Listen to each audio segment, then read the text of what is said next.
I mean, again, he doesn't know who Gabriel is, right? Because he didn't come from an Abrahamic faith. The people of Mecca were pagan. Quran is mentioned, if this book was from other than God, they would have found in it many contradictions. If a book is without contradictions, that has no bearing on whether it comes from God or not. I've had phone books that are inerrant, but I certainly don't think God gave them. That we believe without understanding. The brother asked a very important question, that most of the scholars say that listening to music, watching movies, and most of the television programs, they're haram. So how can we have fun? Let me tell you, brother, at the outset, that having fun is permitted in Islam as long as the fun is halal fun.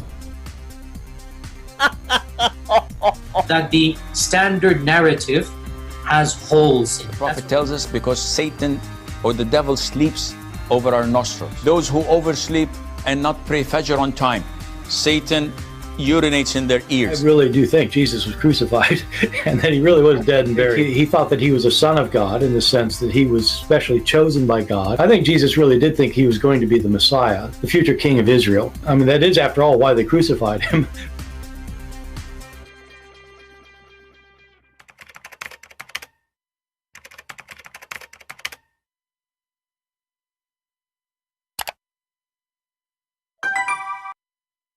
Hello everyone, and peace of Christ to all of you. As you notice in our intro, we have a collection of idiots. So if you are asking yourself why we are playing those people, because they are the best of the idiots. And they are very funny and very dummy. And yet they think they are very smart. So each one of them here in this intro is there for a reason. Because, you know, they say all the garbage they say and they try later to fix it. And who can fix what they say? It is too late. Today is our topic, as you see in the title. What is the proof Muslims they have that Muhammad is the final prophet? And this is a question was given to Shabir Ali, who is a very powerful in knowledge, by the way. I mean, he is so strong. Look at his beard. You know, you can tell. Those kind of beard, they don't grow unless you fertilize them with knowledge, not with manure. So, you know, what the proof do Muslims have that Muhammad is a final prophet? But shouldn't first you tell us what is the proof that Muhammad is a prophet anyway? If you watch the answers of Muslims about what they claim, you will die laughing. They will say the prophet said in the Quran that Allah said to him that you are a prophet.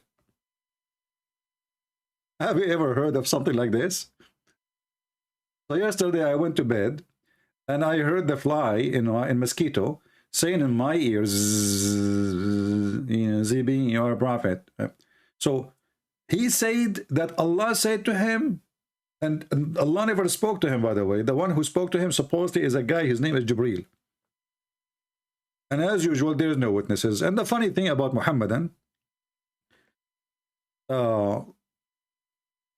in case of fornication, they need 4 witnesses. And the 4 witnesses, they have to see, excuse my language, as you know, I am an Arab, and we are, you know, we speak in a rude way, as you know. So, in the case of fornication, you need to see the penis of the man going in and out. And 4 people have to see it. 4 additional to the husband, which means the husband is number 5. So, we need 5 people, or 4 at least, strangers, to see the penis going in and going out to prove fornication. How in the world we did not see Gabriel going in and out, not even once? Are we listening? How come in the case of fornication you need 4 witnesses and they have to see the penis going in as it goes inside the inkwell, as a pin going inside the inkwell? And not to mention that this is impossible. Imagine you go to the bedroom, you find your wife with the neighbor, you know, and now you like, hey, let me, hold on, don't move, okay? I'm going to call 4 friends. Please don't move, okay? Keep going, keep going, keep going. And, okay, hello, alhamdulillah, Sheikh Uthman, can you, brother, come over? What, you are doing child molestation now? Okay, let me call someone else. How in the world you can do that? So for a person who millions follow his religion, there's no witnesses.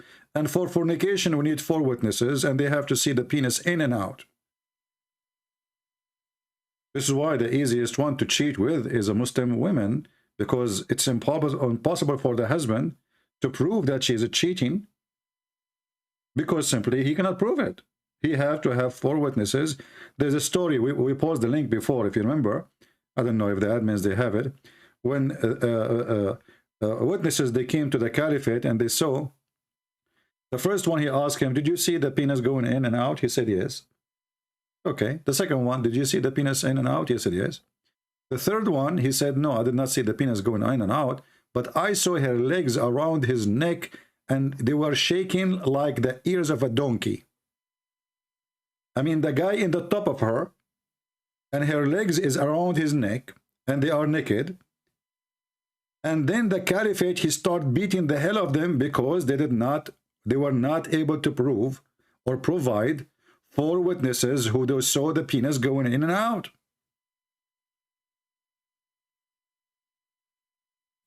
But nobody saw Muhammad going with the angel in or out.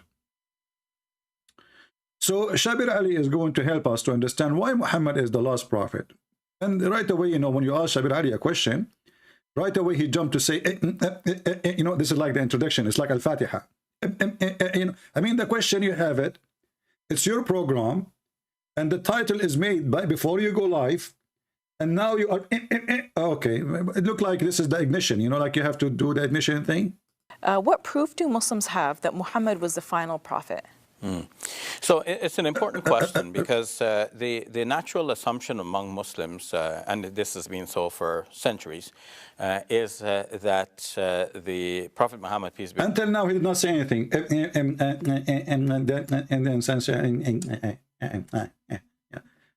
This is how you go, you know, this is how you squeeze a liar. I mean, what is the answer?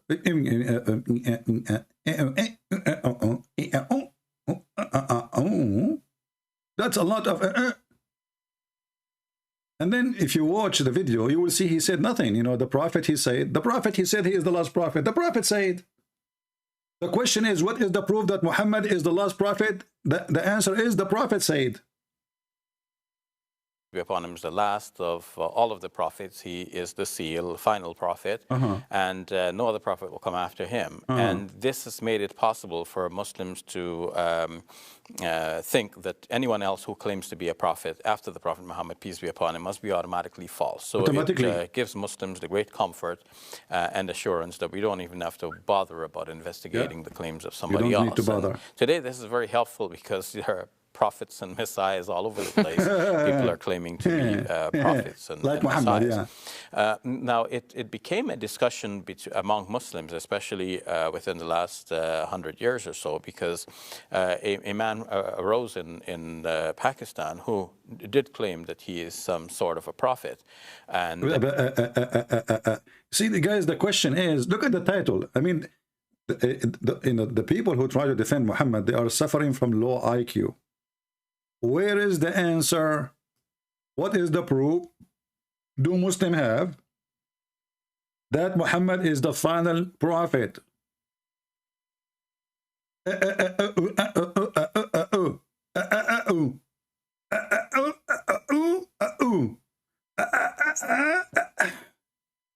is what you like. What you do when you go in the bathroom.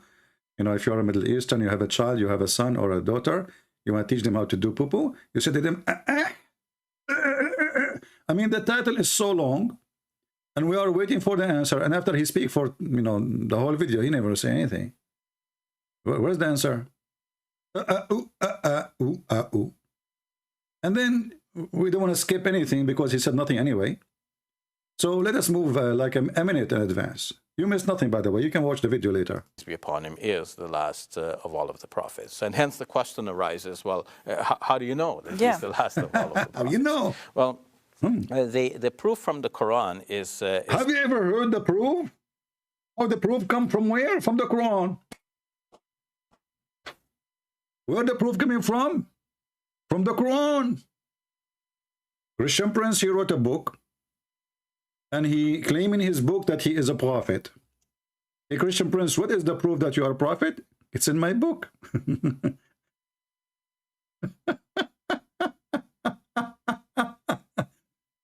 So the guy, he brought them a book, which is not even a book, saying that he is a lost prophet, and that is the proof that he is the lost prophet. I mean, do you see how deep is that? Who can beat this?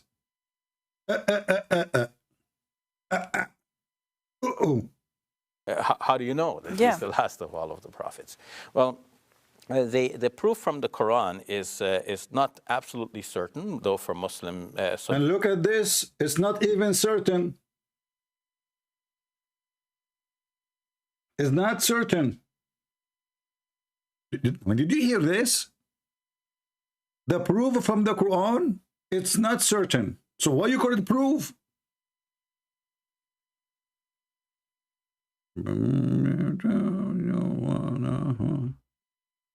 That is called Islamic science.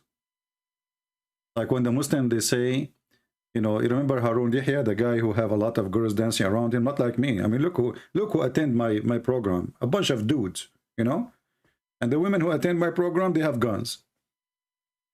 You know, just to refresh your memory, Harun Yahya is the one I mentioned his name in my book. He is the first one who started making those claims about Quran and science, in case you do not know. And actually, I wanted to join his show, but I wasn't lucky, you know.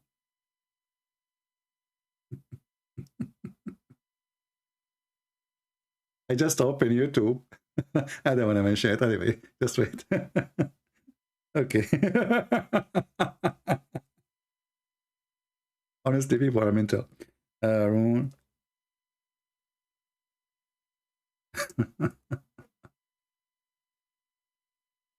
Okay, this is our friend, the only one who was able to bring a real proof that Muhammad is a prophet of God.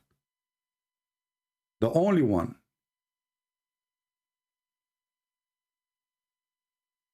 Let us see. And I want to show you how powerful is his proofs.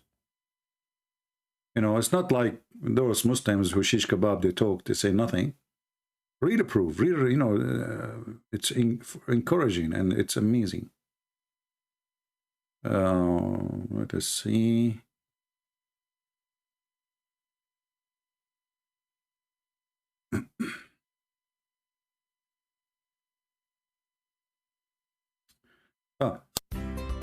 This is the guy. His name is Yusuf Estate.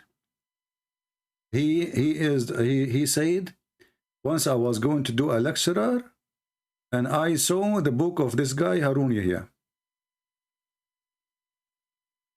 Encountered the works of Harun Yahya. It was by a strange coincidence. A very strange thing had happened. Someone had given me this book that had the head or skeleton, a skull, on this book. And I thought, this is a strange looking book. Strange. And I opened it and I began to read and I thought, oh my gosh, this is finally what we're getting, high class quality material for dawah. Something I've been dreaming about ever since I made Shahada. And now I'm going to show you the high class quality to do dawah, which you will love, and many of you might convert to Islam immediately.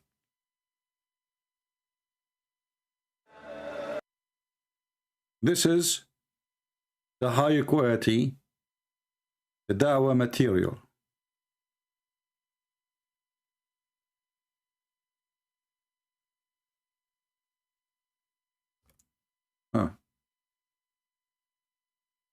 This one is too much. That will destroy your morality, so I'm not going to play it.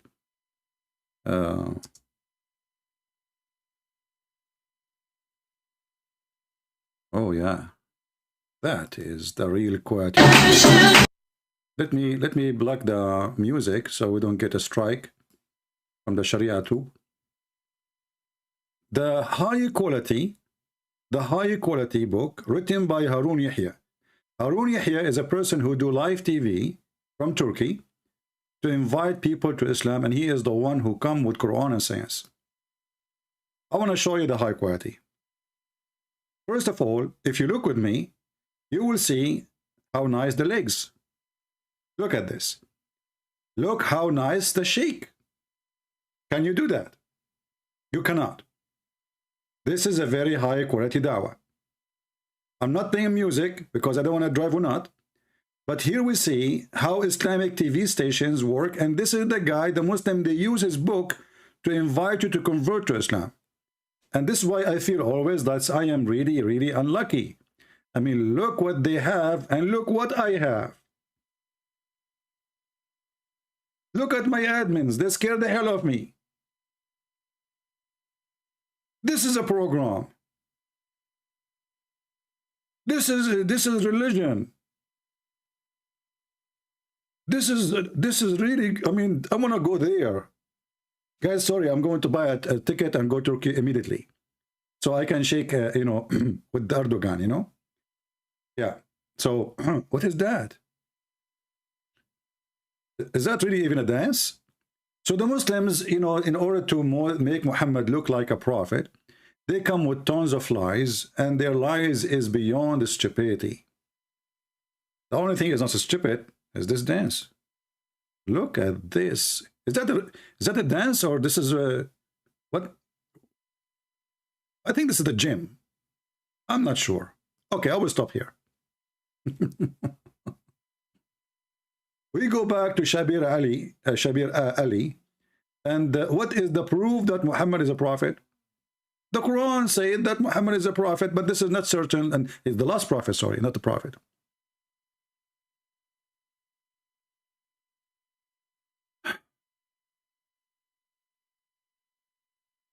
Do we have any Muslim have any proof for us that Muhammad is a prophet? Do we have any Muslim here between the bushes?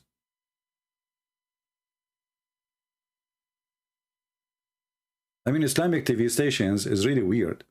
One, you will see his TV, you know, his program is about killing hamster and killing, you know, lizard, and killing dogs. And if a woman, she can put lipstick, you know, around their nipples.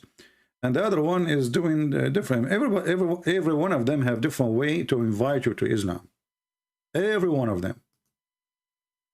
And, you know, like killing the lizard as an example is a must, because lizard is an insect first, according to Islam. And lizard is the enemy of Allah who was trying to burn Abraham. And, you know, look at this lizard. I mean, this guy, you find him everywhere. And this is telling you, like, that Allah is not everywhere, but the lizard is everywhere. Which means lizard is more powerful than Allah. You ask the Muslim, is Allah in the bathroom? They will say, no. No. What would happen to Allah if he's he would get dirty? So the lizard, this is different dawah show. Shabir Ali have a dawah show. This one here is a dawah show.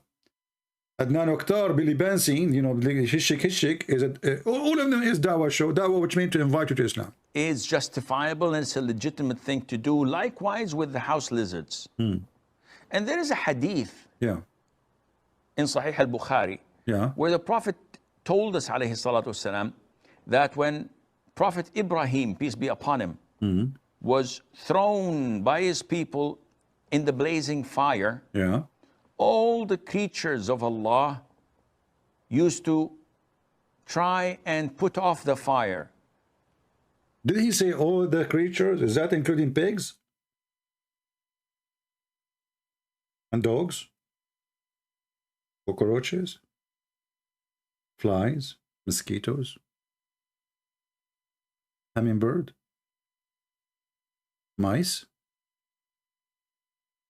All the creatures of Allah, all the creatures of Allah, they want to put the fire down. Look like all the creatures of Allah used to be firefighters, and they work in the fire department. They have good training. Except who? And put off the fire, with the exception of the house lizard. Unbelievable. It used to try to blow so that the fire would grow. And this shows you that No, this is showing me that Muhammad is true prophet. I mean, as long as the story is coming from Muhammad about the lizard trying to burn Abraham by blowing air at Abraham, I mean, that's it. I'm truly, truly, truly convinced that Muhammad is a prophet now. And he is not only the prophet, he is the last prophet. And actually, there's many ways to convince me. If you could not convince me by evidence, you can make a show like this and get girls like those. I would be convinced immediately. Look at this. Look at my table and look at his table. Look how many iPads he have. I think even the iPad he have, they are females. Unbelievable. And yet they say to you that the Christians, those kuffar, the Christians, they don't believe that Muhammad is a prophet. I mean, if Muhammad isn't a prophet, how in the world he knew that in the time of Abraham, his people, they try to kill him by fire, and all creatures, they try to put the fire down, except Mr. Lizard. And here we need to ask ourselves, why lizard is so evil? We need to think about it. Any Muslim can tell us why lizard? Who told the lizard to do so? Who told him?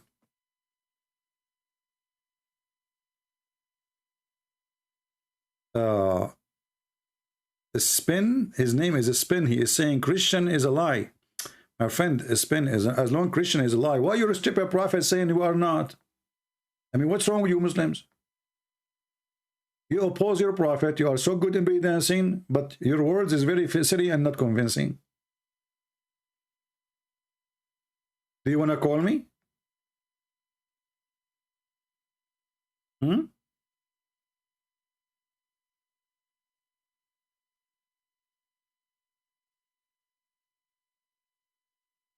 Any Muhammadan? Why the lizard he did this crime? And how Muhammad, who told Muhammad this information? It's not in the Quran. How Muhammad received his knowledge? Muslim, they will say Allah sent him Quran. Okay, well, there is nowhere in the Quran speaking about Mr. Lizard. Peace be upon him. So where this information coming from? Anyone?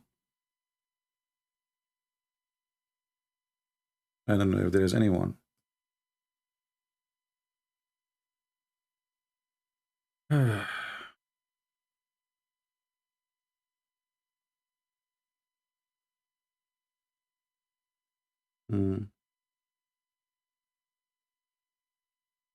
Do we have any Abdul?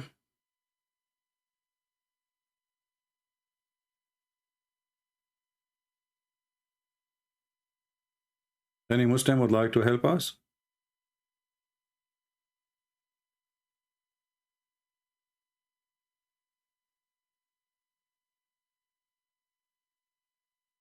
Any Muhammadan? Ramadan is coming, my friend. Do you know how much blessing you will get if you call me? Think about the virgins are waiting for you. I assure you that those women who are dancing with Harun Yahya, none of them is virgins, for sure. But in the heaven, brother, the one they are waiting for you, they are way, way better. First, their breast is so big. According to Prophet Muhammad, peace be upon him, each one of them, her ass is 1 mile. And you know, think about it. All of us, we like big screen TV. I mean, they can say no, they can say yes, they can lie to you. But reality, all men, they like big screen TV. Muhammad, he thought about it. How I can make those men go and fight and die for my sake. So he promised them women, their ass is 1 mile. And you know, 1 mile ass, if you think about it, it's so small. We men, we like it better and bigger. What if I invite my friends for a barbecue, as an example, or hiking over the hill? And I have like thousands of friends. I have 83,000 subscribers in this account only. What if I invite them to hike over her ass? 1 mile will do nothing. Especially if she puts some lotion or oil and she is doing suntan, and all those 83,000 try to hike. Man, the floor will be very slippery. So when a Muslim, he says to us that Muhammad is a prophet, based on what? Based on the 1 mile ass, or the endless penis, or the lizard who tried to kill Abraham, or the shaitan who piss in your ears and sleep in your nose, or Satan who jump inside your mouth when you do yawning. Is that what the proof you have for us that Muhammad is a prophet?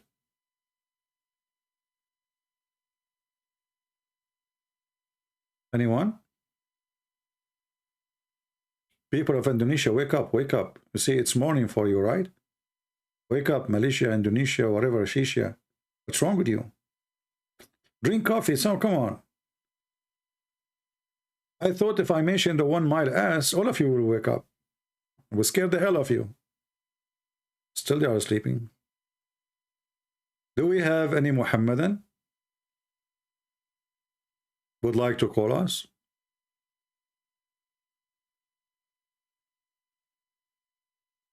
Anyone?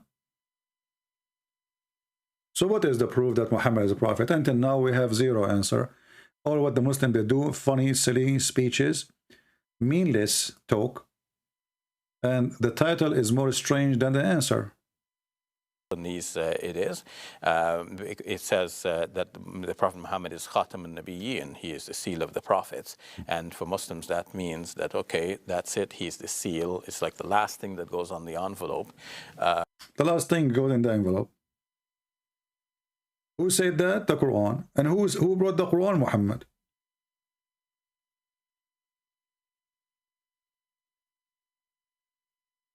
Have you ever heard of somebody provide evidence made by his hand? This is the proof that Muhammad is Allah's prophet? Muhammad said? Any Muhammadan?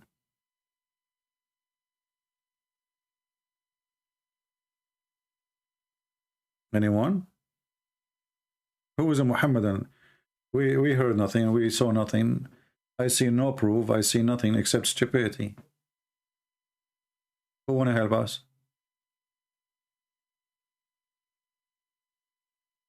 Huh?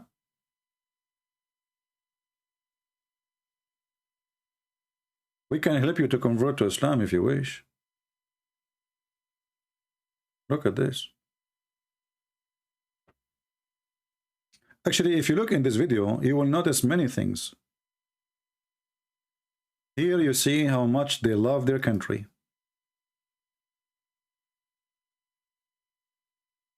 See the flag? Turkish flag, alhamdulillah. Here you see the eyes going down to her ass. Look at the eyes. Here, he loved the flag and he loved her ass, mashallah. Here, the iPad is full of Quran, alhamdulillah. This iPad here is full of hadith, mashallah. This girl here, she have 10 plastic surgery to make her boobs big. Allahu Akbar. And all of this program is to make us believe that Islam is from God and Muhammad is a prophet and he is the last prophet. And who in the world can refuse such a proof and reference? Just think about it.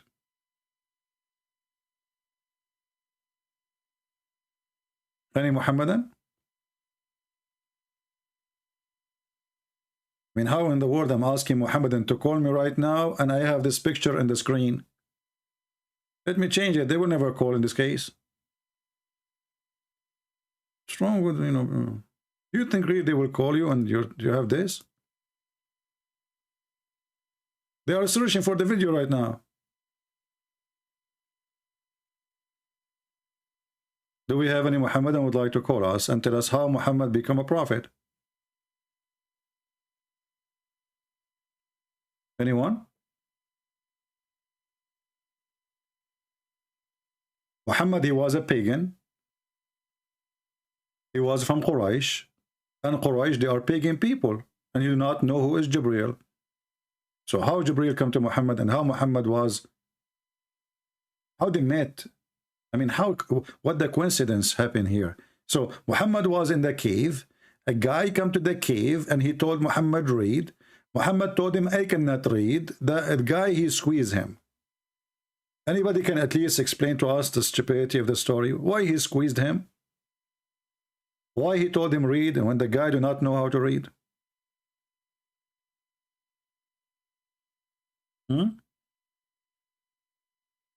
Anyone?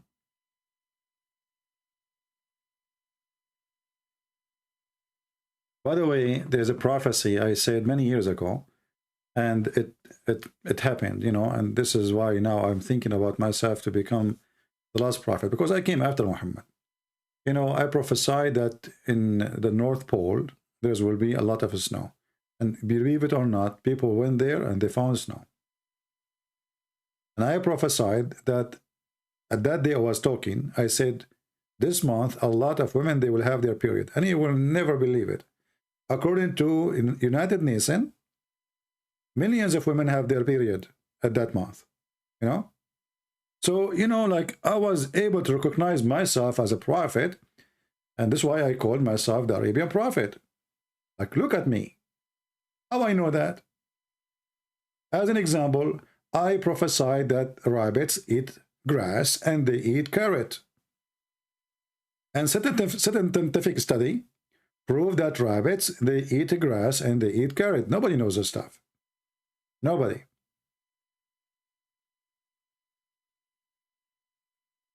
Here we notice there's a lot of similarity between me and the Prophet Muhammad. The difference is Muhammad's imagination is so big that the penis is 1 mile. For me, I will make it 6 foot. I mean, come on, 1 mile is too much. But 1 mile, hey, come on. You know, aren't you afraid of the ants of the Amazon? Aren't you afraid of this Bariana fish in Amazon? They will eat it. They will think it's a sausages. What if your penis go inside this murky water there? By accident. So Prophet Muhammad, he did beat everybody. He is the only one. You know, he discovered that women have testicles in their ribs. We cannot beat that. Oh, do we have any Muhammadan who would like to call us?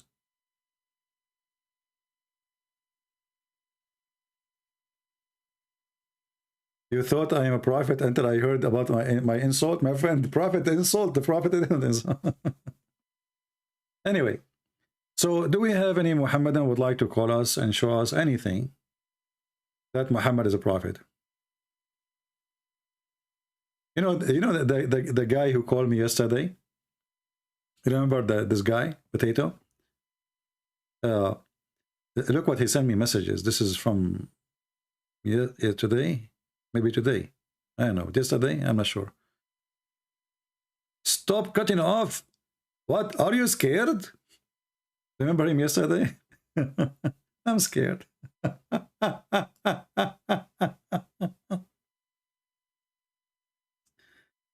Oh boy. Any Abdul? Do we have any Abdul? Anyone?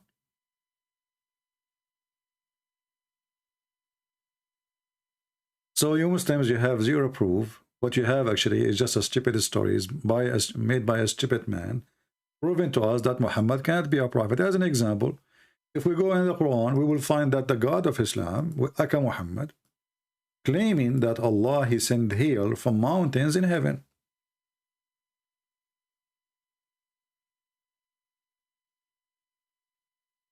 Now you tell me, what kind of a stupid prophet he received such an prophecy from a stupid God? Any Abdul? Prophet spoke to God, God spoke to his prophet, and the result of this, you know, there is hail in the sky, and Allah, he sent it from the sky, and you know, he hit it with it. He hit us with it. Okay, maybe we have a Muslim. Let us see. Okay. This guy from Karachi. Okay, Karachi.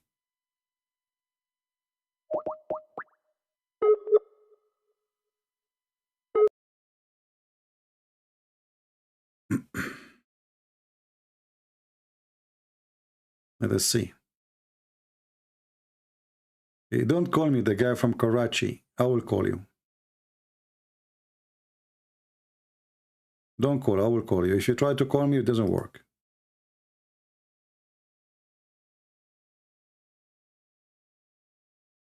Here we go. We have a customer from Karachi, Pakistan. Hello? Hello? Hello? Are you there?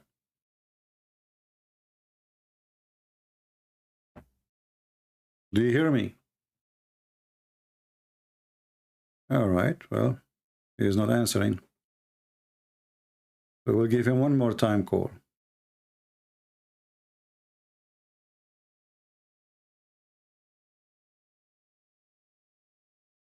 Let us see.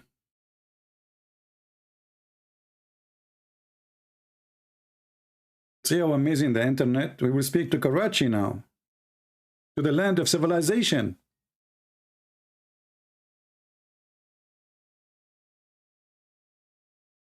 He's not answering.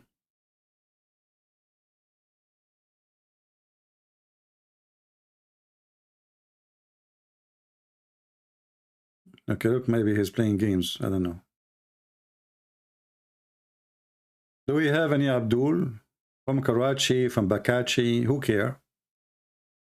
Any Abdul can provide us with anything to prove that Muhammad have anything to do with the prophethood. Allah, he sent hail from mountains, and the Muslims, they try to cover it up, try to fix their lies and the lie of Muhammad. They say he sent down from the sky hail, and they put a bracket like mountains. The fact the Arabic says there's mountains in heaven where Allah, he sent hail from it.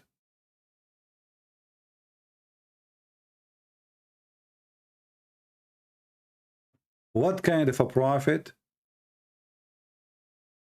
he say such a stupid thing? Any Muhammadan? So now, because Allah, he spoke to Muhammad, and as you know, Allah supposed is God, and he knew what we don't know. So because he see what we don't see, and obviously he see nothing, he come with a solution to understand how the hail is formed. Simply, there's mountain, like Avatar movie, and those are flying mountains in the heaven. They are mountains of ice. Allah, he break ice and throw the hail on us.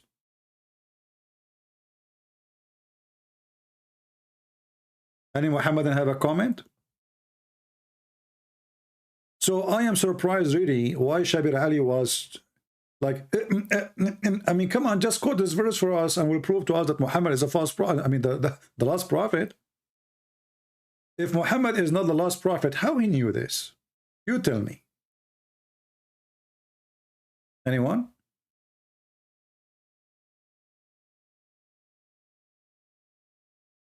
Any Muhammadan?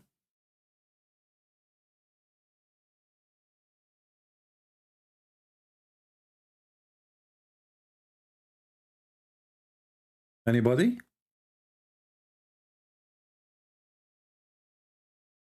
Nobody? Shall we go to the go back to the Bay dancing then? Where is, 10th amazing fact about the Prophet Muhammad, 20 amazing fact about Prophet Muhammad, 70 amazing fact about Prophet Muhammad. And let me tell you the most amazing fact I see, that your prophet is the most stupid prophet ever. And this is a fact in the front of your eyes.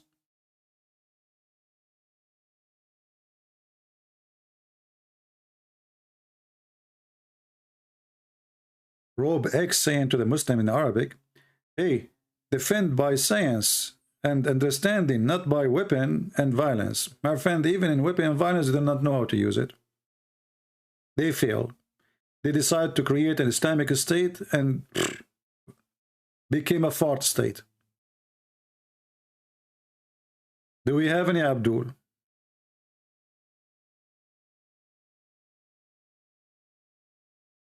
If you call me and you convince people that Muhammad really is a prophet, or even if you defend, just defend. Do you know what kind of beautiful versions Allah will give you? I mean, did you think about it? Don't you want to have some females like this? They do the turkey dance. Look at this. Don't you want to go to heaven and those females are waiting for you? And they're blonde.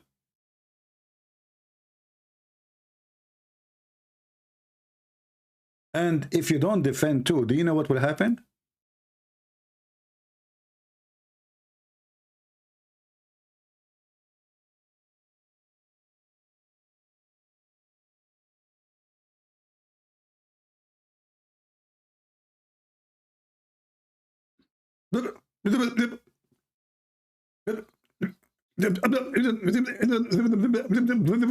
They get excited.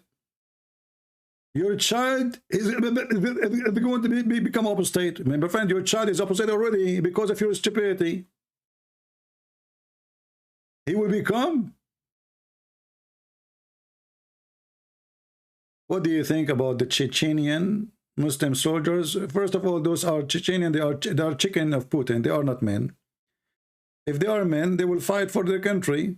They became his puppies, you know. I mean, this guy just in 1999 he destroyed their city, Putin, Grozny. Coward, you know. They have no dignity. Potatoes. Those Chechenian people, whoever, like what his name, Kadyrov. This is the kind of a man, whoever marry my mom, he is my daddy. So do we have any Muhammadan, your son will become apostate? Anyone? If you don't call and you defend the stupidity of your prophet, your son will become apostate. I'm not the one saying that. Look, this, you know, the guy who stripped in the front of the Chinese embassy. And by the way, I heard that after he took off his t-shirt and he showed his nipples, and I saw how he shaved his chest. I mean, have you ever heard of a man he shaved? Why you are shaving your chest, buddy? It's personal. It's personal. It's a short time.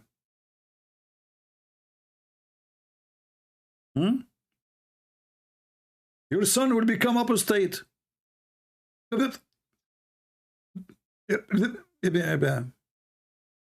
24%. Hey guys, I have no sound. Are you sure? No, I think my voice is coming fine. In the video you mean, the video. Oh, sorry. The video you don't have a sound. Oh, okay. Yeah, your son will... Your child is about to become apostate. Okay, okay. In America, this is the last thing. 23% are becoming apostates. Guys, the other guy, he said 24. Mimi Hijab, he said 23. Every Muslim, he have different percentage. I mean, they agree in everything. They agree in everything. 23, 24, 25, 27, 28. Why the percentages? Oh, they agree in everything. Here, this guy, he said 20%. 24%. 24%. The news went to Mimi Hijab, become 23%.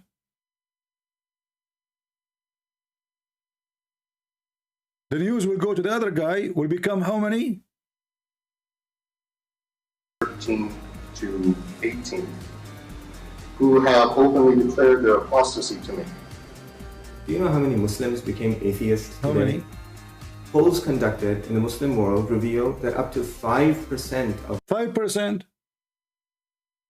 One he said 24, one he said 23%, and one he said 5%. I mean, Muslims are truthful people. Their numbers is always accurate. I mean, do you see how we even close the numbers? 24, 23, 5%. Yeah, I don't know what this guy he said. Did he say any percentage, this guy?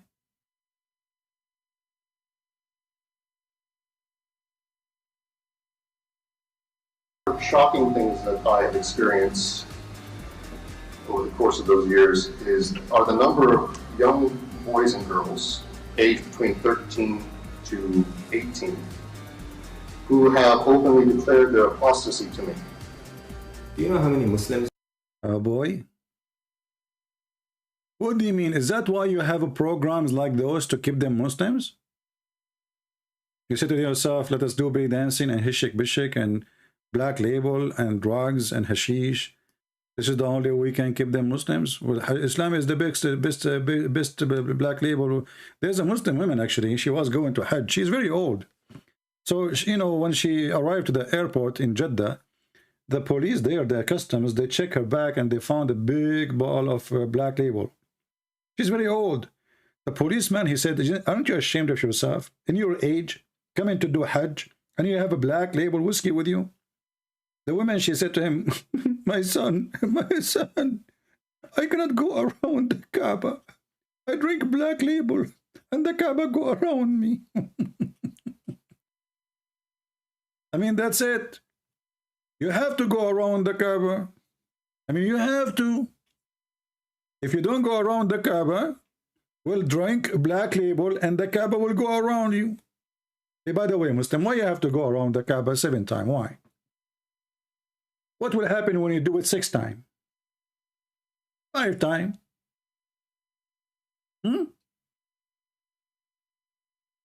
Anyone? Like, do you have any answer? I mean, what this religion is about? Yeah. And there's a black stone. If you kiss it, it erases your sin.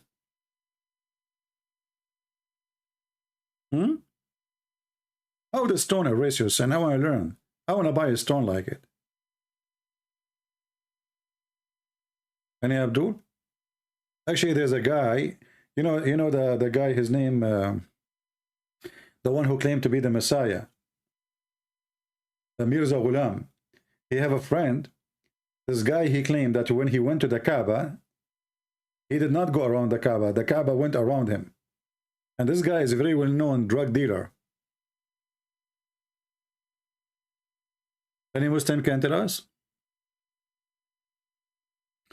And you know, the funny thing is that Muhammad, he used to go around the Kaaba. He don't even walk. He's riding the camel.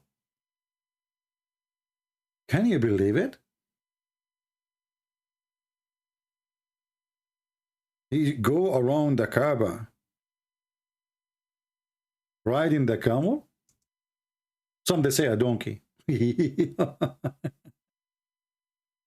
Why he was doing that?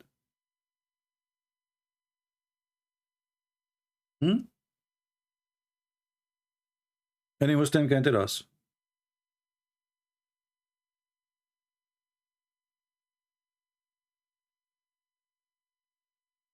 Any Abdul?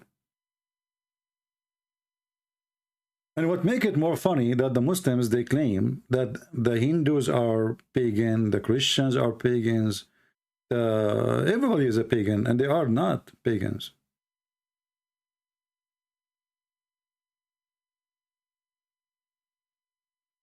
Any Abdul?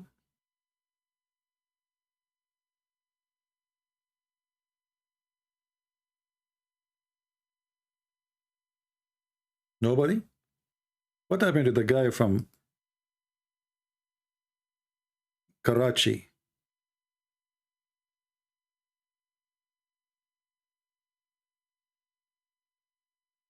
Maybe he thought if he called me in Skype, he will be able to get my IP, maybe.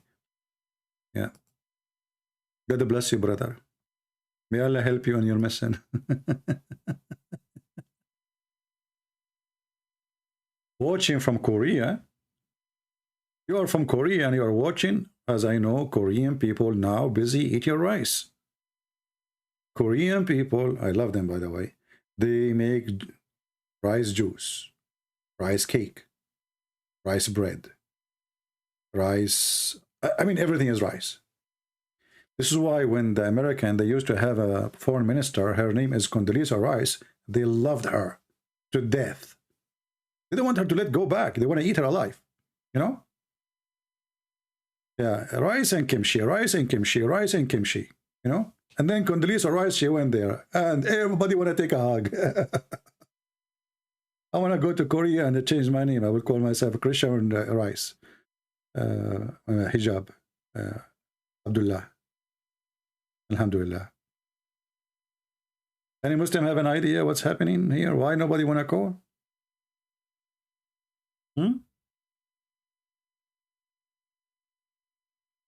Government tracing Christians? Who care?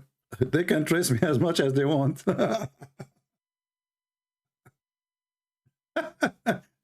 My friend, I'm the last one to worry about it.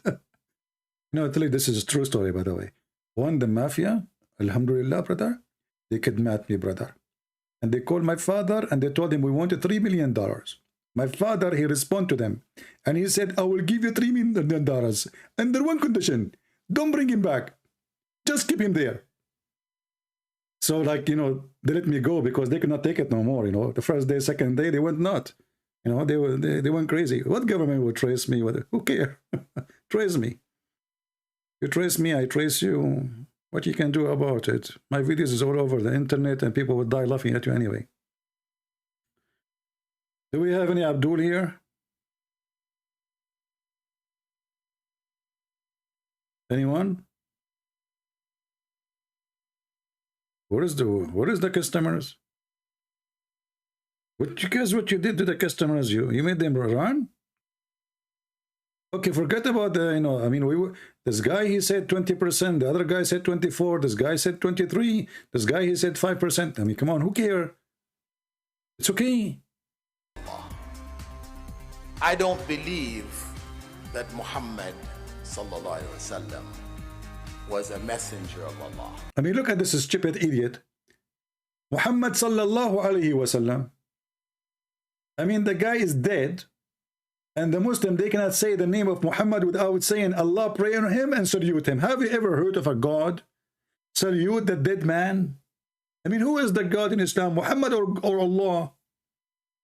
Shouldn't it be the opposite, that Muhammad is praying to Allah and he salute Allah? No, in Islam is the opposite. Allah, he prayed to Muhammad and salute Muhammad. Sure, Muhammad is more important. Muhammad, you have a wife, she is 6 years old. Do Allah have a wife 6 years old? There's no way she will like you. You have to be, you know, in order to make a girl, she is 6 years old, like you, you know, because, by the way, Aisha was in love. According to Muslims, Aisha was crazy about Muhammad. She used to ride him all the time. You know? I can show you the hadith. She used to ride him in the top of his shoulders so that he can watch the kids playing in the yard.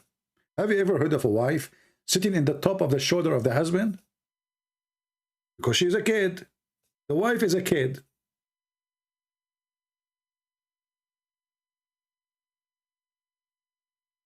Any Abdul?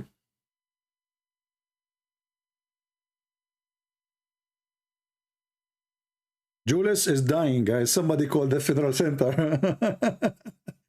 Here we go. Julius is dying. And later, his wife, she will call me and she will curse me. She say, may Allah kill you. You killed my husband from laughing. You are dying. Just leave, man, before you die. You know, take a hike. He's dying. Anyway, do we have any Muhammadan here? I'm really, really convinced that Muhammad is a prophet. I mean, you see those Christians, They try to lie about Prophet of Allah, but Prophet of Allah is the smartest. As an example here, the hadith in front of us, Muhammad, he was watching a bunch of rats. And he noticed that rats are not drinking the she camel milk. Muhammad is a person of deep thinking. He's a deep thinker, you know. He's not like those generation today, you know, genes and, you know. No, he's a deep thinker. So he hold his pen, he put his pen, he have a pencil, by the way. He put it behind his ear. Yeah, the right ear, because this is where the Jibreel piss, you know. So he put the pencil behind his ear and he start thinking, the rat is not drinking the camel milk. Why? So Prophet Muhammad, the first thing he did, because he always does things in scientific way. So he put a question mark. Okay? Like boing, you know? Like, what? Boing, boing. So he was looking like, you know, he's observing. You know, not all of us we can observe. He observed differently, you know. He observed like there was a woman once was walking in front of him and he was observing her ass. And then he left his friends and he jumped to his wife in the kitchen. She was tanning leather and boom, boom. He observed a lot. You know, Prophet Muhammad is very well known in observation. So Prophet of Allah, he was looking at the rats, you know, and he said, look what he said. A group of Israeli. Who? Israeli. We have to put the Israeli everywhere. We're lost. Jews, and they are lost? You must be kidding me. I mean, if you lost him, you will find him in the bank. Anyway, so an Israeli were lost. Nobody knows what they did. Look at this. He do not know what they did. Prophet, how come you do not know? I thought you know everything. Isn't you Muslim? You keep saying Allah knows best, and Allah and the Prophet knows best. So Muhammad, you know, he's being humble. Now he do not know what they did. So, but I do not see them except they were cursed and changed into rats. Look at this genius. Okay, how Muhammad he come to this conclusion? I mean, think about it. This is a very deep thought conclusion. They become rats. They become rats. Why Muhammad is thinking this way? Look at this. 4. Look at the 4. This is the 4, not like Mimi Hijab 4. Mimi Hijab says this is why the hadith says 4, not 2. Translator, he said that. 4, here you connect the dot together, brother. Okay? Here, the deep thought. 4, if you put the milk of a she camel in front of a rat, it will not drink it. But if a milk of a sheep in front of it, it will drink it. And this is how Prophet of Allah, he was able to confirm that those rats are a nation of Israel, and Allah, he cursed them. Why? Because they are observing the Torah. They are rats who believe in the Torah and practicing the law of Moses. True story. And you are telling me that you need to prove that Muhammad is a prophet. All of this in front of you is not enough? Look at this genius. Imagine if we have Muhammad. You see, yesterday there was a movie in YouTube, like, you know, those for free, and it's a garbage movie. They try to make us, you know, Islam is a nice religion. There's a guy from Turkey. They want to arrest him, and he was a good guy. And the Prophet don't teach violence, and the terrorists don't present, you know, this garbage.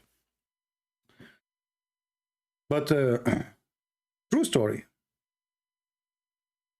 The movies of Hollywood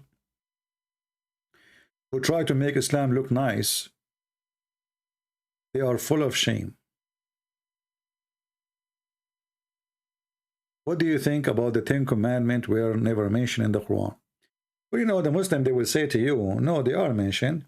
They will say to you, well, you know, the Quran forbid you from killing, as an example, you know. But they will not tell you that the Quran forbid you from killing a believer. And in the same time, even believers, you can kill each other. Actually, Muhammad, he made one verse in the Quran.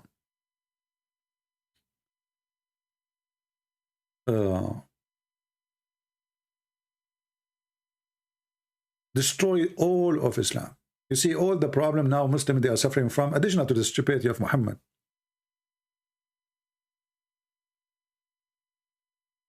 Muhammad, he made one verse. It made Islam ended in his lifetime. If Muhammad, he come with a verse from his supposedly so-called God, and he said Muslim cannot kill Muslims. Kill Christians only, kill Jews only, kill Hindus only. Muhammad, he is so evil to the point. He established a kingdom of self-destruction. If you go to chapter 49, verse number 9, this is a verse about Muslims are allowed to kill Muslims.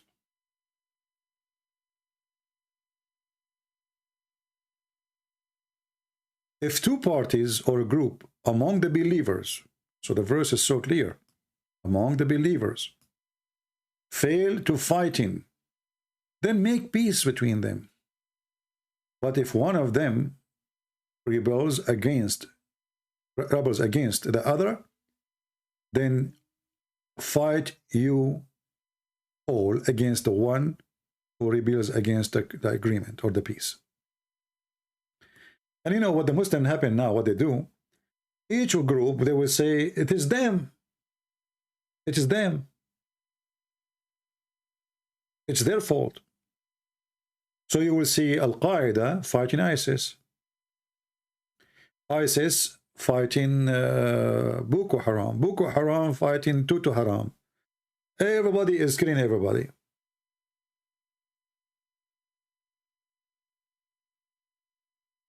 And by the way, translation here, it's not really accurate, as usual.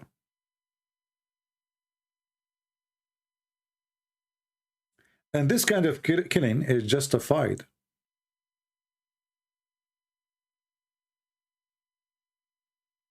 And this verse actually made the end of Islam from a long time ago. This is why from the time of Muhammad until now, Muslims killing Muslims. If you go check right now, who killed the caliphate after Muhammad? Muslims. Who killed Uthman? Muslims. Who killed Ali? Muslims. Who killed the grandsons of Muhammad? Muslims.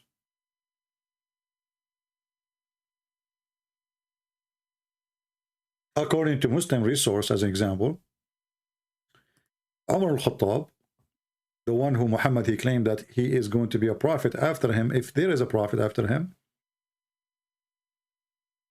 he went to the house of Fatima, which is supposedly the daughter of Muhammad, but she is not, according to my knowledge. He broke her door, and even he ordered to burn the house of Fatima.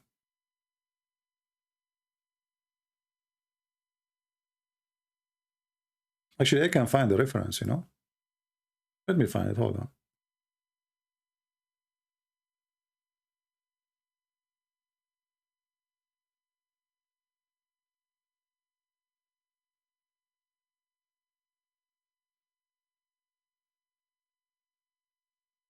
According to the Shia, even he caused the discourage of Fatima. This is the book, it's called Al-Asrar al-Fatimiyya. This is one of many books. Made by Sheikh, or written by Sheikh Muhammad Fadil al-Mas'udi, page number 123.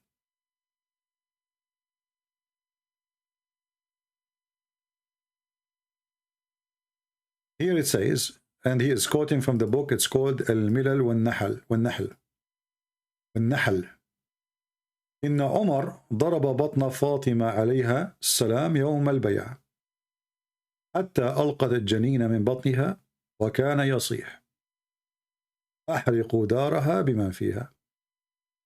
Umar, he hit the stomach or the belly of Fatima, so she'd have this courage of the child she was carrying.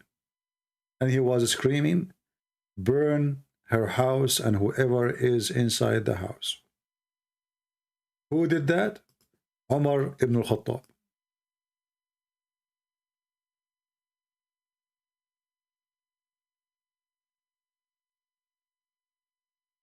Omar hit Fatima on the stomach. The translation is not really, you know. So the fetus came out of her womb, you know, she had this courage. And then he was shouting, burn her house and with whoever is in it. This is Islam. Imagine what kind of companion Muhammad he have. They are gang. You know, you see those gangs in the TV? This is who they are.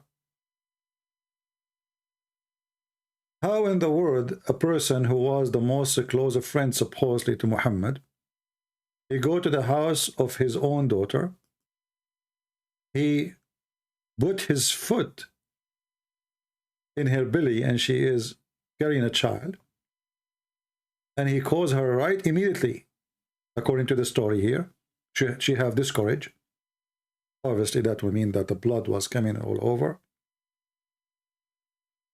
And he was screaming, burn the house and whoever is in the house. And actually Muslim Shia, they believe that Umar is the one who caused her death. Let me shorten the link so I can post it for you for later reference in case you need it.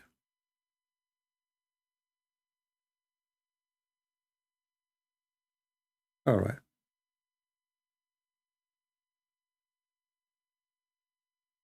This is the link.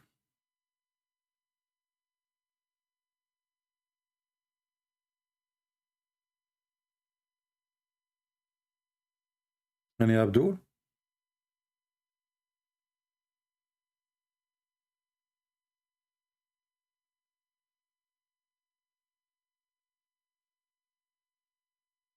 Any Muhammadan? This is telling you the quality of Muhammad and his friends. You know, tell me who is your friends, I will tell you who you are. Sorry, miscourage, sorry, it's my, I apologize, I used the wrong word. Yeah, miscourage, not discourage. As you know, my English is so good, by the way. Do you know I used to teach in the University of Taliban? You know, I used to teach English. Erdogan is the coming caliphate. My friend, I can tell, and the proof in front of my eyes. Turkey is the #1 nightclub and belly dancing and drugs in the world. Look, Erdogan, look what Erdogan doing. Erdogan is the coming caliphate. I can tell, I can tell. Yeah. Did you go to Turkey? Go to Turkey and see what is there, you idiot.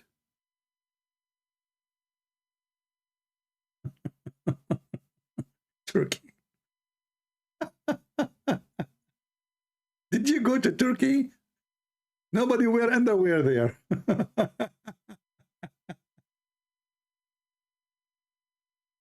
Oh boy. Yeah, Abdul, focus with me, focus. How, Harun, you always here, always you come here, but you never give us any proof that Muhammad is a prophet. Why you don't help us?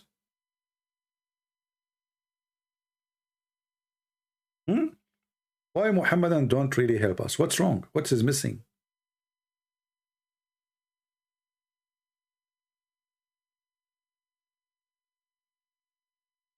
Anyone? Who is a Muslim who would like to debate me in Turkey? I want to go to Turkey and we want to have a debate in those nightclubs, like in the same exact Islamic show. I will lose the debate, by the way, because I will not be able to focus in any topic. Unbelievable. My head will be like a spinning machine.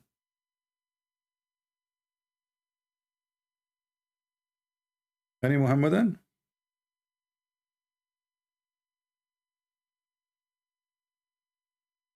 Anyone?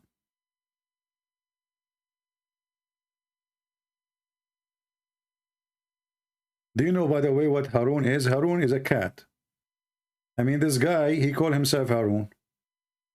He didn't know that he's a cat. You know, one of the funny thing about those Muslims who they are not Arab, they have names for themselves. They don't know what those names mean, but those names are really disgusting. Like Muhammad last name is dogs. His wife, her last name is donkeys. Can you believe it? And then you ask a Muslim, is the dogs are clean? They say, no, dogs are dirty, filthy. So how your prophet last name is dogs? And the funny is, his last name is not even dog, dogs with S. Not dog, dogs.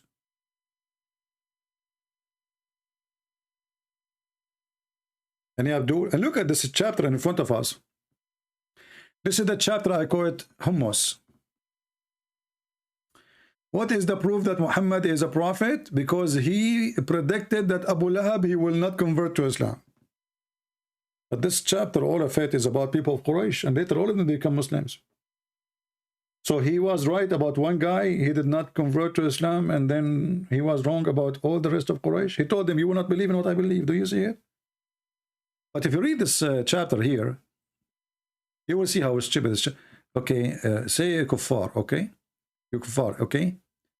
Qul ya ayyuhal kafirun. Allah saying to him, say. Muhammad did not know what to say.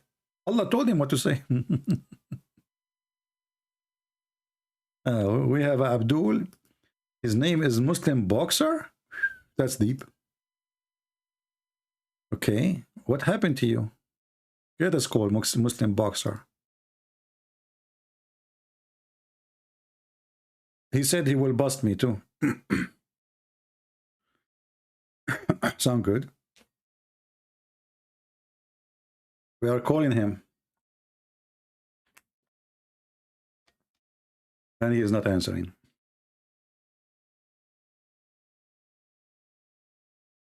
Answer, Abdul, or I will block you.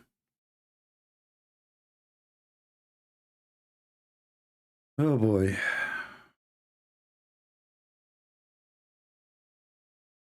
Okay, you don't want to answer, I will block you. So I will call you one more time. If you don't answer, I will block you. Okay, Potato? Be a man. Let us see.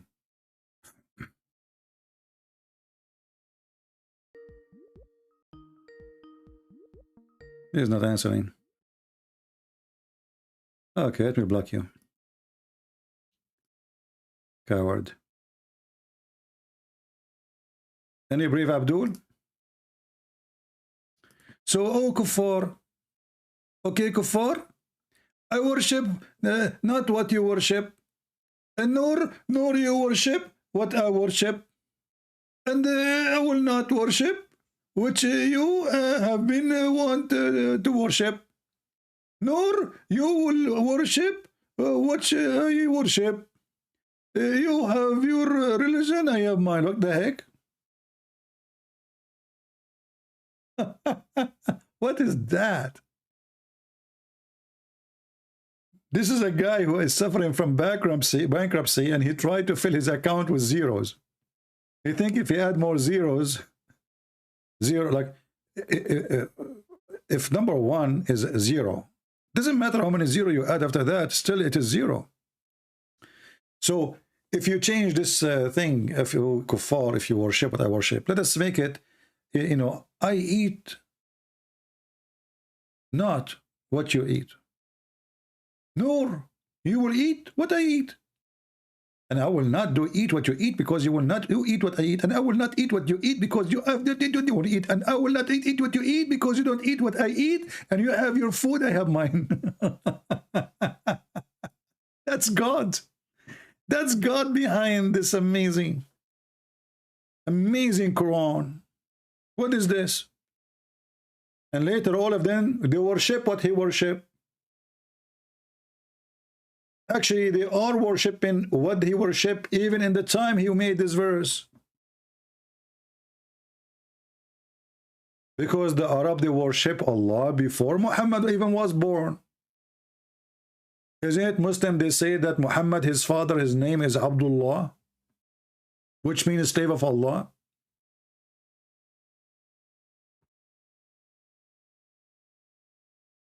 تنبأ محمد بسقوط القسطنطينية. Hey, Harun, why you don't type that in English so people can see it, so we can laugh at you? So guys, Harun saying that Muhammad, he predict that the Constantinia is going to occupied. Hey, Abdul, that hadith proved Muhammad to be false. Do you know why? Because Muhammad, he said that the Turk are people of Gog and Magog. Never fight them if they don't fight you. He never said they will become Muslims. And Muhammad, he said to the Arab, who they are in front of him, you will open the Constantinia. But that will happen in the hour. In the judgment day. Do you see it? Do you see how stupid your prophet is? So your prophet, he predict that when the judgment day is coming, you will take the Constantinia. And then the one who took it, it was not the Arab, it was the Turkish, who Muhammad, he claimed that they are the people of Gog and Magog, and he made fun of how they look like. Try something else, my friend. You are talking to Christian Prince, and that's why you don't dare to call me. See this hadith in front of you? It's Sahih. Sahih. Your prophet proven to be a scam.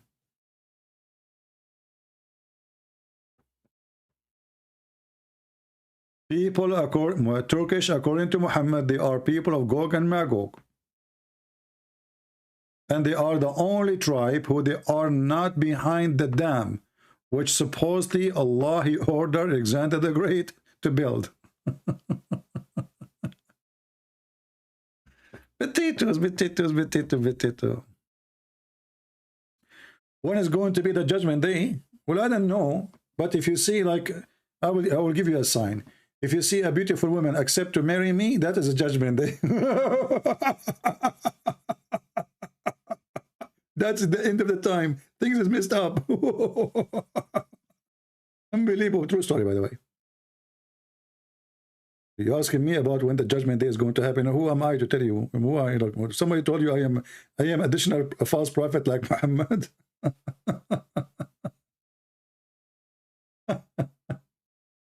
Oh boy.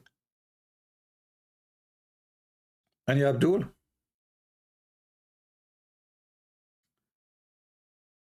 Huh? Anyone? Why people are laughing? Why people, you know, when somebody share with you the truth, you laugh, huh? Crazy people. I'm sorry, you people speak to the mirror when you go in the bathroom, don't you? Like you are the kind who goes in the bathroom and you look at the mirror and you start talking to yourself. Hold on, I got a phone call. You will lose debate. I mean, Muslim keep texting me, I will bust you. You will lose a debate. And when we call them, they don't answer. Okay, let's call this Abdul.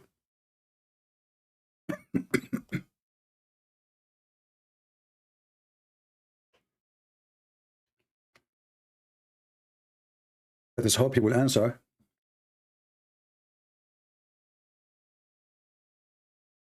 He's not answering.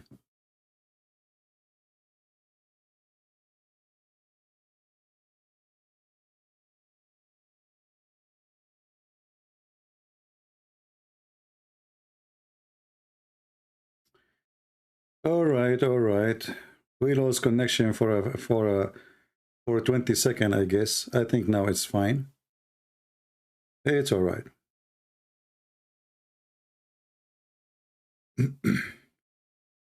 We are calling this guy.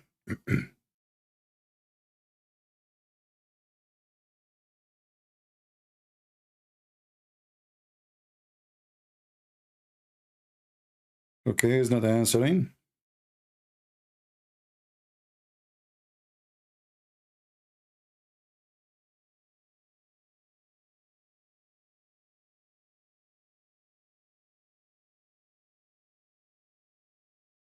Okay.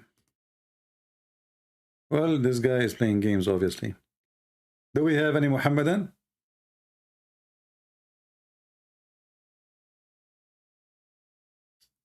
Do we have any Muhammadan?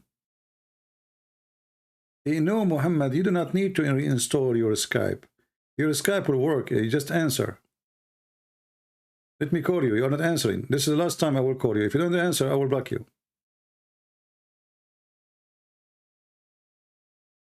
Let us see.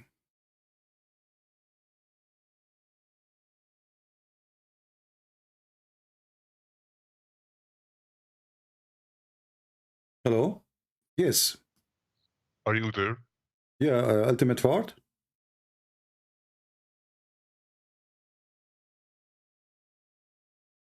Why you are changing your voice?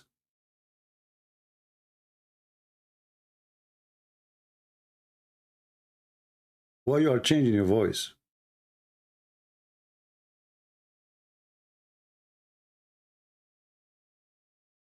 Just get lost.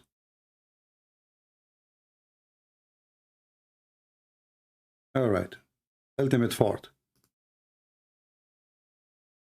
Do we have any real Abdul?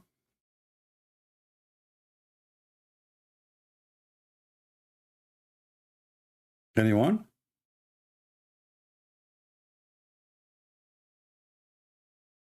Any half Abdul? 20% Abdul.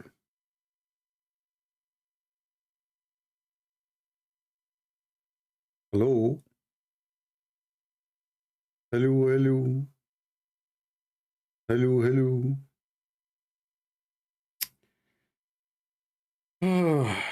You see how much the prophet is a prophet? I mean, look at this prophecy. You know, actually, if I take this sentence here, 2 words, قيام الساعة. If I take it and I post it in the search engine of the hadith, you will die laughing about how many prophecy Muhammad he gave. All of them come to be false prophecy.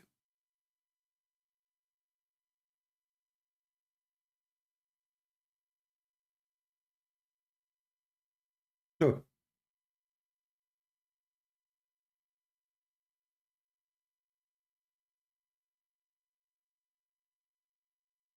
And by the way, when the Muslims they translate the hadith,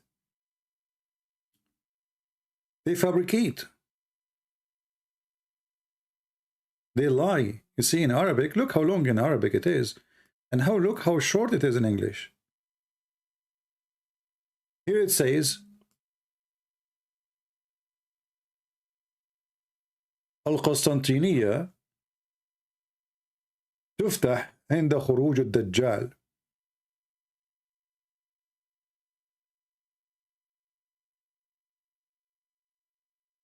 Constantinia is going to be occupied when the Dajjal come out.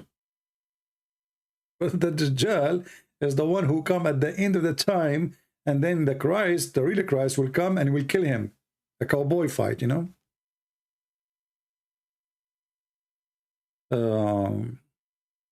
Muslims are claiming that Muhammad, he knew that the body had 306 bones.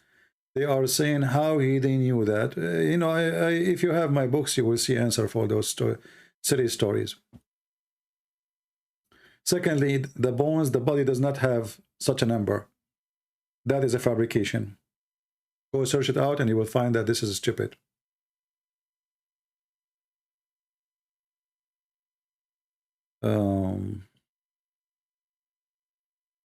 Never take what Muslim they say to you. Let us say the Muslim they say something. Go check it out.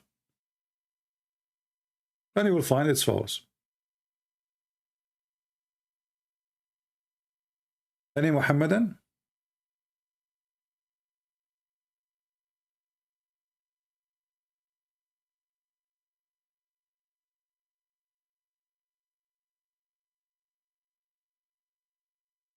Adam is the first Muslim? Well, you know, if you search in the Quran, you will find that the Quran mentioned this one, the first Muslim, many times. And this is how stupid the Quran is. Let me show you.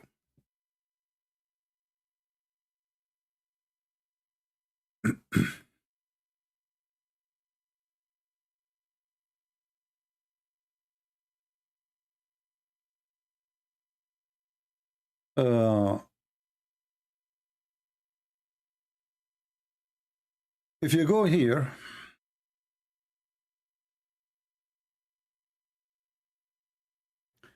it says, and of this I have been commanded, and I am the first Muslim. This is a chapter 6, verse number 163. Who is talking, Muslims? Any Muslim can help us? Who is talking? Islam, my friend, Islam, stupid religion. So, is Adam the first Muslim? Is Muhammad is the first Muslim? Is Abraham the first Muslim? Who is the first Muslim? This is what happened when you have an idiot. He claimed to be a prophet.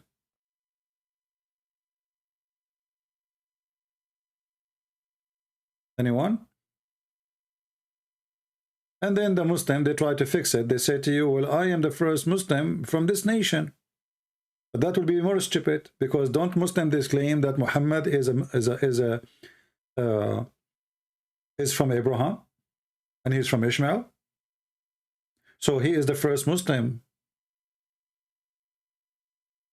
Before, from this nation is the only one? I thought Muhammad is from Ishmael, as they claim. Right? Stupidity. Do we have any Abdul? And actually, when a Muslim they say is that Muhammad was from Ishmael, you can debunk that so easy from the Quran. The Quran confirmed that nobody came to Mecca before Muhammad. Nobody.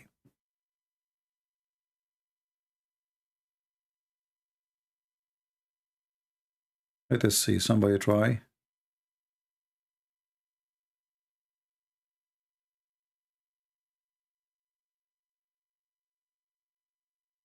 Somebody's asking me questions, which is silly. Don't send me a text message if you are a Christian. I will block you.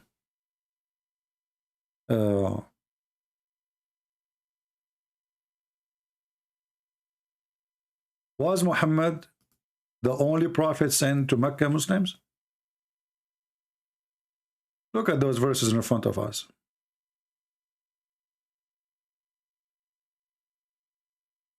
Chapter 34, verse number 44. And we had not given them scriptures which they could study, nor send them before you, Muhammad, a warner or a messenger. Do you see it? So how the Muslim they claim that Abraham was there, Ishmael, he is the father of the Arab, all the garbage, when they never have those Arab, they never have neither a warner, neither scriptures. This is why we say always use the Quran. The Quran will show you that Muhammad is a stupid idiot. You know, in the Middle East, when somebody is naive or stupid or uneducated, and you know, like they have tradition, like when you want to get married, your parents will go and they will, your father, if he's alive, he is the one who will ask for the hand of the girl. You don't talk, you know. And if you are stupid specifically, your parents will warn you not to open your mouth when you go there. Muhammad is the person who cannot stop talking. Hey Harun, when you answer this stupid thing in front of me, we can go to the universe expanding. Secondly, I challenge you to show me where in the Quran it says the universe expanding. This is only expanding in your head. You Muslims are a bunch of liars. When you say things, it's not in the Quran. In front of everybody, we have 1,000 people watching. Harun, can you show me the verse in the Quran saying that the universe is expanding? Can you? If you do not know where is this verse, I can show you where it is, because I know what the Muslim they say, but the verse doesn't say what your Muslim claim. Secondly, you idiot, this is mentioned in the Bible thousands of years before Muhammad, where it says that God, he spread the heaven like a curtain. But it doesn't say even that in your Quran. And you know what? I know you are a donkey. It's going to take you forever to search in Google to find the verse. So I'm going to find it by myself.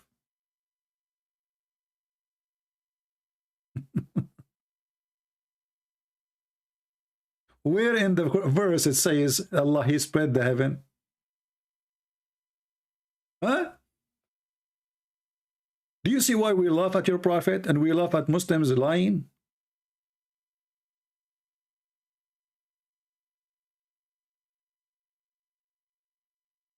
Where in the Quran it says Allah, He spread the heaven? This is your fast translation. It says we are able with more power. If you don't believe me, go open any interpretation and you will see this is what it says. Secondly, if you read the verse carefully, you will see that your God Allah is a fraud. Because the verse saying that Allah, He constructed the heaven with His hands. If you read the translation saying, with power did we construct the heaven. This is goes for people who do not speak Arabic. But here, the word bi'aydin is mean hands. We constructed the heaven by our hands. And here you ask yourself, Allah is God, but He cannot build heaven except by using His hands. How?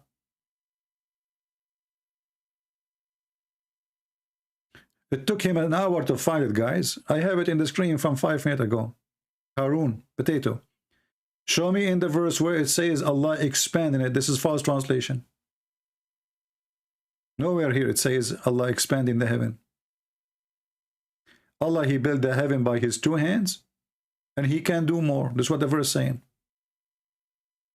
Do you want me to show you the interpretation? Muslims, they love to lie. They worship lies.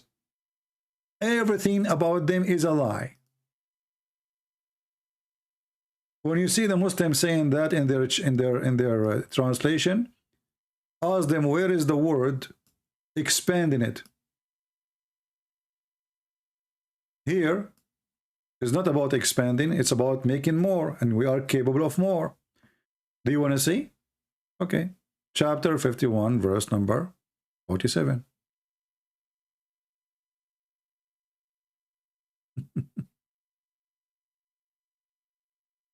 Liars, liars will end in fire. They love to lie. They love to lie. They worship lying. Here we go. Do you see it? وَإِنَّا لِمُوَسِّعُونَ mean, and we are powerful. We are capable. This is your Islamic interpretation, and this is Tafsir al-Jalalain. Do you see it, potato? Why you lie, Muslims? Give me a reason why you lie. Why the scholars through centuries, they did not come to conclusion that Allah is speaking about Allah extending the universe? Why? Those are the scholars. Those are your top. Only people in YouTube, they come with this. Harun. Harun wa ma adraka ma Harun.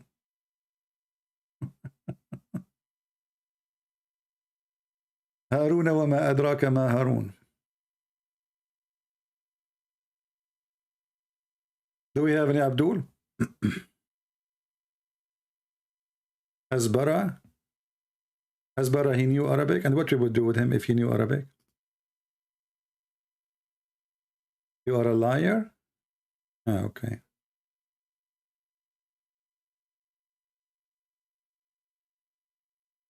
You lie so many things, the Dajjal is coming too. Ah, okay, the Dajjal is coming through. Let us call this guy. I think this is the same guy. He changed his voice, but we will not give him a chance to play games.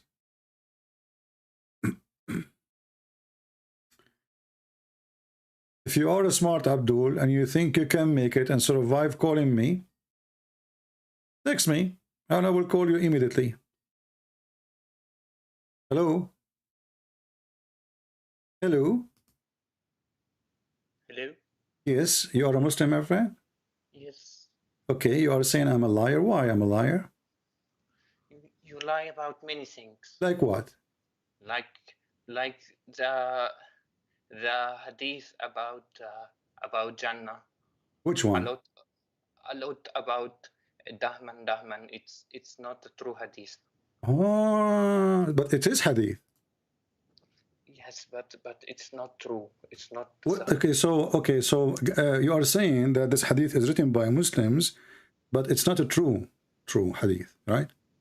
Yes, it's not sahih. Okay, let me ask you then.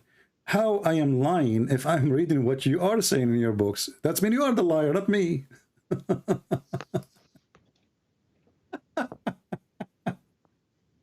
Are you there? Yes, I'm there. Okay, no, you are not there. I'm here. You are there. Listen. So how I am lying if this is a hadith written by you Muslims? You just agreed that the hadiths exist.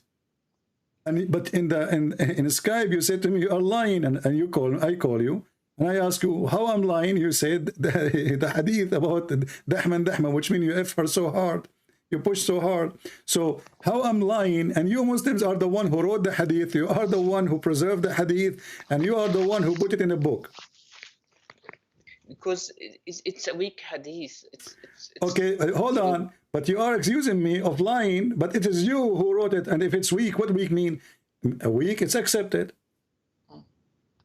It's accepted in limited circumstances. Like so I'm not lying and you are lying then, because weak is accepted. So weak is fine. So you're a prophet. He said the hadith that when you see a woman in the heaven, you will push so hard, and he, he gave you the sound, Dahman, which means you will be, excuse my language, extremely hard non-stop.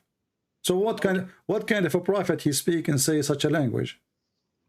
No, it can be used to help people, encourage to join heaven. It's not used, but it's not sahih. Okay, so you encourage people to join heaven because you are going to F the women there so hard. No, but there will be virgins in heaven. Okay, but you are the one who said this hadith exists, and you are the one who mentioned that this is da'if, correct? Yes. Okay, but according to At-Tabarani, he said this is sahih. What? No, I don't think he said so, because all scholars say it's not sahih. Okay, it says here أخرجه الطبراني في المعجم الكبير, etc. And so, okay, but anyway, so you Muslims are very confused about what is very authentic and what is so authentic. But this is not my problem. Here, look what it says. If we ask the Muslims what the word nikah mean, what you will say? What nikah mean? Nikah means marriage, because look what it says here. This is your Islamic website, and this is Lisan al-Arab, which means the dictionary of the tongue of the Arab. وَدَحَمَ الْمَرْأَ يَدْحَمُهَا دَحْمًا أي نَكَحَهَا. So when he F the women, he pushed so hard, that mean nakaha. So why you lie to Muslim to lie to us and you say the word nakaha mean marriage? CP, if we commit zina, that there would be so much zina in our countries. But so if nikah means zina, then why zina is not popular in our countries? As I know that your zina is very popular in your country. Which country is yours? Like in Saudi Arabia. Well, this is here in front of me. This is Islamic TV station in Turkey. And in Saudi Arabia, I don't know if you've been in Saudi Arabia or not, drugs and prostitution is #1 flourishing business there. Just order a limousine and you will see what will happen. This is your Islamic TV station from Turkey, my friend. So what do you mean zina is not, just go right now, search in YouTube, if I go now right now and type just 2 words in Arabic in YouTube, you will go crazy. You want me to show you? We will go. Let me show you on the screen. Look on the screen with me. But you know that my friend, I don't care. I don't care what people do. People do crazy stuff everywhere. So don't claim that in your country you don't have zina. Islamic countries are, you know, go to Morocco. What is number one business, you know, in Morocco? Drugs, prostitution. Go to all those countries. Go into Europe. You know, who is the one who in charge of prostitution? So don't tell me we don't do those things. But we don't judge religion by what people do. People, they do things. Religion can teach the opposite. But your prophet taught you to do adultery. And not only that, your prophet, he taught you that adultery is a destiny, correct? No, adultery is not a destiny. Okay, so can you read for me the hadith I'm going to show you on the screen? If it's sahih, I will No, read it's it. not sahih. It is very daif. Read it.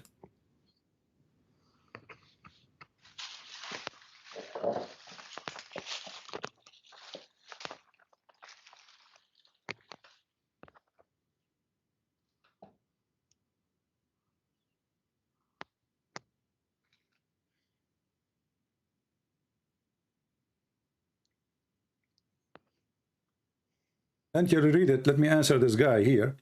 It's saying there is a Christian expert opinion, proof part Di Rahman. You see how stupid you are, Mr. Rain. First of all, Part Rahman is not a Christian and you are a donkey. Secondly, how come your stupid Quran approve our Bible, you idiot? And not only that, you're a prophet, he put his hand on it and he took an oath in it. This is how Muslims, they lie. It's Muslim without lies, they die. Suddenly, Part Rahman is a Christian now.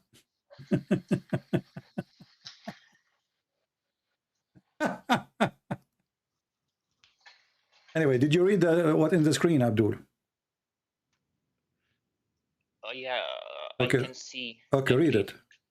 Okay. Okay, read it.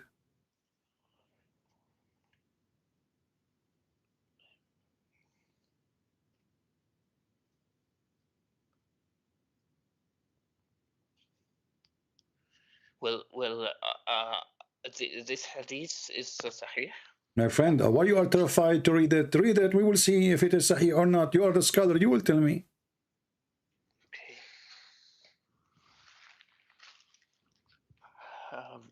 Verily, Allah has fixed the very portion of zina. So it basically means that we have sins that are destined to us to commit, because. But a second ago, I asked you. You said no. I said to you, adultery in Islam is a destiny. You said no. I mean that Allah does not want us to commit adultery. How he don't want you to commit adultery, and you just told me that means destiny. A second ago you said that. What's wrong with you? You just said, after reading this, you said, well, adultery is a destiny. You said that. You forgot? Okay, I mean, I didn't mean that. I meant it's not correct. It's not. What you mean you don't meant, I meant, you meant, you don't mean. I did not mean what you meant, I meant. Listen carefully, it says, verily Allah has fixed the very portion of adultery which a man will indulge in. So you like it, you don't like it, you want to do it, you don't want to do it. Allah wants you to do it, and Allah forces you to do it, actually. It's not a choice. It says the fixed portion of adultery which a man will indulge in, which of necessity he must commit. It's not up to you. So when Abdul, he says to us, Islam is against adultery, I laugh, because Allah is the one is forcing you to commit adultery. Allah is the adulteress, and the one who make you, force you to adultery is a pimp. Your God is a pimp, my friend. Okay. Let me explain. Adultery does not mean that you look, that you commit adultery. Adultery by looks. So no, everyone. No, adultery. Your prophet, he count for you how you do adultery. He said adultery by look, adultery by touch, adultery by effing. Read it. All of them is a destiny. The adultery of the eyes, lust of a look. It says. It says here, my friend, he count for you adultery of an eye, which mean by look, adultery of a lustful, and this is what Muhammad did when a woman she walked by looking at her ass. Adultery of a tongue, adultery of a speech, adultery in the heart, and then adultery of the private part. Okay. All of this is a fixed portion. So let me ask you, CP, like in Christianity, there is also destiny. No, we don't believe in destiny. Destiny, the only destiny we can talk about in Christianity, it's a penalty as an example, or like you are born to die. That is something you cannot change, and you don't have a choice to reject. But we don't believe that God, he made me commit adultery, and he decide for me I'm going to sleep with somebody. As an example, a Muslim woman, she called the sheikh in the TV, and she said to him, I am over 30 years old, and I'm afraid that I'm getting old, nobody will marry me. So the sheikh, he said to her, don't worry. The Prophet, he said in his hadith, it's written in every vagina the name of the one who will if it. So he is telling the women, it's a destiny. If somebody written in your vagina to if you, his name is written there. It's your religion. It's not my belief. So you don't have like Jesus, your God doesn't know where like if there is Abdul, you are very confused between what God knows and destiny. Destiny is he decides for you what to do, not about knowing what you will do. Destiny, I make a destiny for you how you will end and what you will do in your life. But knowing what you will do, this is not my not a destiny. This is the power of God. So you are very confused. What is destiny and what God knowledge is? Destiny, I decide for you before I created you what you will do. Is it true that your God decide for you before he created you what you will be, what you will do? Yes or no? Well, this is the same in our religion, like the same, like Allah destined, like he knows in the Lawh. No, this is not about he knows. You know, focus with me, Abdul. This is not about knowing. I'm showing you in front of you. Allah, he made a destiny, fixed portion of how much adultery you must do. It's not about he knew. You must do. Well, I think you understood incorrectly, but okay. But the thing is, like Islam, if you see, you'll see Islam spoke of the future. Okay, if Islam is false, why did it say like Arabs will be higher in buildings? It said in Hadith. Okay, my friend, if I read the Hadith for you, you will die laughing.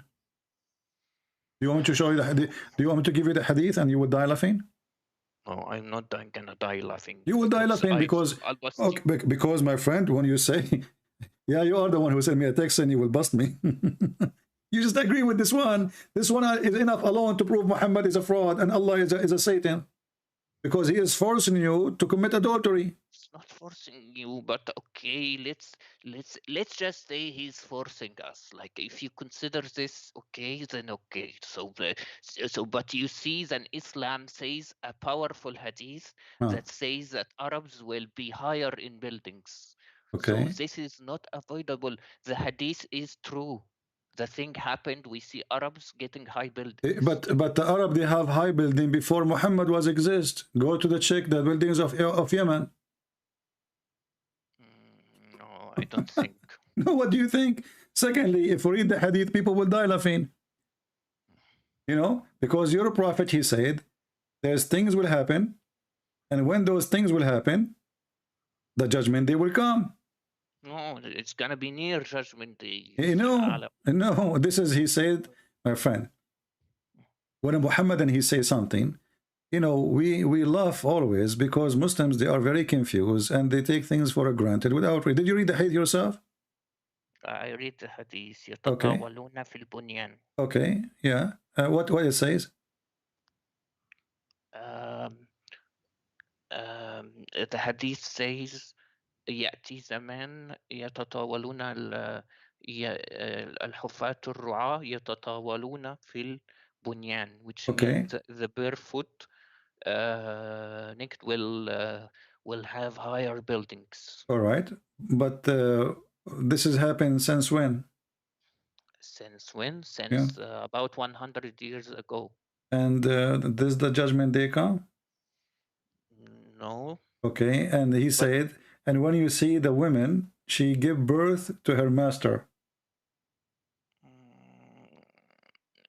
Well, okay, it happens. But isn't it your prophet? He have a woman. Her name is Mary the Copt.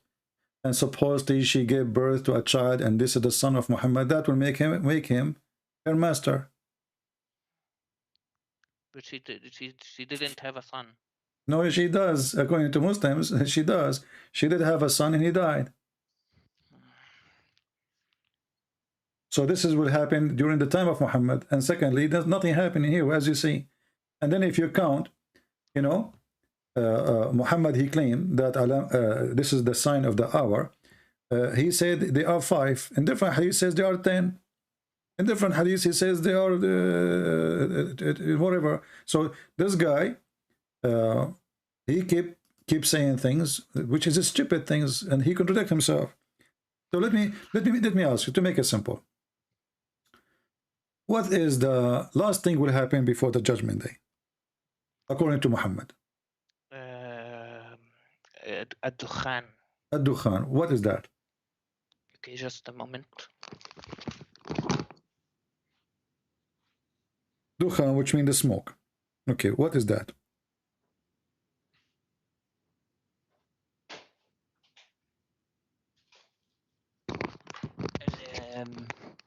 The Dukhan means that there will be a smoke that will take every kafir, every non-Muslim soul. So this is what, before the judgment day? Yes, before the judgment day, it will take every soul after all Muslims die. No, sorry. It's the Dukhan is gonna take all Muslim souls and it will keep the kuffars, which will happen when that happens. There will be an earthquake and it will take all non-Muslims. So Muslims will be taken by smoke. Okay. And the smoke, so that they don't witness the start of the hour. Okay, let us see how Muhammad is truthful. I will take what you said. You said to me that the last thing will happen is the smoke, correct? The Dukhan. Okay, what is the before it? Do you have like do you have like order for things? Before it, Yeah. okay, the order of things, the Dajjal, the Antichrist will Okay. come. Okay, and by the way, he has one eye, and you know, you see it in the dollar bill. Okay, if you Okay, in the look dollar bill. Okay, yeah. okay, okay. and then there will be after the Dajjal comes, the Mahdi will come. And then Jesus, son of Mary, he will come and he will kill the Dajjal. Okay. And then he will rule earth. And after that, Jesus will die. And then smoke will take all the Muslims. And there will be judgment day. All right. Okay. So the smoke is the last thing. The Dajjal is before the smoke, correct? Yeah. Is it a step before? One step before? Yeah. No. The Dajjal, yeah, the Dajjal is before. Yeah, before the smoke, right? Yes. But it's one step before the smoke. Is it? No, it's 2 steps, because Dajjal will come, then Jesus will come, then the smoke comes. Okay, Dajjal, so the Jesus, Dajjal will come. Okay, the Dajjal will come, and then Jesus will come, and then the smoke will come. Yes. Are you sure? Yes, I'm pretty sure. So if your prophet says something opposed to this, then Muhammad obviously is a prophet, correct? I mean, false prophet. How is that? He's the one that said so. Okay, but I'm saying now, if he say things opposing what you are saying, it's mean he is a false prophet, because he should not say things in the opposite. Well, he doesn't say opposite things. Okay, yeah. I'm saying, but if he does, then he is a false prophet, correct? Yes. Okay. Let us go one by one. I'm showing you now a list of hadith in the screen. I don't know if you can see it.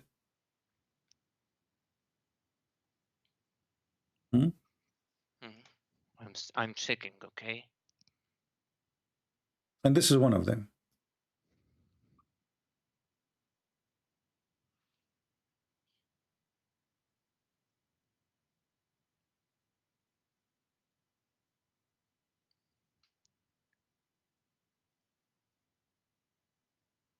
Do you see the hadith?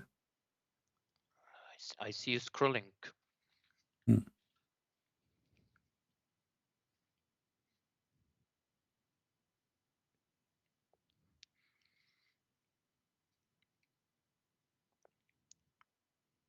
What about now? Still you don't see it? I see.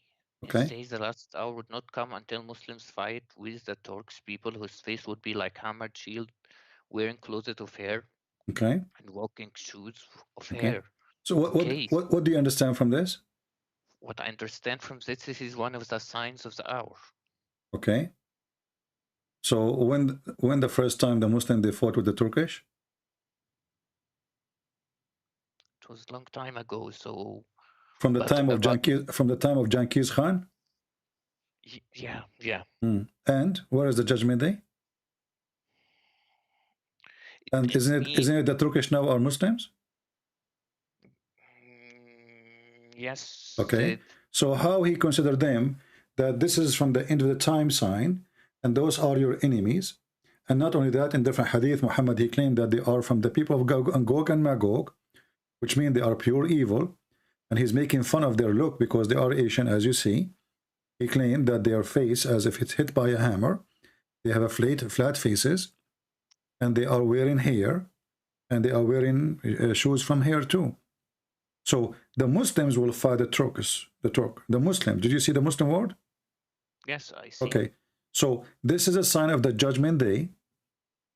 And this has happened long time ago. And the Turkish now are Muslims. So Muhammad, he predict a lie about the judgment day. And then he predict another lie that the Turkish are the enemy of the Muslims. And they are from the people of Gog and Magog. And when you fight them, this is Gog and Magog fighting you. Okay, you need to understand that this doesn't mean they are Gog and Magog. This means like we already fought them and we battled them. I heard you speaking about this is one of the early signs. My friend, I heard you like pronouncing, saying like Arabic word. Do you know how to read Arabic? Yeah. So if I show you that your prophet, he said they are Gog or Magog, what you would do? I don't think he said so. Okay. What if I show you? What if I show you? What you will do?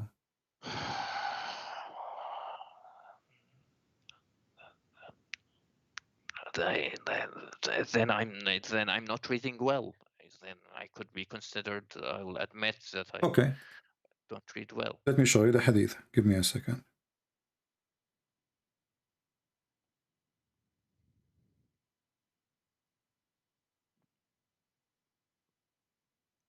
But make sure it's Sahih.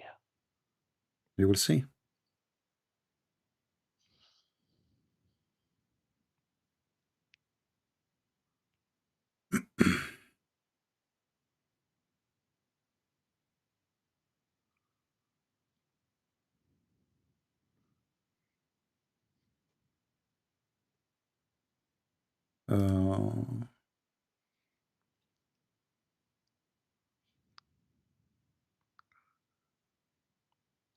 What I see from this hadith, this is one of the early signs. It's not the last signs. We will see. I mean, my friend, all of them, they are going to connect each other. And then people will see that Muhammad is really a fraud. Because Muhammad, he made it so clear. Okay, let's see.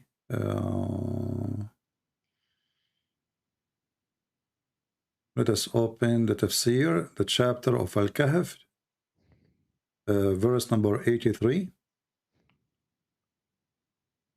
And then we will see here.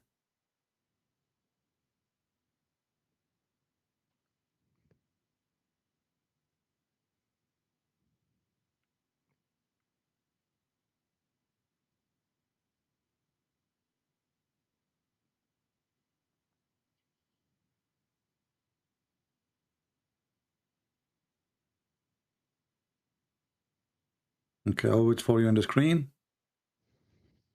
And then we will see what you will read for us.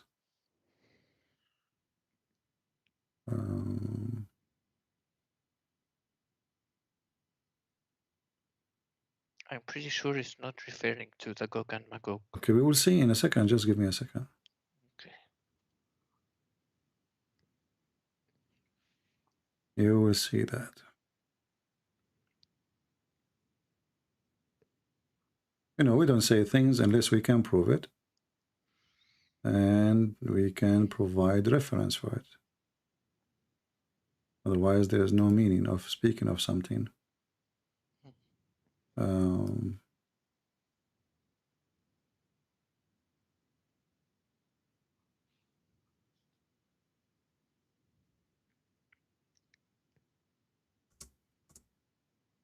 have the reference in front of me actually, but I'm trying just to find like a trustworthy website, so you don't say to me, okay, this is not accepted, whatever, you know. Okay.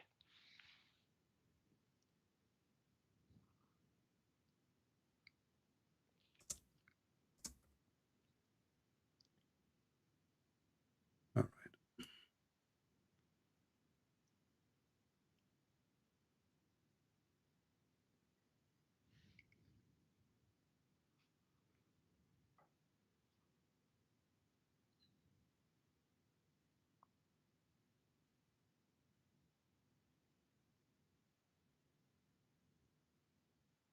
Okay, read this hadith for me, and then I will find the other one.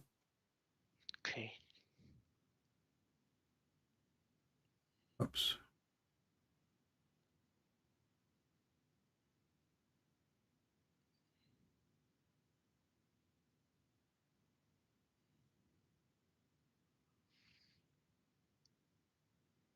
Read. It's, which hadith? I don't see anything on the screen, but Okay, it's going to come to you now.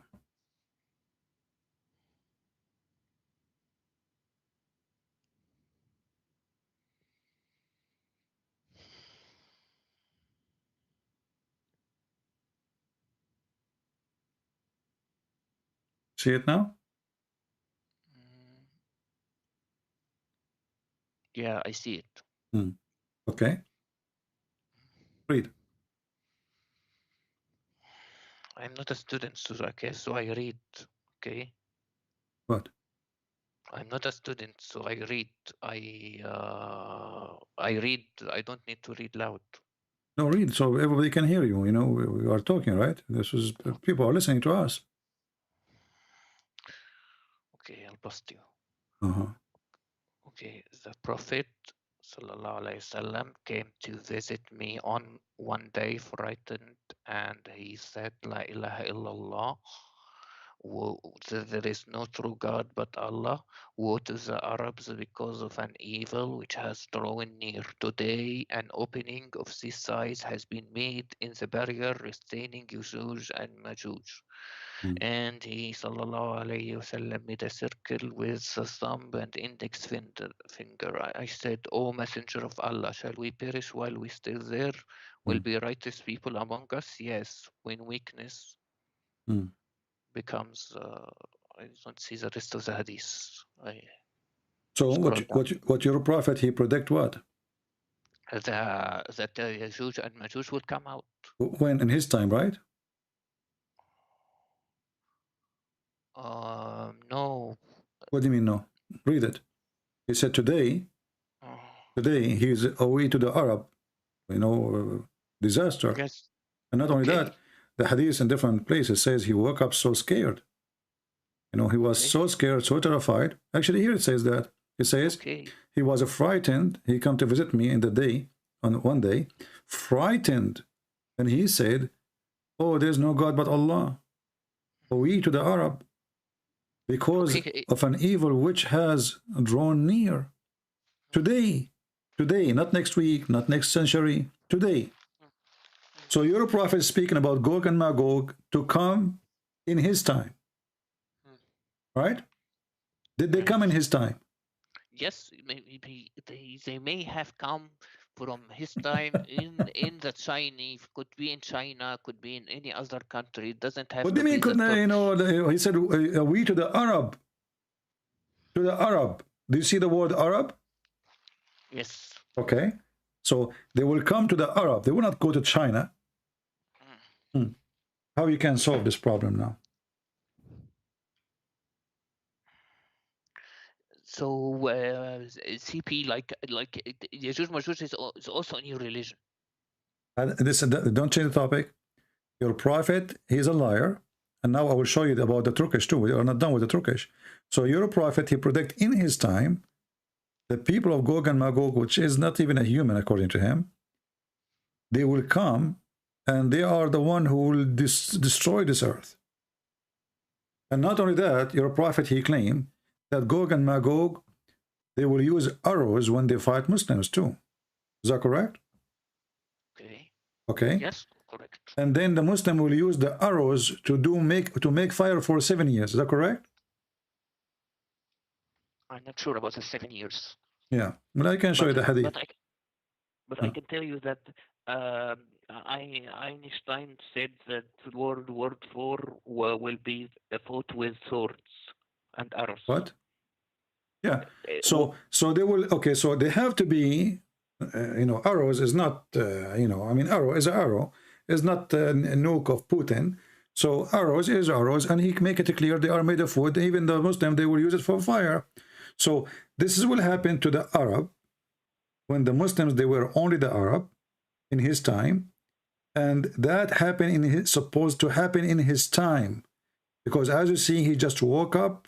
He is so frightened, he is so scared, and he is warning about something happening now. Did Gog and Magog come yet or no?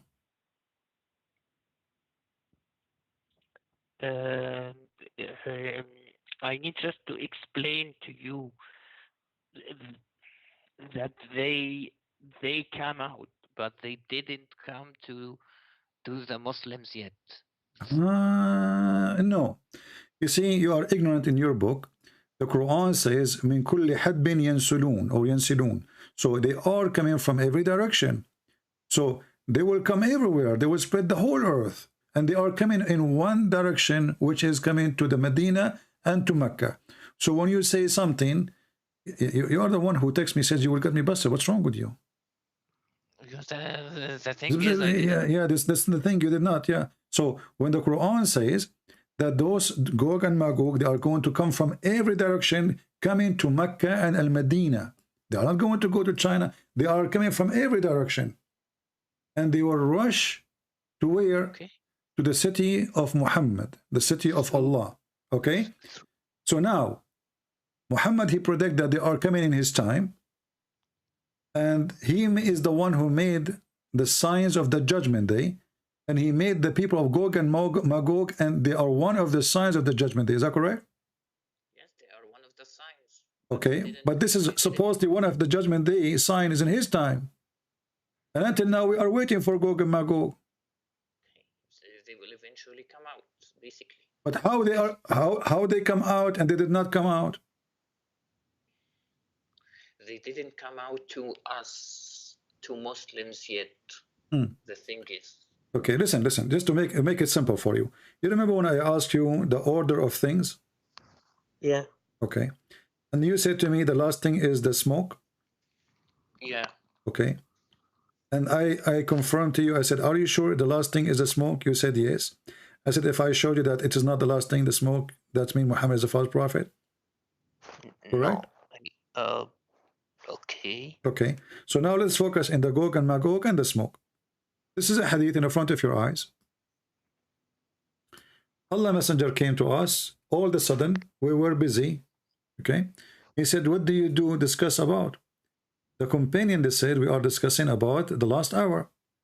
Thereupon he said, it will not come until you see 10 signs. Remember, you count for me few, but now we are 10. Okay, what is the 10th thing? He mentioned the smoke. This is number 1. Then the Dajjal.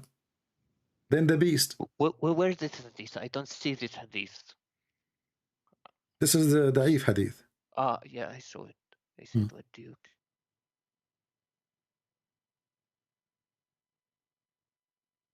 So according to the hadith here, are you there? Hello?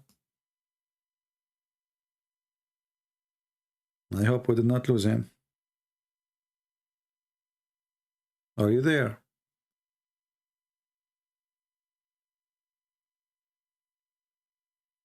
Hello?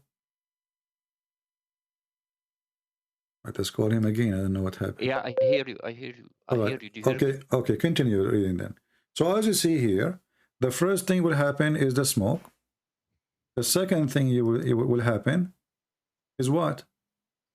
Okay, it doesn't say in order. No, it says. No, it says, because you have to say it in order, otherwise things is messed up. And you are the one who mentioned to me the last thing is the smoke. So why the last thing become the first now? If it's the last, he should make it the last. That doesn't make sense. So he said the smoke. And then he says, they will not come until you see the 10 signs before. And he mentioned the smoke, the Dajjal, the rise in the sun of the west, the descent of Jesus, the son of Mary. Remember I asked you, when Jesus will come? You said after the Dajjal, right? Yeah. Okay, read it with me. So the Dajjal come, here we go, before Jesus. And then here's Jesus is coming. But this is after rising sun from the west. And then Jesus will come down. All right. And then Gog and Magog. So the last thing will happen is Gog and Magog. And then the landslide in 3 places. One in the east, one in the west, and one in Arabia. And at the end, which is the fire, would burn forth from Yemen and would drive the people to the place of from the place of their assembly. So your prophet in every hadith, he give different signs and the order is different, and it's funny. But focus with me here with the Gog and Magog. Muhammad in his time, he claimed that Gog and Magog are coming out from the behind the wall. And Muhammad, he in different hadith, he mentioned the Dajjal. When the Dajjal is going to come? The Dajjal will come before all the signs. Like, he will come first. Was the Dajjal exist in the time of your prophet? He exists even before the prophet. Okay, but he was coming out soon. No, he didn't come out in that time. Okay, where did the Dajjal live? In an island. In an island. Okay, and what he is doing in that island? He's chained. He's chained. And who is the one who told him that the Dajjal is chained? Is it Allah?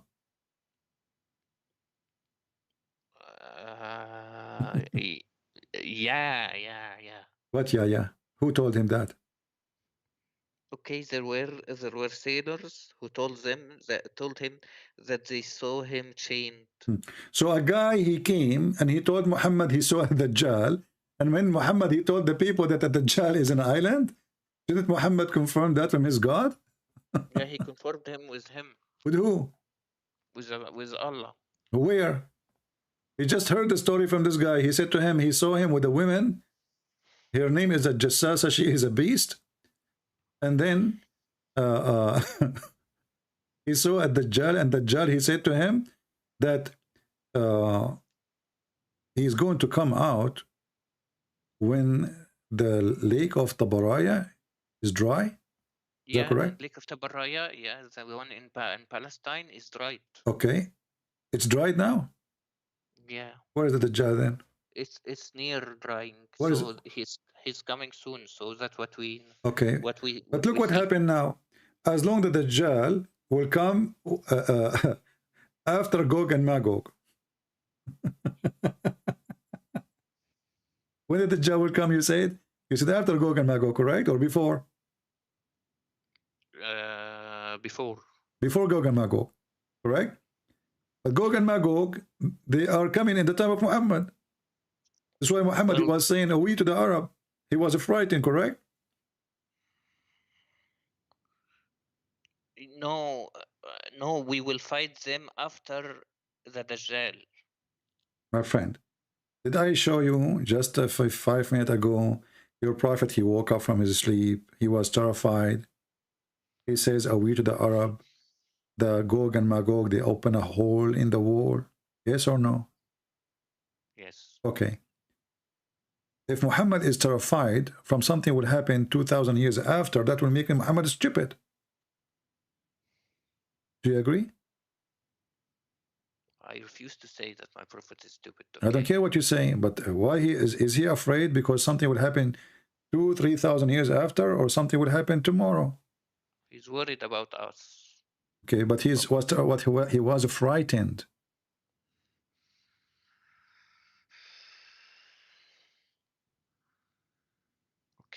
Okay, and he said to the Arab, right? And when you say you are worried about us, you are not an Arab.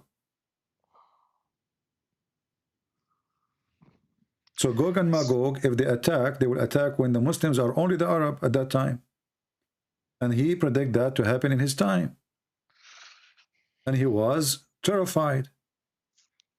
And then when he mentioned the story of a Dajjal, he said that Dajjal exists in his time. He is just in an island. He's terrified about the Arabs because we Arabs in the future. He's worried about the future.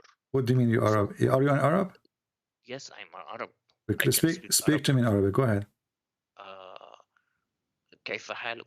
No, speak to me in Arabic. Speak. الرسول صلى الله عليه وسلم قال إحنا الساعة. You are not an Arab. Stop lying. You are not an Arab. Whatever, like you're not an Arab. This is not an Arabic. I mean, you know a few words in Arabic, and you're trying to say to me you are an Arab. Why you are lying? I can read to you any Arabic text. You are not an Arab. Okay, whatever you okay, see. so don't lie. Shame. You know, it's a shame to lie, and you claim to be an Arab. No, you know what? As long as you claim to be an Arab, that will make it even easier for us. Let us do this. So now we have Gog and Magog, and they are beyond the dam, which Alexander the Great he built to forbid them from coming out. Correct? Yeah. Okay. Where is this dam, and where are they? Gog and Magog. Why we don't know where are they? Like just like you. We have right now satellite. We knew even what is under the ground. So why we find oil before we dig. We find copper before we dig. We find, you know, they have like satellite to sensor whatever, blah blah blah blah. How come? And Gog and Magog, they are huge in number. The ratio of that Gog and Magog is 1,000 to 1, which means if we are 7 billion, they are 7 trillion. So how come we could not find one of them? Okay, so just like you can't find the Gog and Magog in your religion or the Antichrist. No, we do not. We don't have Gog and Magog. It's in my religion like yours. Your prophet, he's told about Gog and Magog, and the Bible is about a location. Doesn't even say people who they are behind the dam, and it's a location. You're a prophet. He come with the story, and we do not know where the story coming from. Well, I admit that we don't know where they are. Okay, but hold on. The Quran says that Alexander the Great, he built a dam made from copper and iron, correct? Okay, this is when, how many thousand years ago? Before the prophet, like from the time of Alexander the Great. So listen, if I build a wall since 4,000 years ago, 3,000 years ago, 2,000 years ago, from iron and copper, what will happen to this wall?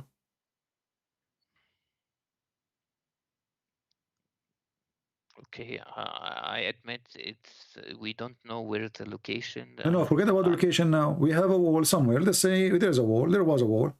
But don't you know that the iron will rust? Yes. Okay. Now, if you go to the Quran, where the Quran speak about Gog and Magog, you will see that they are behind the wall. But is the earth is flat to put them behind the wall? No, yeah, like they made a wall like in a cave or something. No, it's not a cave. It's a, you know, you claim that you are a person who study, and you claim that you speak Arabic. So you do not know that he built a dam between two mountains? No, that was saying something like that. No, there's no cave. So there's no cave between two mountains. So as long as it's between two mountains, that's mean behind those two mountains, correct? Okay. So let us say if I draw for you in the screen, I will draw a mountain. This is a mountain here. And this is a mountain here. And now we build a wall between those two mountains. All what those people need to do is just to go from the other side. The earth is not a piece of cake and there's an edge where nothing you can continue. They can just go around the mountain. They can even climb the mountain. So what building a wall will do?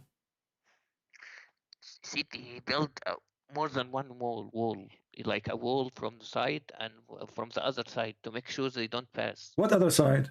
It says he built a mountain between he built a wall between two mountains. Why you are adding things? Why you are adding things to the Quran? He built another wall. Where it says that? Okay, I admit, like, it doesn't say that. Everything I say something to you, each time I say something, you say I admit, but at the end you admit nothing. So as long we have a mountain from one side and the mountain from the other side, and then we build a wall, how that is preventing those people from coming to us? It doesn't have to say it clearly, but I think there is another side of they made another side of the wall. Okay, let us say we build, how many walls he built? That could be two walls. So okay, basically it doesn't let us say we build two walls, but still they are between two mountains. Correct? Yeah. Okay. So as long as they are mountains, we can climb the mountains. Especially those Gog and Magog, they are not like us. They are like a genie. They can, they are monkeys, So supposedly they can do what we cannot do.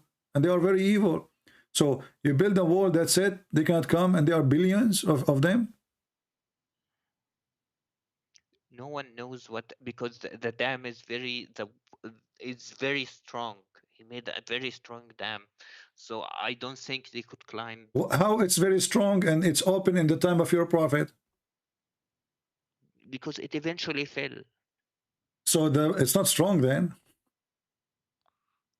Look, CP, like. And as long as you just said it's failed, so now they should be coming out because they made a hole already. Did your prophet says today they made a hole? Look, CP, like there are small things we don't need to think about it. Oh, you not need, because if you think a second, the story doesn't make any sense.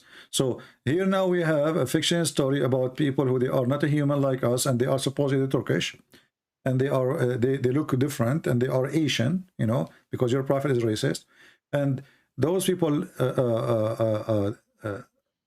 Allah, he sent Alexander the Great in a mission, and Alexander the Great is a bisexual. And then he arrived to an area where he found the sunset. And then next to it, he found people. And those people, they told, after he changed the direction, those people didn't understand anything, correct? Those people didn't understand anything. I think they are maybe the Chinese. It could be anything else. Oh, they are the Chinese. Okay, they don't understand anything. Chinese don't understand anything. I thought the Chinese are one of the oldest civilization in the world. And they are very smart. They are the first one who have the, like to make a firework, and they are the one who make ink. And they are, suddenly the Chinese, they don't understand anything. That's funny. But look what happened here. When the Quran says that this guy is Alexander the Great, he keep going until he found where the sun rise, and next to it he found people who they understand nothing. They are stupid. Right? But then those stupid people, they are the one who say to him, build a dam for us. Build dam for us. They were not the Magog. They were the other people. They didn't. No, this is Gog. This is for Gog and Magog. Yes, I know. But the countrymen told them, please build a dam because we don't want the Gog and Magog to come to us. Okay, but how they are people who they are stupid, they can't understand the word, and they are the one who told him a very smart idea like this. Who doesn't stand? Then those people, no, not Gog and Magog, the people who he found them. He found the sitting place of the sun, which is stupid. Where does it say they don't understand the things? Those countrymen. Chapter 18, verse number 93. Show me, I'll bust you. Bust me, it's in front of you.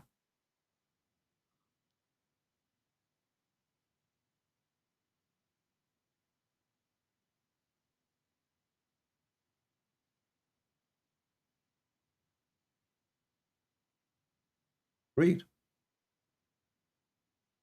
It says,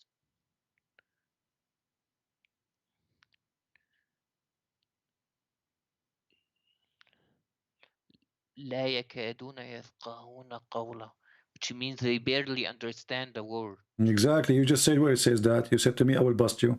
So I did bust you. So as you see, he didn't understand the word. So how did he understand the word? And then they are the one who told him what to do. How the stupid one is the one who advised me what to do.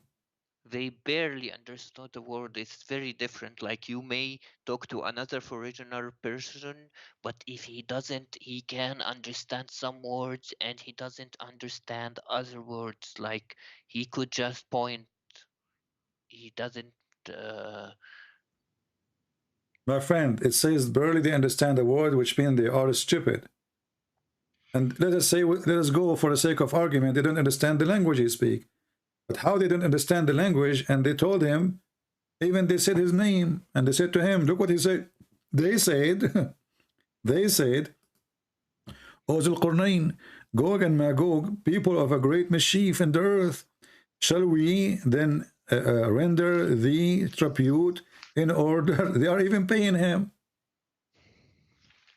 to build a barrier, correct?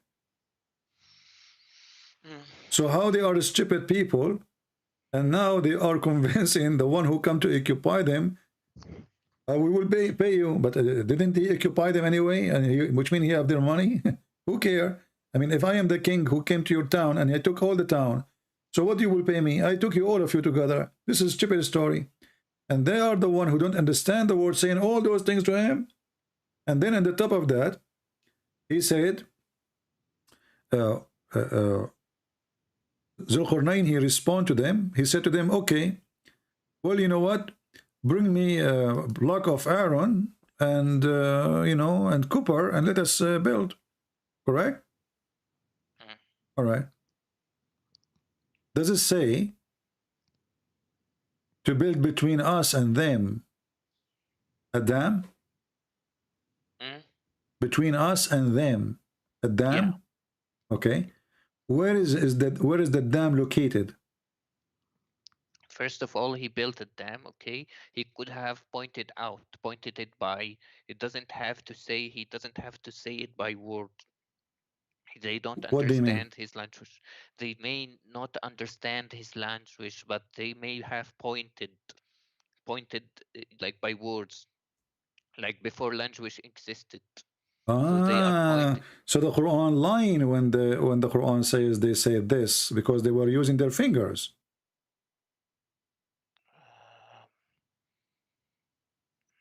That's mean they did not say that. They used their fingers to talk to him.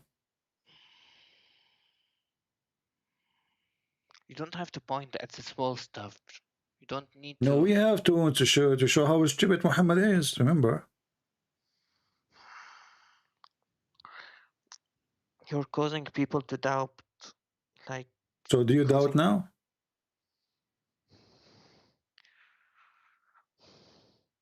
Like you don't need to just point these ideas into our minds. I'm not pointing an idea, you know, at your mind. I'm just, you know, trying to help you to see what I see.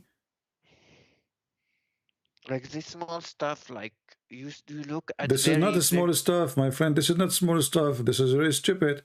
You know, he found where the sun set, the location of the dam. I asked you, where is the dam? You said, we don't know where it is, but it says there.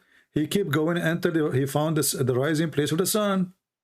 I mean, have you ever heard of the rising place of the sun? Where is that? The sun rises everywhere. Where does it say the rising place of the sun? Here we go. It says, حتى إذا بلغ, you claim that you speak Arabic, بلغ مطلع الشمس وجدها تطلع على قوم, until he arrived to the location where the sun rises. He found it appear on a people, and they have no cover over them. Does it say that? They have no cover upon them?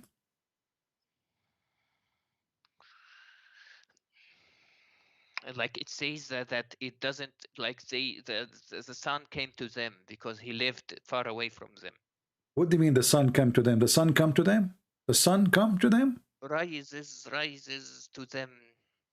No. What rises to them? حتى إذا بلغ, until he arrived to مطلع الشمس. He arrived where the sun rise.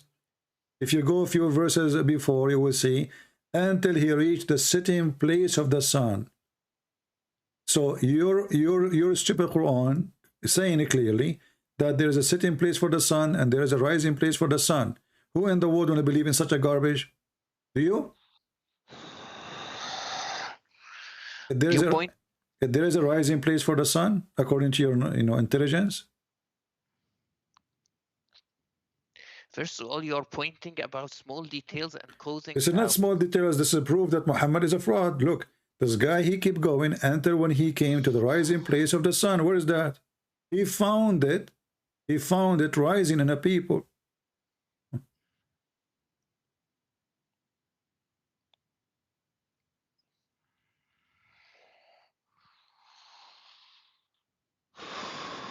So according to your prophet, there is a rising place where the sun rises, and there is a place where the sun set.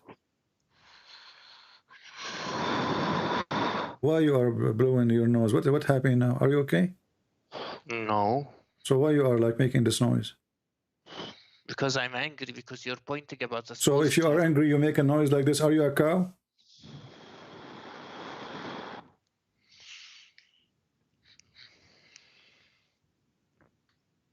He found he came to the rising place of the sun. Rising on, not in. Okay, so does it make it different? The pray for, not to. It's rising in a place. The sun, he entered, he keep walking, until he came where? The rising place of the sun. He found it rising on, not in, for sure. It's not rising in their ass. It's rising on them. So what kind of God he think that the sun rise in a place, a certain place, the rising place of the sun? Where is that? The sun rise everywhere, even in the North Pole it rise.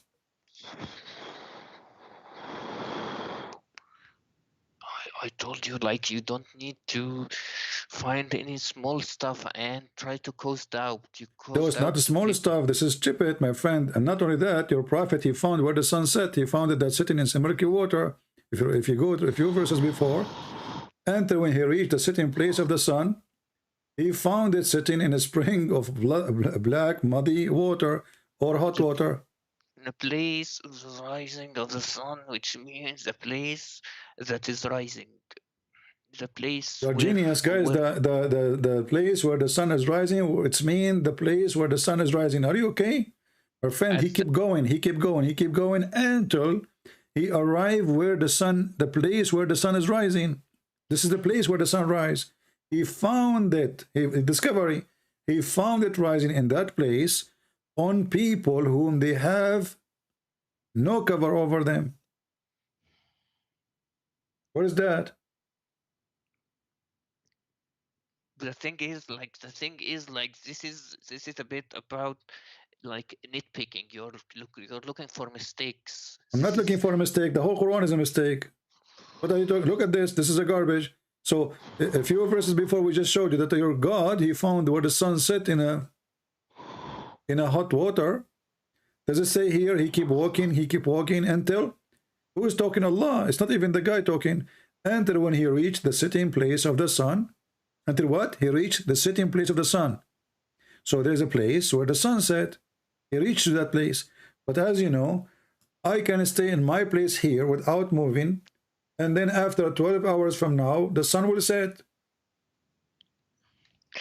He went to a place where the geographic location, the sun was rising. And he went to geographic location where it was setting. So okay, it's exactly. There is a geographic location. But this is where the sun place set. The sitting place of the sun. Can you read? The sitting place of the sun. Not just the sun was rising. He came where the sun place sitting is. And then he found it what? He found it sitting in a spring of a black hot water. And near to it, near to what? Near to that spring where the sun set, he found people. Black, muddy, hot water. He found it sitting like it's showing in a muddy black water, showing the sunrise. So it is showing, but it's not true. It's showing. This is appearance, right?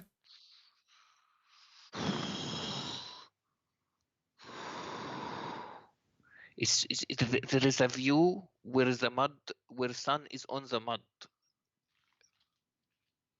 Like there is a view, a specific view. That's what it means, because you don't understand the Arabic word. Let me ask you. So I understand Arabic and you understand Arabic. So listen carefully.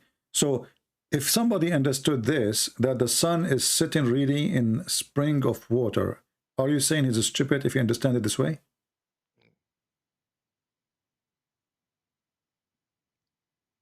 No, he's not saying that. Okay. You know, I'm not saying he said that or not. I'm asking if somebody understood this verse, that the sun really set in a hot spring water. If he understand this, and they are saying the verse doesn't say that, so if you understand in such a way that the sun set in a muddy spring hot water, that person who understands this is stupid. Do you agree? Okay. Yeah, that's correct. And I need to tell you that this ayah does not mean it's sitting inside the muddy water. Okay, so now me and you, okay, no problem. So there is a view on the this view, one. okay, It says that but we agree. The views on the muddy. All right, but we agree, me and you, that the one who understand it, as I said, that the sun set in a spring of muddy water, hot water, this person who understands this way, he's stupid. He do not know how to read, correct? Yeah. Okay. What if I show you that your prophet is the one who said that? Then I'm a donkey, okay? You will name a donkey? No. Okay. I will be I'll be the donkey if that's true. No, then he have to be the donkey, because you are the one who said that the one who understands it such a way is stupid. Read it. Here we go. No. You said, everybody heard you. Everybody heard you. I asked you the question twice, 3 times. If somebody understands it in such a way, he is stupid. You said, I agree. I said, we agree, me and you now, that if somebody understands the verse that the sun really set in a black, muddy, hot water, this person who understands it in such a way is stupid. You said yes. Read the hadith.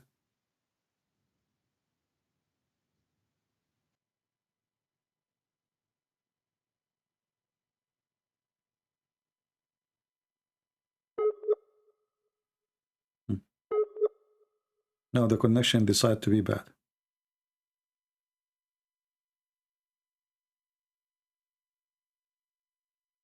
They are waiting for it. Do you hear me? This hadith. Yeah, I hear you. Okay, we lost you. So can you say again what you were saying? No, I think this hadith is not completely correct. So could you please check if it's authentic or not? Yeah, it says here. Read it. Where does it? It says it sets in a spring of water. Read. So the game of da'if and weak doesn't work. Where you scroll down, I don't see Sahih or weak. It says Sahih in chain, Al-Albani, Sunan Abi Dawood, 4002.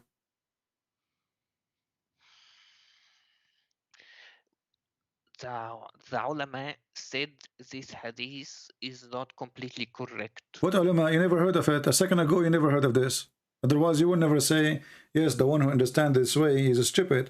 I'm not saying that I'm not saying he's incorrect, but this been answered by many people. You never heard this before. You just heard it from me. Where you got this from? That the ulama believe, the scholar they believe it's not correct, and if the scholar don't believe it's not correct, isn't it this is the scholar saying it's correct?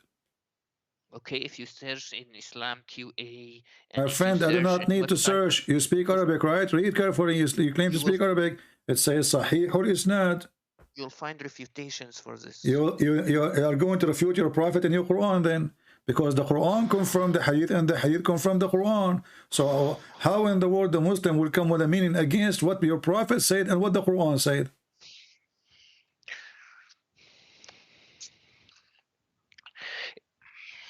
This is confirmed exactly what is in the Quran. So how in the world the Muslim can deny it? It's not against the Quran. It's not opposing the Quran. Both of them, they are in agreement. So the Quran is authentic, right? The Quran is authentic. Okay, and the Quran says, he found it sitting in a muddy spring of water. He did not say he found it as if it was sitting, correct? But then you don't understand Arabic. No, I understand the Arabic. The one who made the Quran, he cannot say he thought. No, he did not say that. Can't he say it appear like if it is? No. And as you see, it's a spring of water. He found it. He found it. وجدها. Exactly. Found is a report of a fact, not imaginary. When you say I found, when I say I found, you are talking about something is true. It happened. It exists. It's not a theory. It's not a thought. It's not imaginary. I found it. If you go inside your house and you found, you know, I found my my donkey eating the grass. You are reporting a find. It's not I thought. And the one is talking is Allah. It's not even the guy.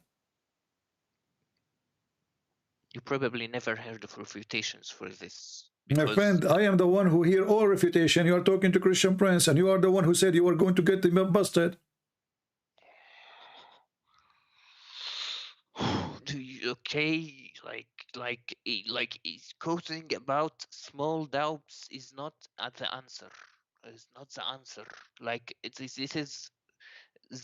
is like it's complicated Arabic. Arabic is more complicated than this translation. I don't care how complicated Arabic is my first language, and this is stupid Arabic anyway. Because if Allah, what Allah trying to say to us here? Tell me. Here we go. Go ahead. I'm listening. Is what the word spring present. He found it in a spring. Spring. Do you know what spring is? Spring is not even a river. It's not even a lake. Okay. So how you explain to me the word spring? Like the Muslim, they lie, they say, like, don't you see the sun go in the ocean? This is not an ocean. This is a spring of water. And it's a hot water. Hamia.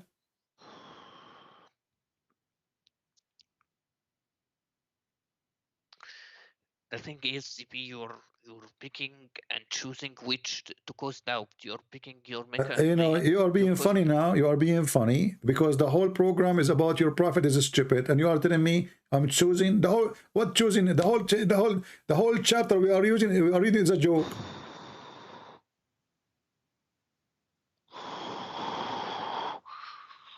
What, like you even like if you read your book, you will find errors. So why don't change the topic. Don't change the topic. And suddenly, you know, look.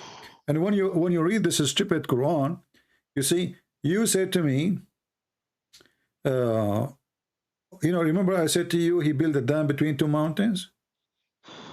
Yeah. Okay, and you agreed. Yeah. Okay, what the word mountain in Arabic? Jabal. Jabal. Okay, read with me and laugh. What kind of God he says this? حتى إذا بلغ بين السدين. Where is the mountain? Until he arrived between two dams. So did he build a dam or he arrived between two dams?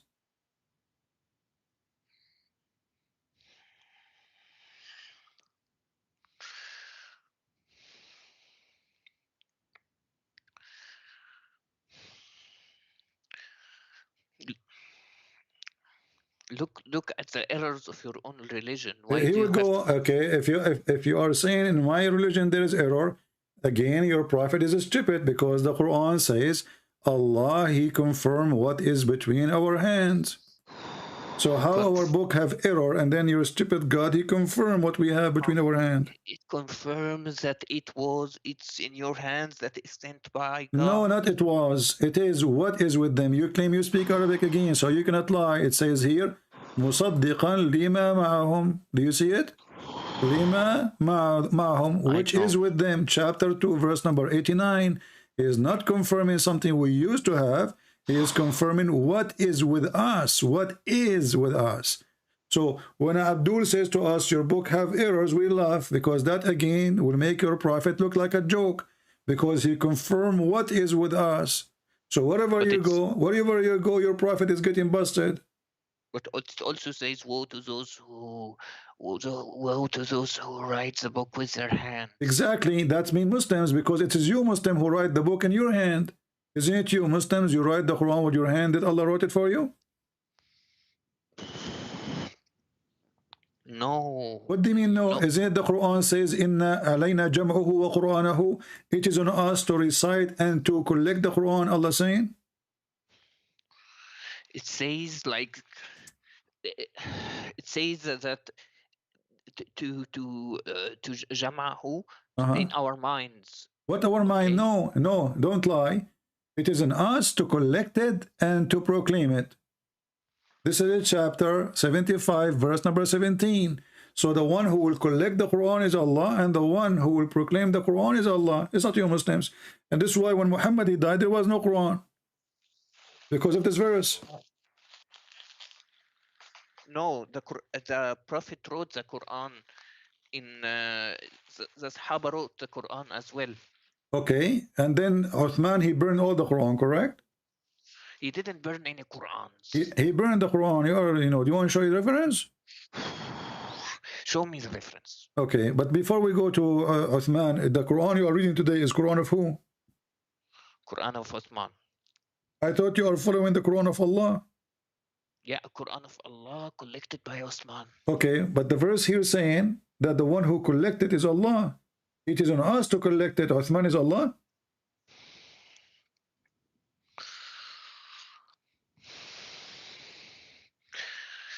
So you're saying your Bible was not it was not joined by men, by I'm not talking about my Bible now, my friend. You're really confused. Allah, He promised that He will collect the Quran, and now you Muslim, you don't have even the Quran of Uthman. The Quran you have today is called according to,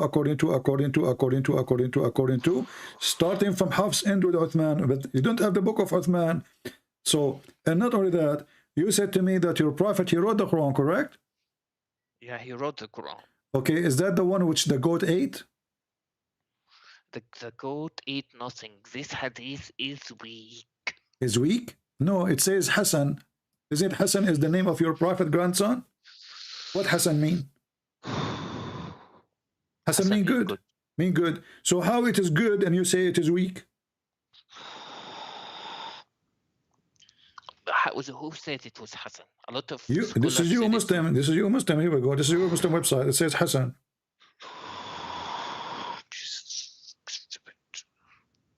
The Muslims are stupid, right? I agree. No. You said that. You said this is stupid. This is the Muslims stupid. I heard you. I believe everything that in the hadith and okay, Quran, listen. It says here the verse of stoning to death and breastfeeding for adult 10 times revealed. Can you recite for me the breastfeeding for adult 10 times? I'm listening. That's abrogated but not enrolling. No problem. It says abrogated, but do you know the verse? How you abrogate something you do not know? The verse of stoning abrogated. I'm asking about the breastfeeding for adult. I like breastfeeding for adult. It's my favorite. What kind of God he order his followers to do breastfeeding for adult?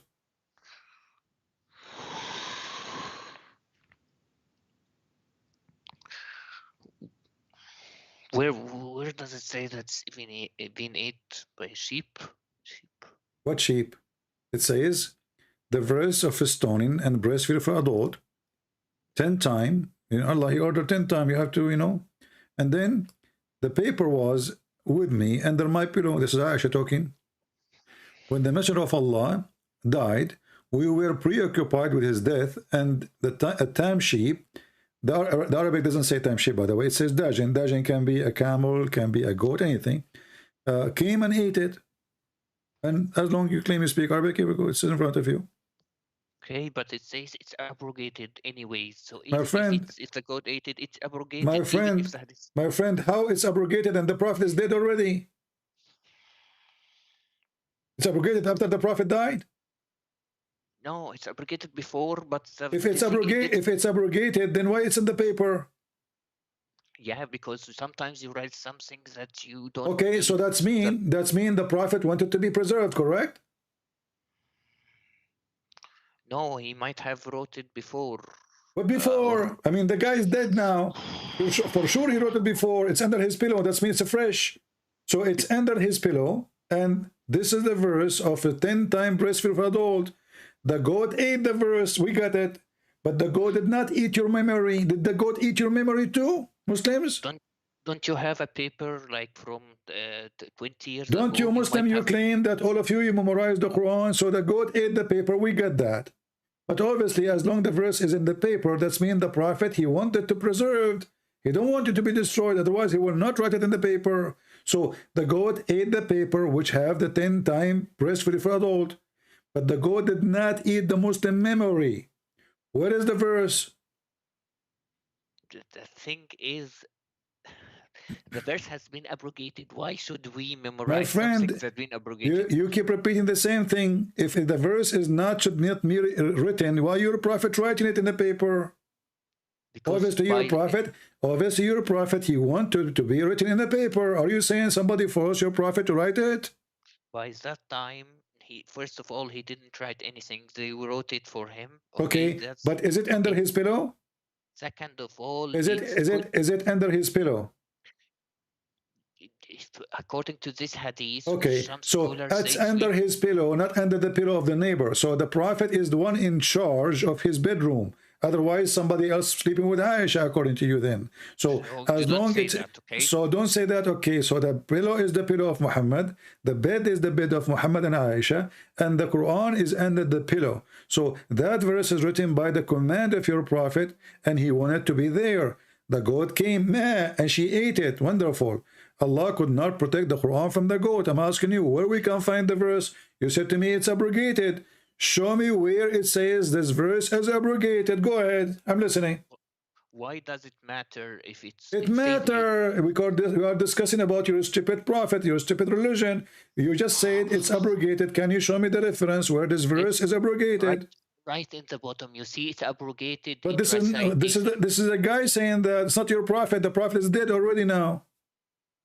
Because what cause? Show me where it says. Look, it says abrogated by 5 times. Can you show me the verse abrogating the verse of 10 times by 5 times? So now we have 2 problems. We don't have the 5 times and we don't have the 10 times. It says there. Aisha said, where? Okay, where is this coming from? Show me where is the abrogation, my friend? When we say it's abrogated, is it abrogated by Allah or abrogated by the neighbors? It says it was narrated that Aisha said, and said these verses were abrogated in recitation. My friend, my friend, nowhere it says what you are saying. Read with me Arabic. Read. After I ate it.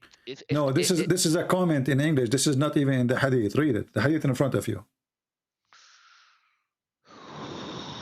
The hadith is as it is in Arabic. There's nowhere it says abrogated by 5 or 7 or 7. This is a comment. So read the hadith. Does it say that in Arabic? No. وَتَشَاغَلْنَا بِمَوْتِهِ دَخَلَ دَاجٍ فَأَكَلَهَا. That's it. This is the end of the hadith. There's no additional. Here we go. We go down. There's nothing, 0. The end of the page. This is a comment. However, if we have 10 times and then abrogated by 5 times, doesn't change anything. So now we should have 2 verses in the Quran. One of 10 times breastfeeding for adult and one of 5 times breastfeeding for adult. So now you have a problem now. Where is the second verse? Where is 5 times? It says only 10 times. It says here abrogated by 5. It's in front of your eyes.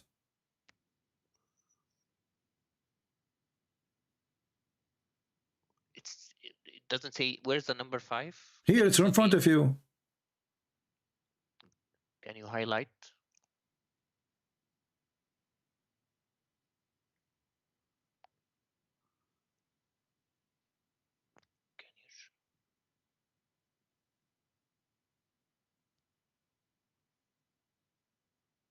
Are you blind?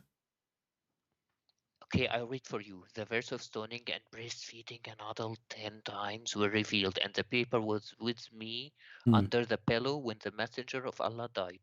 We were occupied with his death, and then she came in and ate it. These verses were abrogated recitation, but not ruling. Other hadith established the number fosters to be 5. So other hadith said it's 5. But anyways, in any case, it says a commentary, like it's been abrogated. It's in the commentary. Abrogated in the commentary? But this is not in the part of the hadith. And secondly, if it's abrogated, no problem. What is the verse? What is the verse? What is the verse of 5 and what is the verse of 10? It's not meant to be And abrogated. what kind of God he order a woman, she is adult, to give her breast to a stranger 10 times? Where does it say stranger? Well, does it say breastfeeding? Does it say breastfeeding for adult? An adult, not okay. Is this adult? Is this adult your son?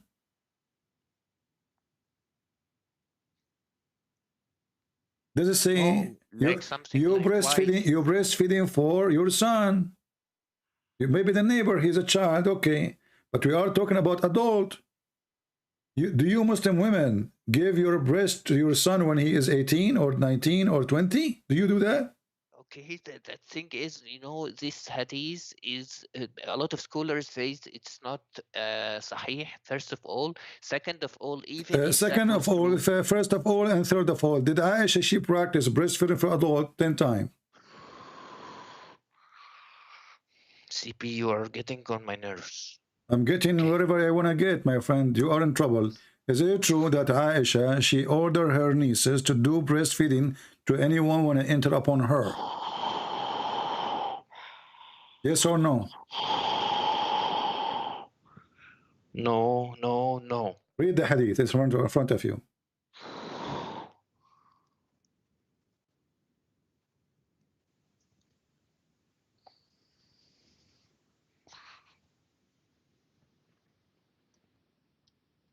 Even if the hadith is correct, it was abrogated. How it's abrogated and she is practicing that after Muhammad's death? The Quran is abrogated after Muhammad's death. The guy is dead.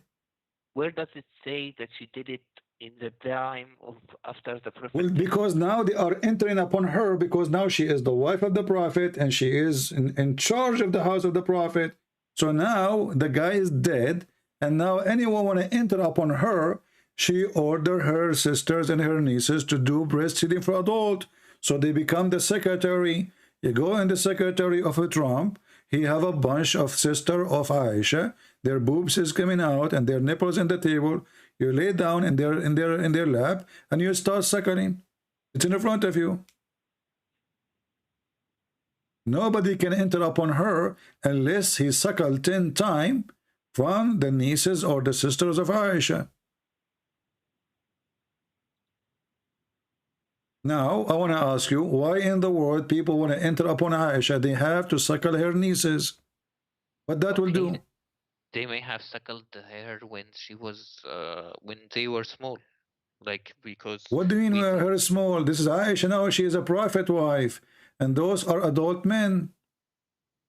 This is why it says breastfeeding for adult. Listen, are you stupid or what? It says, does it say breastfeeding for adult? Whom her sister, those of her brother had nursed, and she did not admit those who were nursed by the wives of her brothers. Muslim women, they can see a child, no problem. But if it's a man, there's a problem. Because they are men, before they enter to Aisha, they have to suckle her sisters. It's obvious.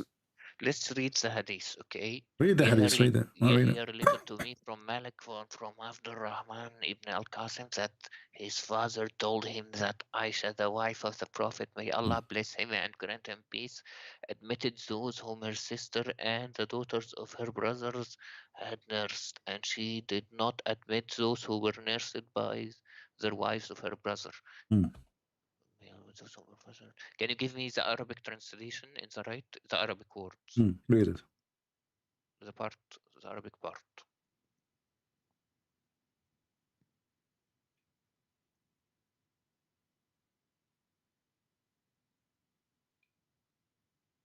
The Arabic. I have it in front of you. It's not showing at the screen yet. Let me see. Okay. I don't see it on the screen.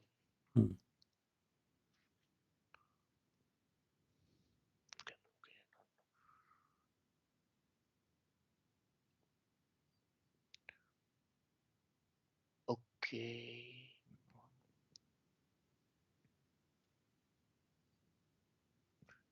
إنه أخبر أن عائشة زوجة النبي كان يدخل عليها من أرضعة إخواتها وبنات أخيها ولا يدخل عليها من أرضعة نساء أخواتها.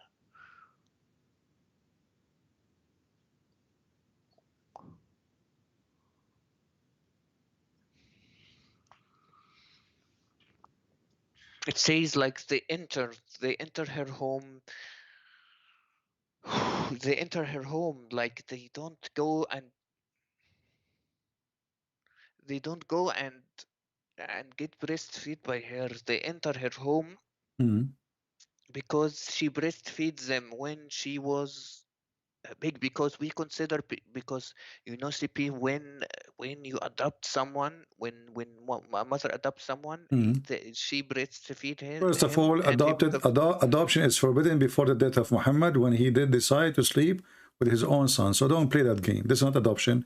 And according to Islam, a woman, she do breastfeeding for adult, still she can have sex with the man, still she can marry him. I can show you the fatwa. إرضاع الكبير لا يحرم. So don't play this game with me. You cannot.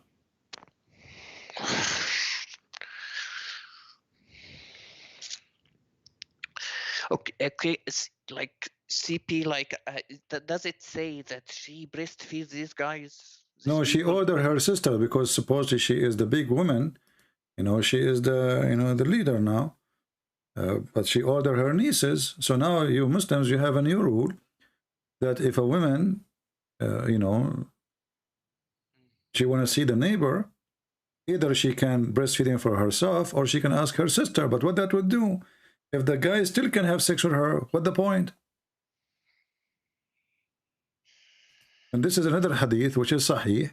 It says it clearly that Aisha, she ordered her sisters and her nieces, to do breastfeeding, and even if it was a child or it was an adult man. Doesn't matter.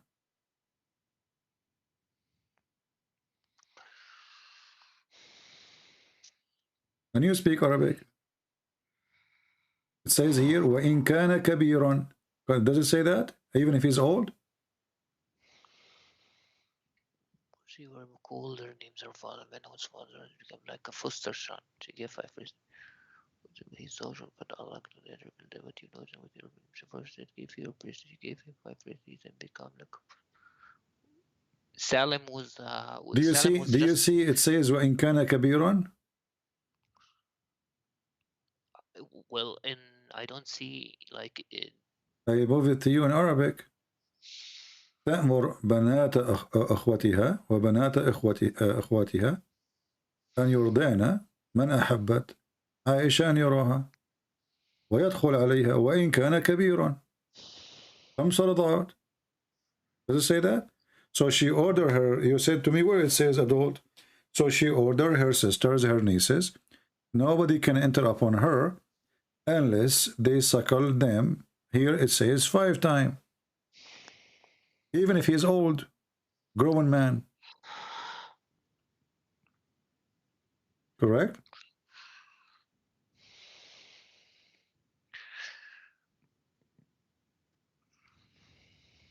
Is this hadith sahih? Yeah, this is sahih. Here we go.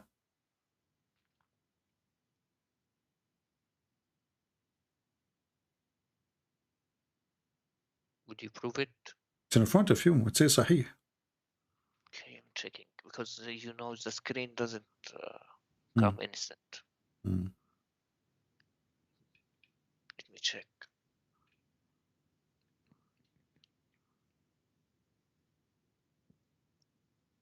Because I don't see it in the screen. If you okay, okay, okay.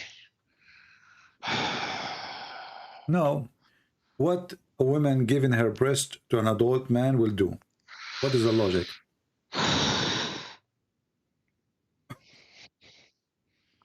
You have 1,400 people listening to you, and I want you to convince them. What is the logic that adult women, she gave her boobs to a man? What that will do exactly? That will make him excited. That will make him horny. I never heard of a religion, in order to see a woman, legally, you have to suckle her boobs first. So in Islam, we cannot shake hands with Muslim women, but we can suck their nipples, hold their breast, and put our hands around their waist. What kind of religion this religion is? You do realize a lot of scholars. What's sakrurar? What's sakrurar? Who cares sakrurar, ma sakrurar? My friend, this is your religion, and this is your prophet, and this is, and listen, the one who revealed this verse is Allah. I don't care what the sakrurar are saying. And as you see, all reference saying that Aisha, she practiced that, and even she ordered her nieces. So you Muslims at the time of Aisha, you have suckling club. You realize the scholars said that You have suckling club. You have suckling club, and not only, I can show you the scholars right now saying that even if a woman, she go in the train, she have to suckle everybody in order for her to be allowed to be with a strange man. I can show you right now. You claim you speak Arabic. I can show you the video from Egypt. A woman, she is in the TV. She asked the Sheikh from Al-Azhar University. She said to him, are you saying that all those men who they are with me in the studio, and the engineer and the decoration and the electrician and the one who work in the sound, the DJ, all of those, I have to suckle them? He said yes. The scholars says that it's not in it was in a cup. It's not on by. That is stupid, because you speak Arabic as you claim, and now you cannot run away from this. How it is in a cup and it says yarda. Yarda from radda. Radda, which means you use your lips. Rida'a min al-majaa. You don't, yarda is not a drinking. What cup? And I will go with this stupid thing. Let us say in a cup. So now the women, what she put in the cup, this Sahla bint Suhail is not even a young woman. She don't have even a child. So do you think women, they have milk in their breast? Anytime you squeeze it, milk come out? Do you think they have a tank full of milk? This is stupid, my friend. They have no milk there. So they were suckling what? So the scholars you are talking about, they are a scumbag trying to find a solution for the stupidity of your prophet. And your prophet, nowhere he said to the women, go and give him a drink of milk. He said, ardi'i. This is why the women, she said, how I'm going to suckle him? Did your prophet say to her, suckle him, or he said a drink? Not only the scholars said that, the Sahaba. No, there's no Sahaba. That's false. Show me the hadith where the Sahaba says that. Don't go there, my friend. Did your prophet say suckle, or he says drink? Do you see the book? Look. What the name of the book? Suckling. Do you see the name of the book? Suckling. So when they're stupid ones, they say to you that this is a drink in a cup. So why it says suckling? Suckling is not drinking. Drinking is something, and suckling is something else. So when I drink now the milk of the cow, I'm not suckling the cow. I'm drinking milk.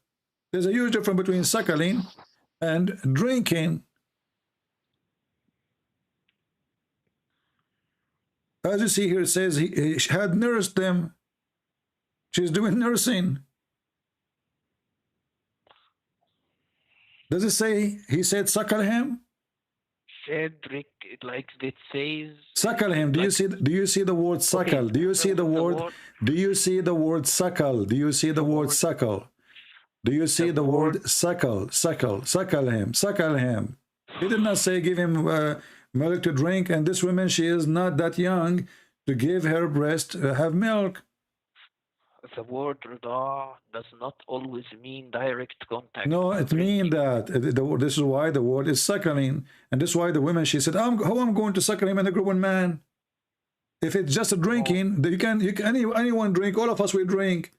So she said to him, she said to your prophet, the woman, Sahla bint Suhail, she said, how I'm going to suckle him and he's a grown man? So she was surprised of the word suckling. If it's just a drinking milk, oh, everybody can do that. But she was wondering, how can I suckle him as he is a growing up man? Look, Sifi, okay. There are two opinions of this, okay? The scholar said in a cup. I don't care about opinion. The only opinion is in the front of you. It's your prophet. The woman, she did not say, I would drink him. I will give him milk or water. Otherwise, she will not be surprised. She said, how can I suckle him and he's a grown man? So what the problem? The problem, he is a grown man and I'm going to suckle him. If it's a drinking, that's not a problem. She will not be surprised. If he said to her, give him some milk from your breast in a cup, then she would say, okay. But here, because he's saying suckle, then the Muhammad, he says, well, I know he's a grown man, and he was laughing. Okay, let me explain something. Okay, there are two opinions of this from scholars. So let's just like inconsistency. The first opinion says it's a cup. Okay, the second opinion says it was only one time, like at the time of the Prophet, only one time, and it My friend, was. you see, your scholars are stupid. It's 1 time, it's 10 times. Who care what that will do? This is stupid. The son is not her son. The man is not her man. He is not her child. He is not her husband. He is not her brother. And he is a grown man. So what giving milk to a man will do? Explain to me. Go ahead. Stupid. Your prophet is making fun of you Muslims. The thing is, are you Muslims are a bunch of Hindus? Are you Hindus? Like you believe the cow is your mother, etc.? No. Okay, so what the milk will do here? The man is a grown man. It's the thing is, it's not about eating. It's about making him lawful to her. What lawful? Still, he can marry her. You can go right now and you can search, is breastfeeding for adult forbidding the women from having sexual intercourse? The answer, no. لا يحرم إرضاع الكبير. Do you want to show you the fatwa? show me several scholars' opinions on that. Several questions, several scholars. Here we go. Let me show you this fatwa. It says, رضاع الكبير لا يحرم. Here we go. Fatwa number 3901, and this is islamweb.net, and this is your sheikhs. Question: رضاع الكبير. The answer is رضاع الكبير لا يحرم. So what the point? Question is: هل يحرم الرجل الكبير إذا رضع من امرأة؟ أي هل تصبح أمه في الرضاع؟ How about? ما صحة? Listen to the question. So what is the correct that the wife of the Prophet, she did that? Here he says, look at the answer. All the 4 sects of Islam, the 4 imams of the 4 sects of Islam agree that the adult breastfeeding for adult does not make anything unlawful, which means the man still, he can have sex with her. Do you see? It's in front of you. It's in front of your eyes. So what the point of this stupid thing? Still the man, he can have sex with the women. So what the point of breastfeeding for adult? She is not forbidden for him. She is lawful for him. So now the woman, she gave her breast to this person. Okay, still he can have sex with her. So what the point?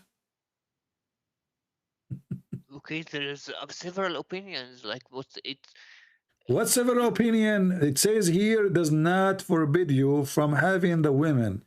So you can marry her, you can have sex with her, you can have kids from her. So what the point of this stupid breastfeeding for adult? Nothing. It says here وذهبت عائشة وابن حزم إلى أن أرضاع يحرم مستدلة بأن النبي صلى الله عليه وسلم. So Aisha opinion says. Thank you.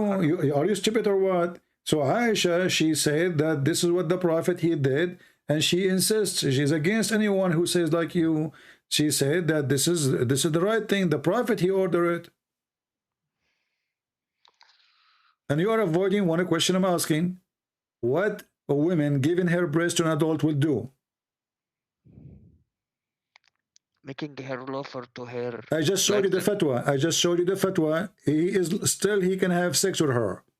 All the 4 scholars of Islam agree that this kind of a breastfeeding for adult does not make the person unlawful for her to have sex with her. I put the fatwa in front of you, in front of your eyes in Arabic.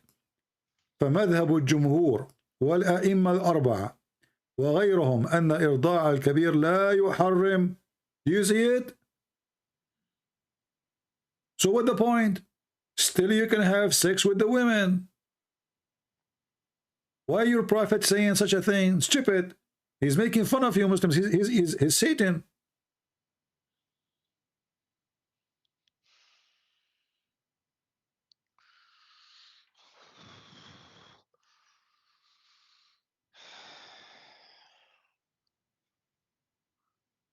So look what happened now. Wherever we go, we find that your prophet is stupid. And each time I show you something stupid about our prophet, you breathe heavily and you are angry, but you cannot answer me. And you are the one who texts me saying, I'm going to get you busted. Isn't it your text said to me, I will get you busted? Okay, but you know, it says Ibn Hazm and Aisha, okay, because several scholars like Aisha and Ibn Hazm said you haram. That's the point. That's the point of breastfeeding, to make it lawful for her. Okay, so why the four scholars of Islam didn't agree with Aisha if this is the case?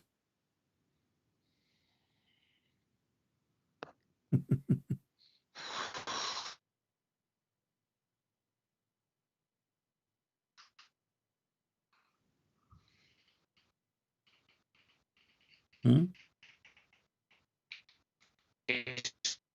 What?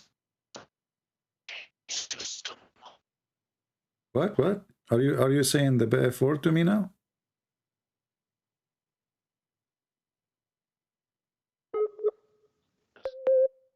Scroll down in the fatwa. It says in the fatwa, it's for وهذا هو إرضاع عامة الناس، وأما الأول فيجوز إذا احتيج إلى جعله ذا محرم، وقد يجوز للحاجة ما لا يجوز لغيرها. Which means in the fatwa, the imams that said it's lawful, they said it's lawful only on heavy circumstances, like okay, what is the heavy circumstance? Hold on. You see, this is more stupid even. So now Allah, He revealed a verse from heaven for heavy circumstances, but still the man, he can have sex with this woman after suckle her. So what the point? What heavy? Okay, you know, the scholars that said that it's halal, they said it's only allowed it was only allowed under heavy circumstances, like what is heavy circumstance? You know, my friend, the woman, she came to Muhammad, she said, my husband, he's jealous from this guy, he is in our house, he's a grown adult. The prophet, he right away, he said, just suckle him, that's it. He did not say this is only for you. Listen. Are you saying that your God, he sent the verse only for one person? Not for one person, but okay. It was allowed. So listen, no. So this is for everybody, and this is why Aisha, she was ordering her nieces and her sisters to practice it. How come none of the Sahaba, they waged war in her to do that? Why nobody complained? Why nobody stopped her? As you see, nobody questioned that. I mean, what about her brother of Aisha? What about her father, Abu Bakr? So nobody is saying to her, stop, don't do that. She is ordering his daughters. She is ordering his granddaughters to Abu Bakr, saying, you have to suckle any man will enter upon me. How come Abu Bakr did not say, well, how in the world you do that? As you see, nobody complained. The other wives of Muhammad, they did not like to do so. But Aisha, she was doing so. And all of us, we knew that your prophet, he says, take your religion from this blondie. Did he say that? CP, if adult breastfeeding was halal, why aren't we doing it today? Why aren't we Muslim doing it today? Who said they are not doing it? Isn't it the Sheikh of Al-Azhar? He says he is the one who come with the fatwa of breastfeeding for adult just a few weeks ago, and there's a few months ago, and there's another one a few years ago. I don't think he said that, but I don't think we do it. We don't do it. We don't. Because you are ashamed of it. Because you're ashamed of it. Because there's nobody want to do it. Not because it's not there, you know. And this is why when he said that, people in Egypt, they went so crazy. Because simply they are ignorant. He said, well, this is what the prophet said. It's not me. You know, a lot of things you say that are allowed in our religion, they are not committed in our Muslim countries. Like, it doesn't matter. You know, there's many things. Here we go. You know, this guy is, you know, sometimes you don't sound like, you know, you are an Arab, but sometimes you sound like an Egyptian. Here it says, Fatwa Irda'ul Kabir. Do you know who is the Sheikh? Look at the screen. Who is the Sheikh? Is that the Sheikh of Al-Azhar? The previous one? Ali Jum'ah?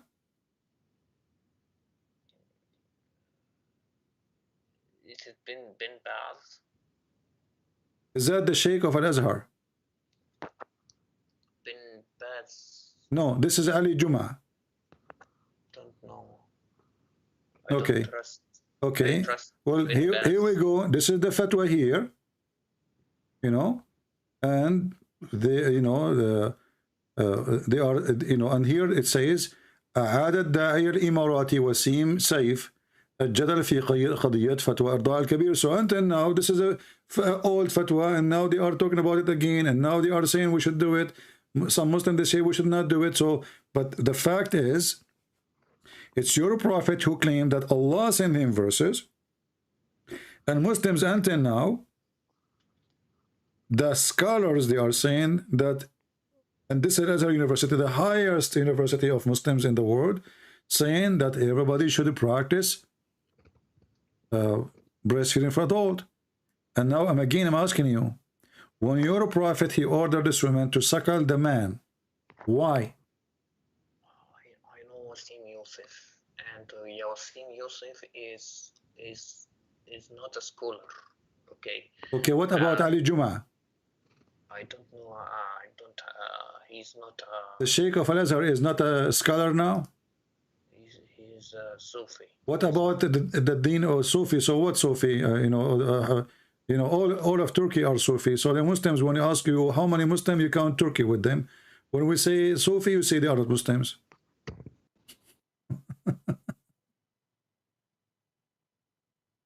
So listen carefully. Did you find where the sun set finally or not?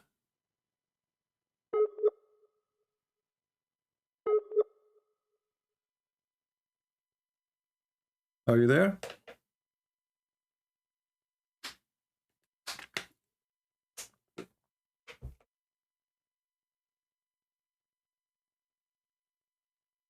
Hello?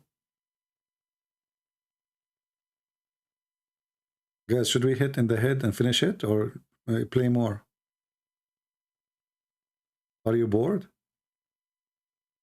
You can't hear me now. We have lost connection. Should we play with him more, or just hit in the head and destroy it?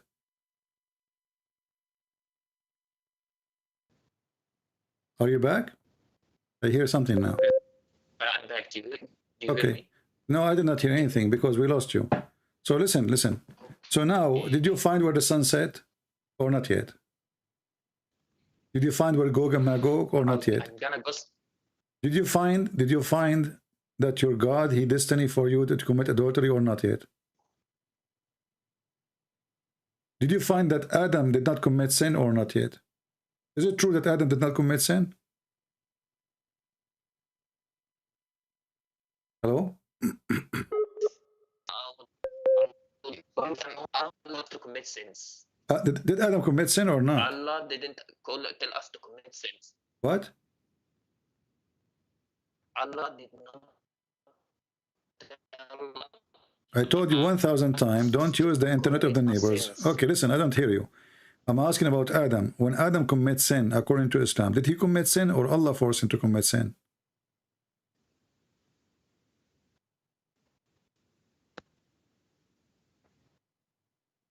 Hello? He committed sin. What if I show you that Allah is the one who forced him to commit sin? Do you promise me to leave Islam if I show you that? Because that if Adam did not commit sin by choice, that means all of Islam is a stupid religion. If all of us will commit sin, huh? I promise to call myself a donkey if that's correct. What about you call Muhammad a donkey? No, I won't call him a donkey because why? Because it's not your fault. It's not your fault. The one who said that, it's Muhammad, not you. You need to understand that your religion has so many errors at risk. Again, your prophet, here we go. I see your prophet again, that your prophet is a donkey. Because your prophet, he took the Bible, he put his hand on it, and he said, I believe in thee and the one who sent thee. So if my book have errors, then the stupid Quran keep confirming it, Muhammad keep confirming it, the Abdul in YouTube don't. Read with me. Read with me now. You're a prophet. You know, he said that Adam and Moses, they have a debate. By the way, how Adam and Moses met? In heaven. But they are not in heaven now. How they met? Isn't it your prophet, he said that he is the first one to be resurrected in the day of judgment? in barzakh, in No. in the heavens before, because there are 7 heavens. No, my friend, the first one to be resurrected is going to be in the day of judgment. So the barzakh you are talking about, this is after that day, not now. I understand sab'a samawat. This is not the question. You are first not going to heaven, 7 sanawat. What 7? The barzakh is not in the sky anyway. And the barzakh is not even an Arabic word. And Muhammad, his story. Listen carefully. Barzakh is a dry land. Is that correct? No. If I show you what you will call Muhammad? I won't call him anything wrong, okay? Okay. Why you will not call him wrong? You said barzakh is in heaven, but barzakh is a dry land. The thing is, barzakh, because the Prophet saw our prophets in the sky. What in the sky? Your prophet did not go to the sky. Did your prophet go to the sky, or your prophet he went to Ethiopia? In Isra Mi'raj. Okay, in Isra and Mi'raj, did your prophet go to the sky, or he went to Ethiopia?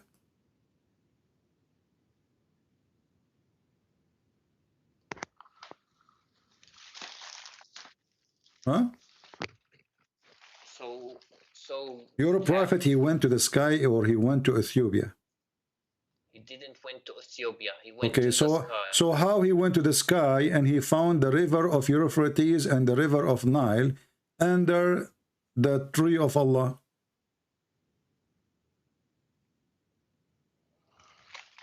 Where does it say that? Okay, be a man and explain. Be a man. Here we go. Read it. Your prophet says that. Your prophet did not go to heaven in the sky. The Christian, the Jews, they believe that Adam and Eve, they were in garden in earth, and there's rivers belong to this garden, this heaven. Okay, that makes sense. This in earth. But your God, Muhammad, he claimed that he went to see his prophet Allah in the heaven under the tree of lotus tree, and then under the tree he found the 4 rivers. One is Sihan, the other one is Jihan, which is in north of Syria, and Euphrates in north of Syria too. And he found the Nile River coming from there. So your prophet did not go to the sky. He went to Turkey and he went to Ethiopia. Where does it say? I don't see any rivers. It's in front of you. It says Abu Hurairah, the father of the cats, he said, Allah Messenger saying, Sihan wa Jihan and the Al-Furat, Euphrates, and the Nile are all among the rivers of paradise. Where they are coming from? They are coming from under the tree of Allah. There's 2. Huh? Because they will be part of paradise. They will be resurrected. What will be part? This is when he went there. What will be part? Resurrected? The river will be resurrected too. The river is dead. What's wrong with you? Focus with me, Abdul. He went up to the heaven, and he found, my friend, and he found the Euphrates, Sihan, Jihan. They are coming from under the tree of Allah. The tree of Allah is in the 7th heaven.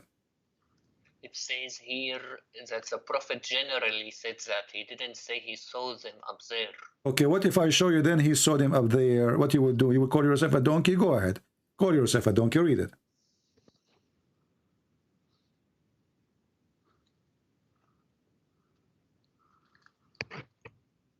Read. I'm reading. It still didn't refresh.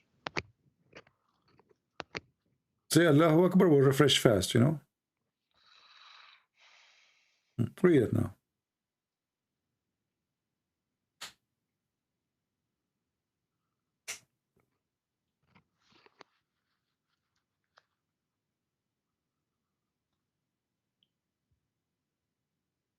Says he didn't see that. He says that Sayhan, Shayhan, Al-Furat. I don't hear you. Keep it close to the front microphone. I don't hear you. It says Sayhan, Jayhan, Al-Furat, and An-Nile are all part of the rivers of Jannah. It doesn't say he saw them there. No, I'm showing a different hadith now. It should appear now in front of you. It says, I was raised to the lot of tree, and I saw 4 rivers, 2 which were coming out and 2 is going in. So this is in the heaven of Allah, in the last heaven. And now you can call yourself a donkey with certification, as you promised me.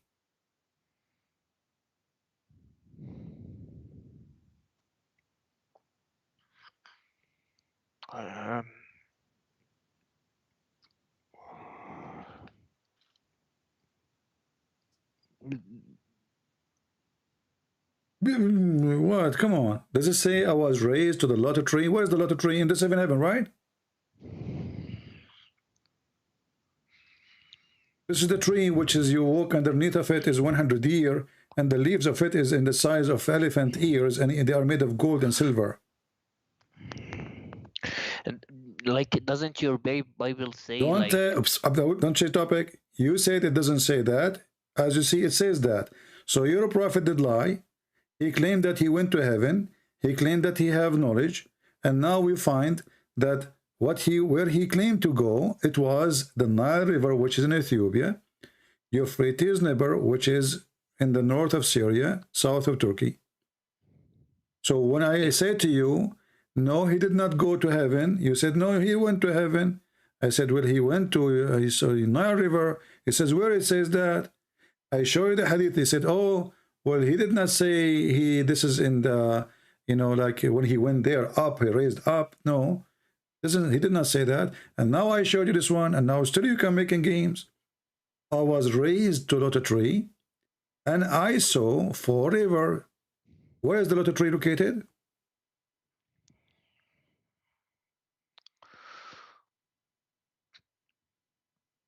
Okay, basically, I need you to understand. And understand where does Lotus Tree exist? Where we can find this tree?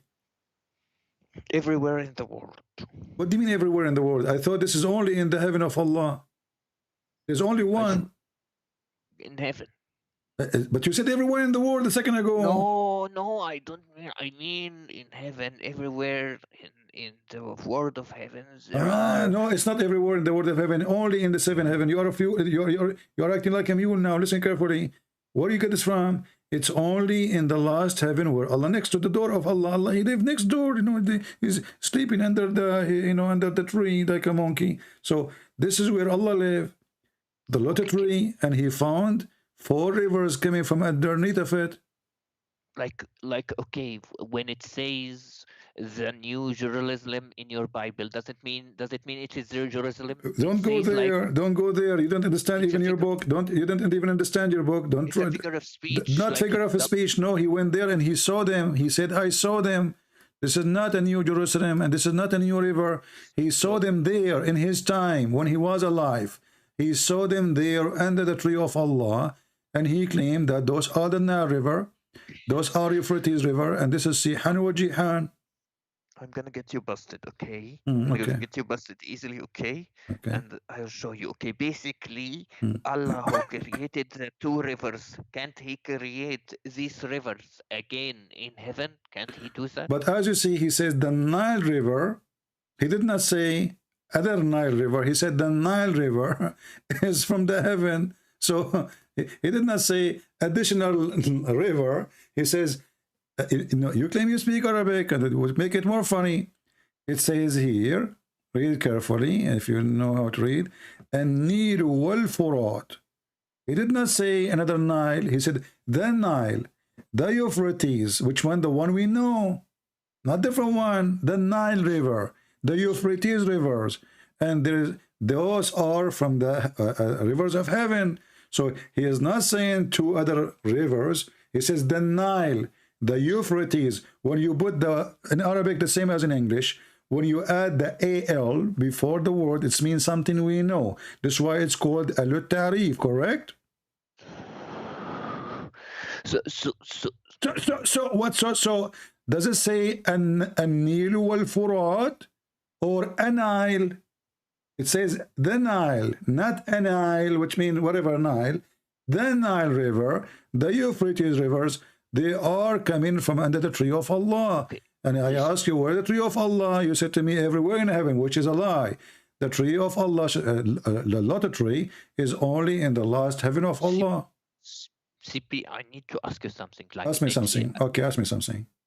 Okay, if God resurrects you to life, okay, can't He create the river again, like in the hereafter, like He created? But hereafter, this is Muhammad going now when he was sleeping next to his wife to the seventh heaven in the top of a flying donkey. And hold on, let me ask you here. When your prophet, he says he is the first one to be resurrected. And then he go to heaven and he found Moses there,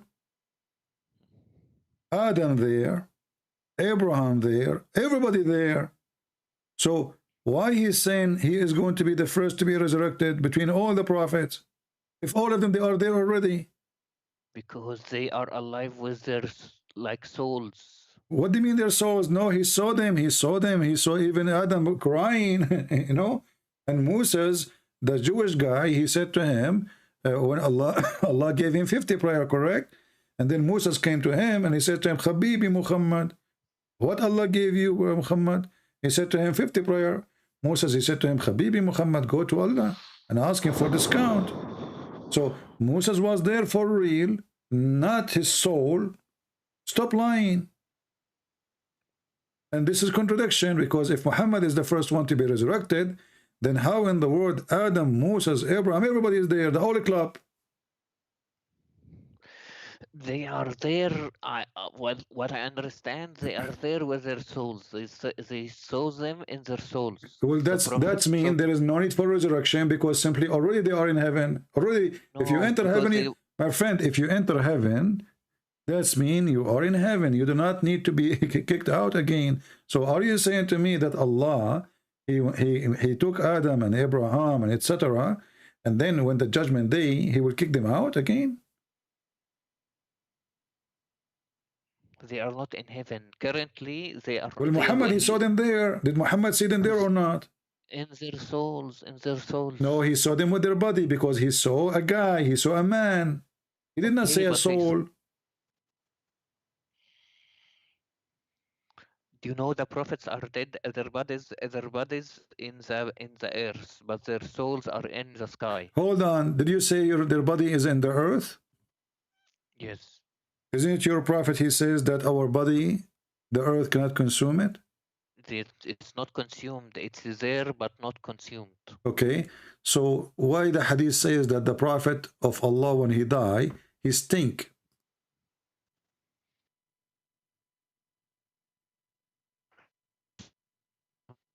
Not a sahih.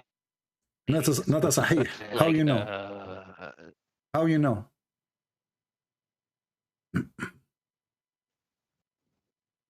Hello?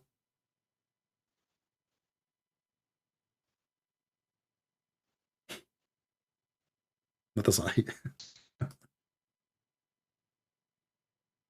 Is it true that Al-Abbas, he said, Barry, your friend, is losing connection? Not hear me? Yeah, I hear you now. Now I hear you. Go ahead. Hello? Hello?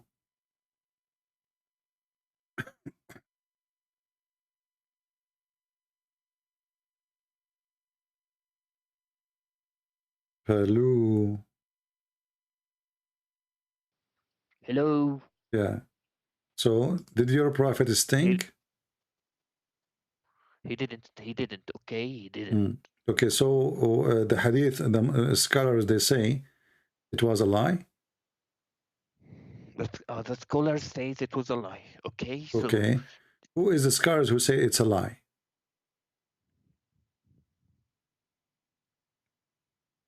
A lot of scholars. Okay. Let me get you busted. Here we go. You see, we are showing on the screen Sunan al-Durami. Durami, you know the Durami? Okay. So here it says in hadith number 83 that the prophet, he died in the day of Monday, and he was buried in Wednesday. And then here you will see Ibn Abbas, al-Abbas, he said, Inna Rasulullah sallallahu alayhi wa sallam قد مات وإنه لبشر وإنه يأسن كما يأسن البشر أيا قوم فادفنوا صاحبكم فإنه أكرم على الله, etc. Does it say that your prophet, he stink like all a human, they stink, and he's dead? Okay, but the scholars said this hadith is false. That's false statement, my friend. Okay, if you search, you can Is find it. Is Sunan al-Durrani is a false book? No, but it's someone who types reports. He doesn't say. He doesn't say it's correct, because a lot of scholars say it's false. Okay. So why you buried him? If he is not going, if he doesn't stink, why you bury him? Because kuffars might try to destroy his body. Okay. What destroy your body? Your prophet, the Muslims at that time, they are flourishing everywhere. They are taken all the way to Damascus, all the way to Egypt. The guy now is dead. What will happen to him? Because someone of the Islam haters might try to burn. So what the difference is going to be if you put him under a few feet, or you put him on the top of a few feet? He can dig and take him out from the grave. What difference is going to make? Listen, Abdul. Listen, Abdul. Is it true that the hadith says too that his belly became full of fart? And he was farting? Hadith, okay, if you just, like, anyone can do a Google search and will find this hadith is not correct. Okay? Who is the one who says it's not correct? Okay, let me see.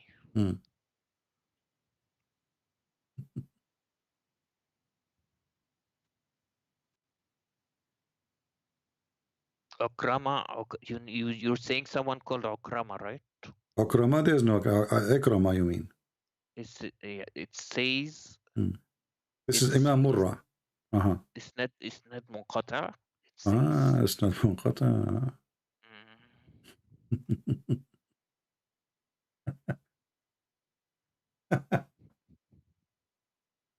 It's everything. Every hadith is false. Okay. Okay, hold on. So if it's false, why it is in your books? I mean, why you Muslims are so funny and so dummy? If those hadith is not true, why you Muslim, you write them in your book and you put them in a book, it's called authentic. So the book is authentic book, and then the hadith is not authentic, and now who says that? Okay, let me explain. Like you have Gnostic Bibles, you have other Bibles. Why are they still there? But you see, this is stupid of you to mention, because simply it is you Muslim who wrote those books, and you are the one who approve it. For us, those books are not our books. You can write a book if you want. They are put in a library. Al-Bukhari, who care about the library? In the library, there's my books too. My books is in the library too. You can go check it out. So, if my book's in the library, does not mean that you Muslims approve my book, correct? I'm Christian Prince, and you are a Muslim. So my books is against Islam. So you cannot use my books to be against me, against you, unless I'm showing you a proof from your book. So those are your books written by you Muslims, not different sect, not other religion, not the Jews, not the Hindus, not the Christians. So when the hadith says that your prophet قَدْ رَبَى بَطْنَهُ وَإِنَّهُ يَأْسًا كَمَا يَأْسًا الْبَشَرِ. Do you know what رَبَى بَطْنَهُ mean? The fact is... What رَبَى بَطْنَهُ? It's not a true hadith. Okay. You are saying without even knowing what the word mean. What رَبَى بَطْنَهُ mean? I don't want to say the word, okay? No, you do not know what it says. You are saying it's not true hadith without knowing what the hadith is saying. What رَبَى بَطْنَهُ mean?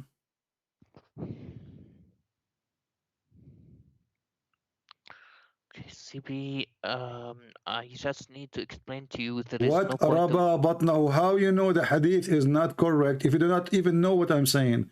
What رَبَى? What? No, because obviously you do not know what it's mean, and you are saying it's not true. So how you say it's not true if you do not know what I'm saying? Why does it matter what the word means? Because how you say it's not true without knowing what it says? Because the isnad is incorrect. How you know it's not true if you do not know what I'm saying? Okay, it's not true what? إسناد منقطع. You are saying it's not true. I said to you, قد ربى بطنه. You are saying to me this hadith is wrong or weak or whatever. I'm saying to you, what قد ربى بطنه mean? You said it doesn't matter. How you know it's not true? It's weak if you do not know what the hadith is. Because we don't say it's true or untrue until we find the narrators. So how come you said to me not true without finding what I even am saying? You don't even know what I'm saying. And right away you said to me it's not true.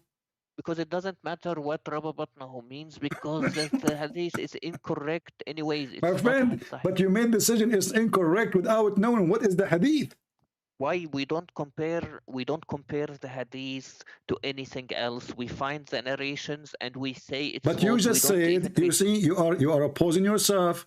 You just said it's not true, but you do not know what I'm saying to be true or not. I mean, did you understand me what I'm saying? Let me repeat again. قد ربى بطنه. What does that mean? You do not know. So how you know it's false if you do not know what I just said? If there's no okay, first of all, CP, like, stop trying to find errors in Islam, okay? Stop trying to find errors. Let's read together. Let's read together and love together. الطبقات الكبرى is الطبقات الكبرى written by the big Imam, the big fat Imam, Muhammad ibn Sa'd. Is he a liar or he is a true Muslim? He writes reports. He doesn't say this is are correct. Like so he report what your prophet happened to him, but he reports something false.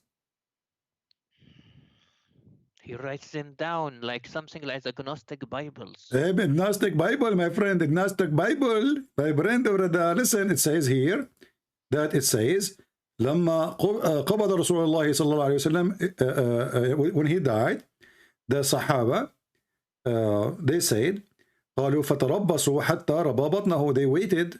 They did not bury him because he said to them, we people of Prophet, earth don't consume our bodies. So they believed him. So they did not bury him until Wednesday because he stank. It says حتى ربى بطنه, until his stomach became full of fart and his belly became so big.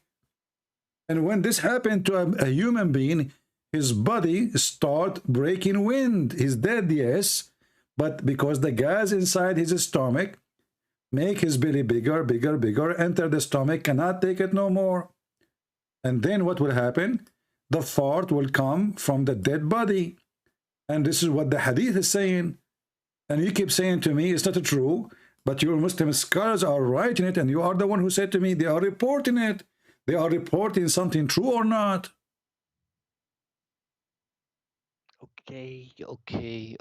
Basically, like I said, this is a report that all scholars say it's weak. Just because it's written there doesn't mean it's correct, okay? All right. Your scholars are ashamed of your prophet lies, and they are trying to duct tape the story. So your prophet is full of fart and gas is coming. And then the Sahaba, they said, let us bury him, for he stink. But not antana mean he stink. So why those are the companion of Muhammad, they are the ones saying that.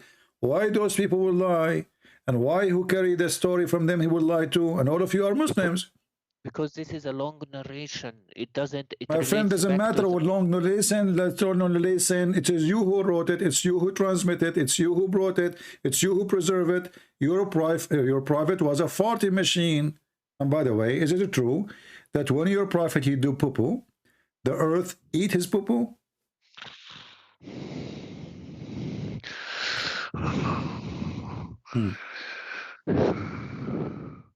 I need you to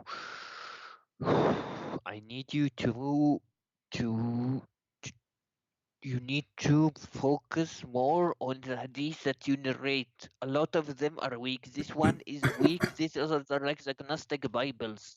Okay. What agnostic Bible? We don't have something, we don't have such a thing. This is a book anyone can write.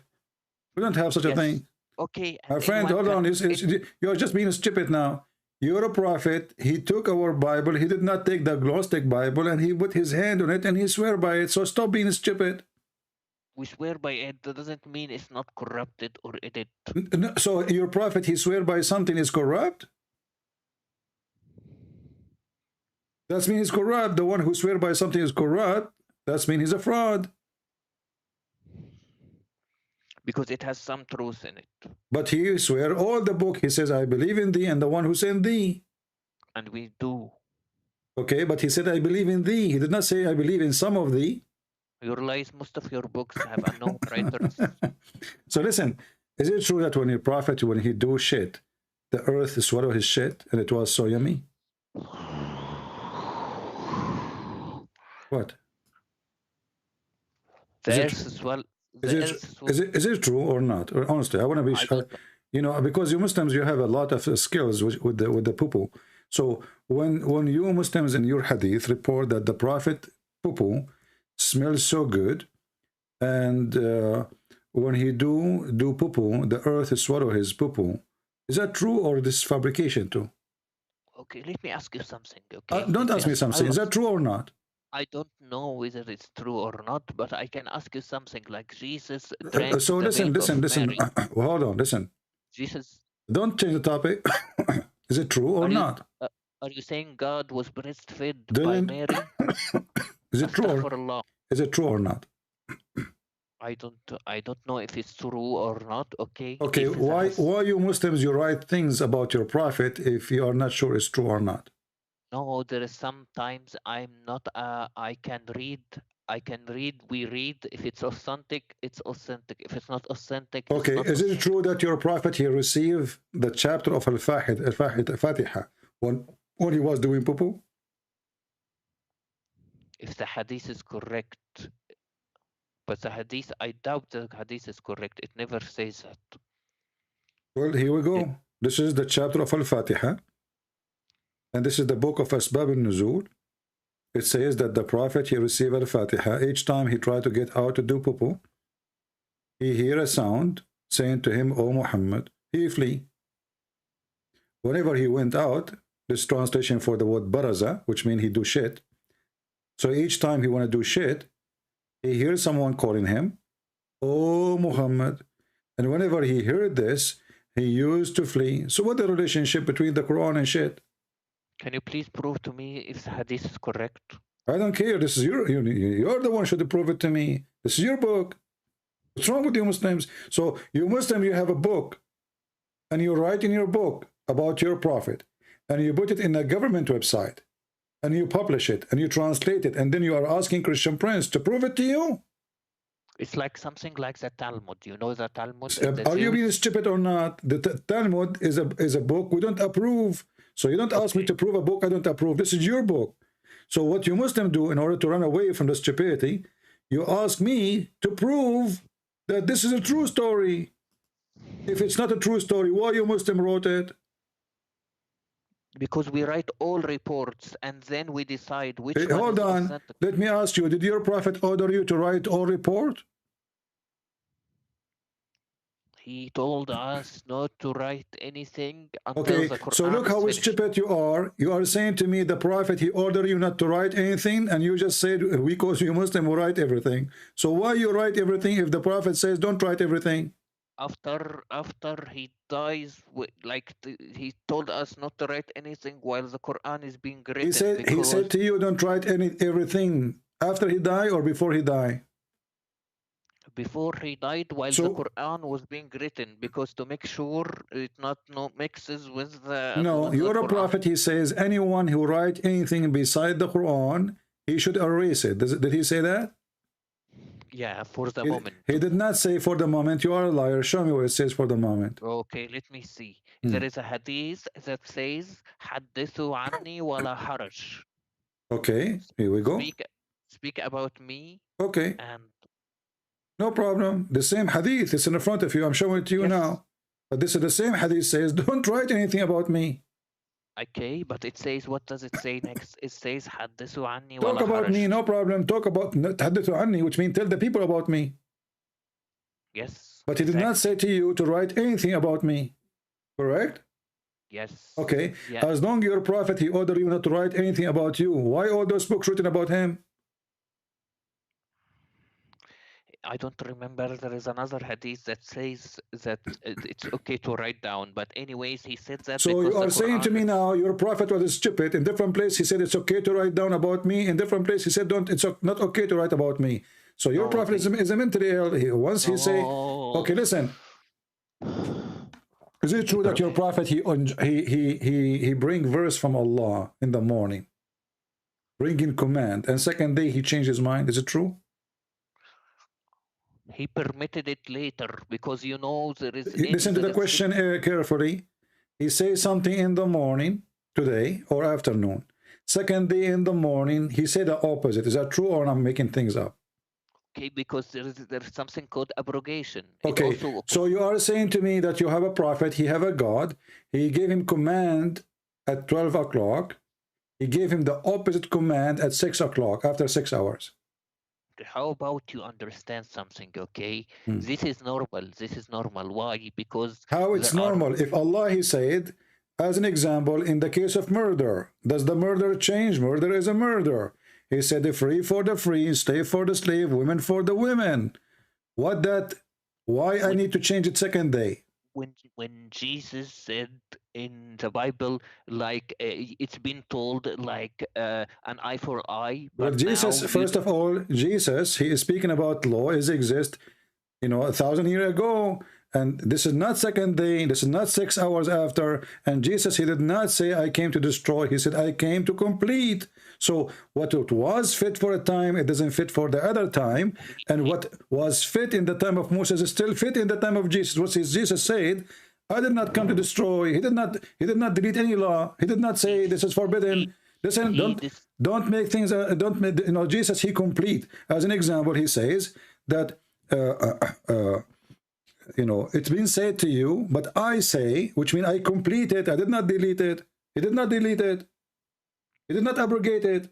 But here we have, listen carefully, here we have a murder. Free for a free. Slave for a slave. Is that justice? Women for a woman. I don't change the topic, okay? No, I'm asking you, how in the world your God, he makes such a stupid mistake? So you're a prophet, false prophet, he make an order in the case of murder. And murder is a murder. Murder in the time of Moses is the same in the murder in the time of Muhammad, the same in the time of Jesus, the same in our time. So if Allah is just, he will not change this law forever. Doesn't matter what year, 10,000 years from now. This is not about drinking alcohol today, tomorrow is not allowed. This is about a murder. Murder is a murder. So when you're a prophet, he says, free for free, women for women, slave for a slave. Is that a just from God? That if I kill your slave, you kill my slave? It was abrogated. It was abrogated. It's abrogated. It was abrogated second day, correct? And don't say about this because you'd have abrogation. Listen, no, we don't. No, we don't. That's stupid of you to say. This is the same prophet. This is the same prophet. He come with the law. He published it. Few hours after, he deleted because people listen. Because people they all start laughing at such a justice. So the whole law. Is this written in the book of Allah or written in the book of Muhammad? This verse. Jesus abrogated the whole law of Moses. Okay. He never abrogated one thing of Moses. Yeah, really. Okay, give me one thing. Give me one thing abrogated. Go ahead. Okay. Eye for eye, tooth for tooth. Okay. And then he said, love your enemy. And if someone slaps you from still, my friend, love your enemy will not change that. The one who committed this, just as he said, the one who lived by the sword shall die. Which means if you kill, you will be killed. What Jesus is saying, if somebody hit you in your face, use the Roman law. Don't beat him. Now you have a state, you have a government. They will arrest him. There's a law. If you hit him in the right cheek, you go to jail. So Jesus did not destroy the law of Moses. Still the one who killed will be killed. Still the one who do crime, he will be punished. So you are fabricating stories now. And how your God, he gave an order in the case of murder. He said free for free. Okay. Slave for slave. No problem. And then women for the women. Why Allah abrogated the law few hours after? It was abrogated because this was known as a tribal law, and it was allowed in the start, okay, and then it was abrogated, okay. It's fine because okay, so Allah, he changed his mind after 6 hours and he found that he should not accept, he should not follow the tribal. Are you saying your God, he was taking the law, which is stupid, and then he thought about it. He said to himself, this is dummy. I'm not going to follow such a law. Are you saying that?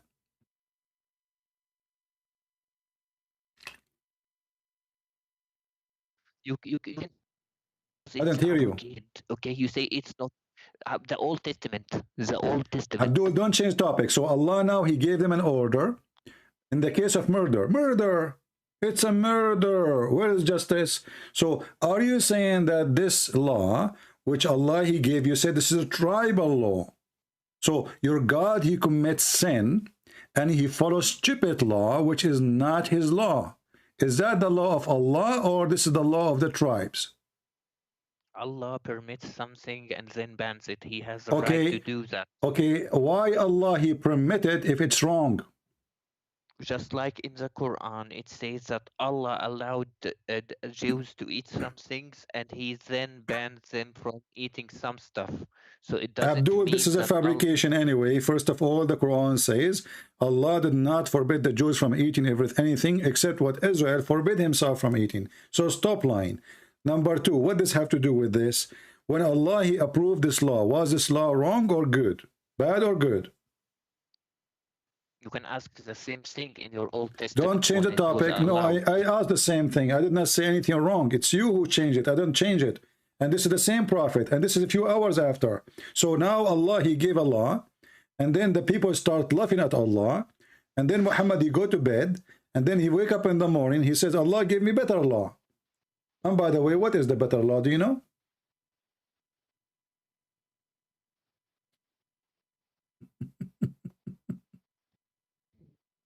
Are you there?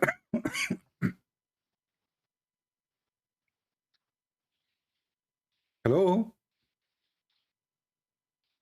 Can you hear me? Hello. Okay. How many people die wrong by this law? In the case of murder, free for free. So if a white man kill a white man will be killed. If a white man kill a black man will be killed. What kind of God this God is?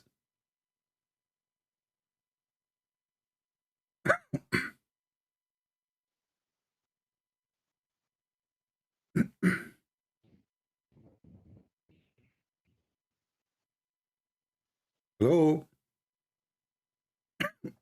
I'm losing my voice.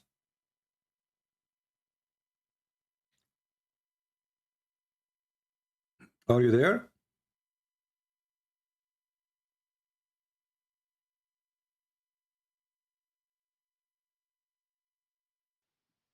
Do you hear me? Now I hear you. So was this law bad or good? This law, this verse in front of us, is it bad or good? This is I'm losing your voice.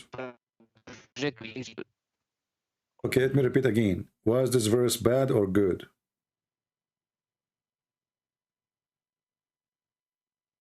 This was a good.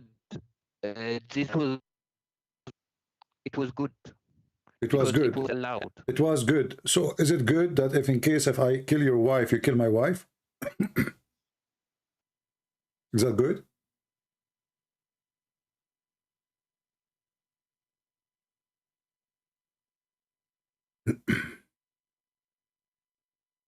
Hello?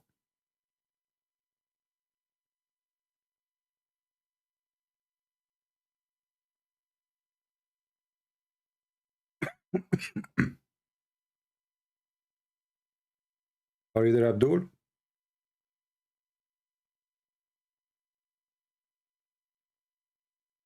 There. I didn't hear anything. So if I kill your wife, is that okay? Is that good? Is it good if you kill my wife, I kill your wife? Is that good?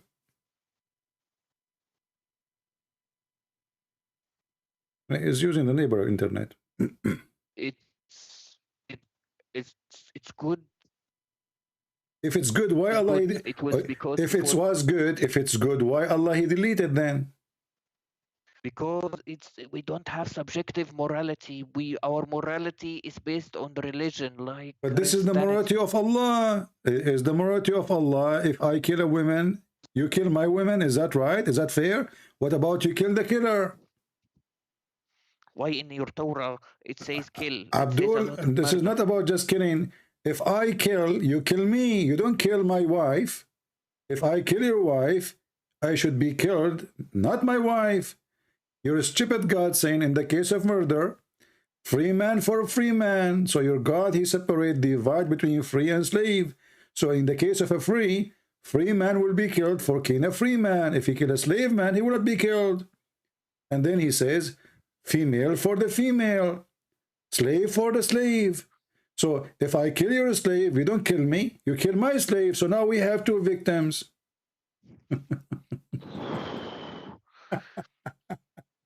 What you don't get that this is also your Old Testament has many laws that Abdul, are not acceptable today. You keep running away to my law, but you cannot answer about your law. Listen carefully. So when your God did abrogation, did he abrogation because he want to make better Quran, or he is not making better? You can also say that about your book. Don't change the topic. We don't have such a thing. There's nothing changed. Okay, so you apply all the Old Testament. Yes, we apply all the Old Testament. There's nothing. But because we don't have a law, we don't have actually a government which is going to practice the Old Testament, to practice it. Moses was a king. He was a prophet. He was the ruler. We don't have that. We don't have a government. Go by the Bible. If we do, the Bible will be our law. So stop being stupid now. I'm asking you, when your God, he abrogated this verse, did he make a better verse or not better verse? I cannot answer this, okay? Why you cannot answer this? What's the problem?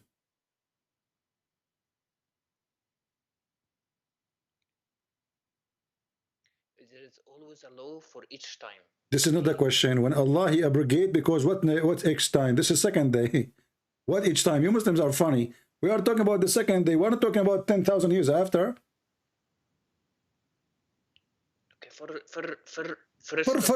I'm asking you, when Allah, he abrogated this law, did he come with better law or worse law?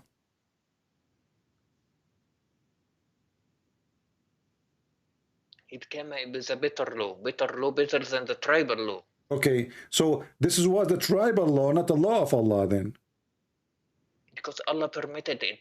Like okay, so listen carefully, guys. Allah, he accept that tribe law to be his law, and then Allah, when he went to his office for a few hours, he said to himself, this is a stupid law, I'm not going to follow the tribe law. That's what you just said.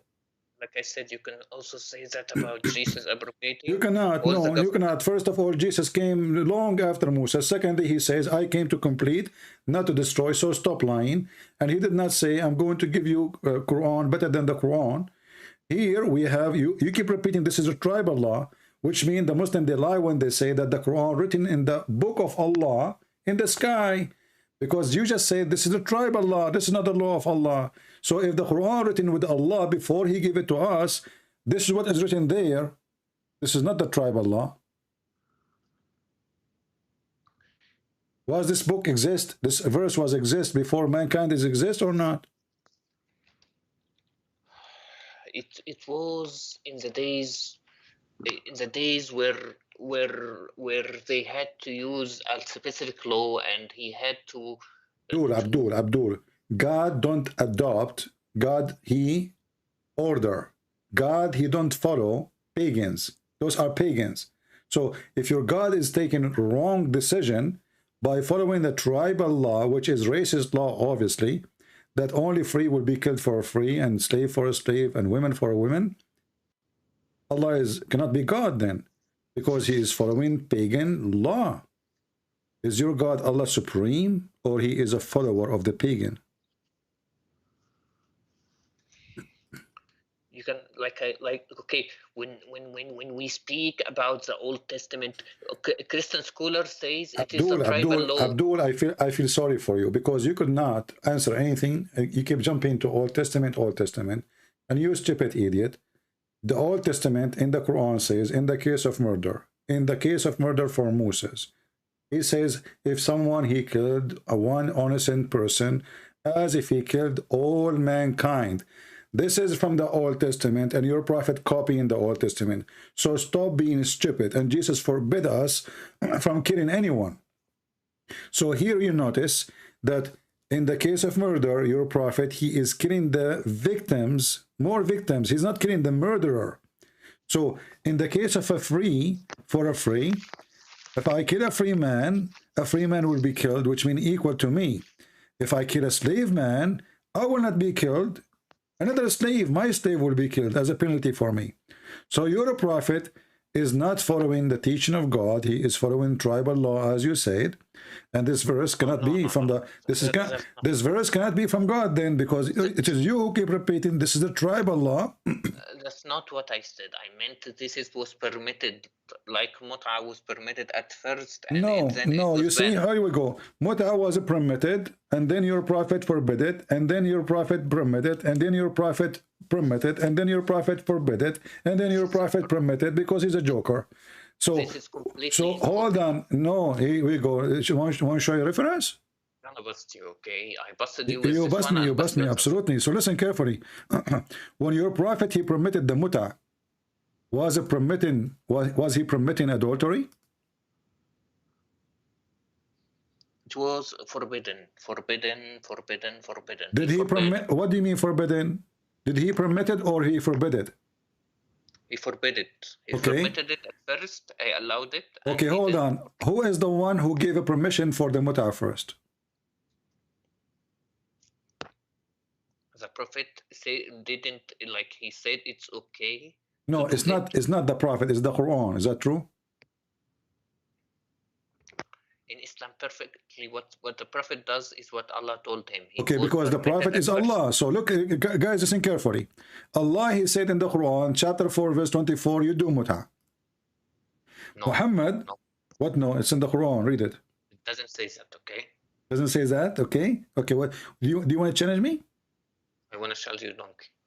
You want to show me that your prophet is donkey? Okay, go ahead. You are a donkey. Okay, let's see who's the donkey. This is a chapter 4 in the front of everybody, and you will read for me, and everybody will laugh at you, at your prophet Muhammad. Here we go.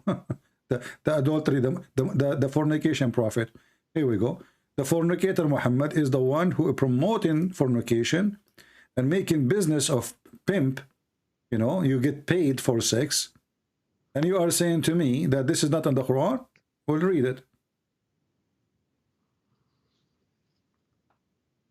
Read it. This is about the mut'a? Which interpretation like me to show you? You want a Jalalain? You want Ibn Abbas? You want Ibn Kathir? What do you want? Right. Okay. Can I ask you something? Don't ask me something. Don't ask me something. Read it. If mut'a was permitted, why is it banned? Read it. No, you see, it's never been bad. Never. I can show you a hadith that after Muhammad's death, Umar he practiced mut'a. Abu Bakr he practiced mut'a. All the Muslims practiced mut'a, and Muhammad was dead. So how it is banned? We don't do it in our country. Listen, first of all, you don't do it in your country. You do it. You just change the name. You call it Zawaj Arfi, Zawaj Friend. You have tons of names now. You did lie. You say chapter 4:24 doesn't say anything about mut'a. Read it. Why you lie?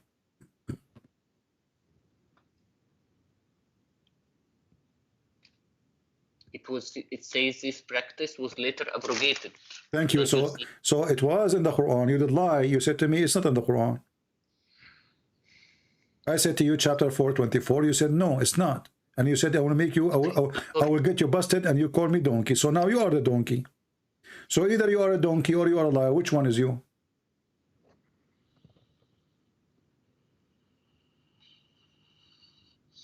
So you have a God who order you to rent women for sex.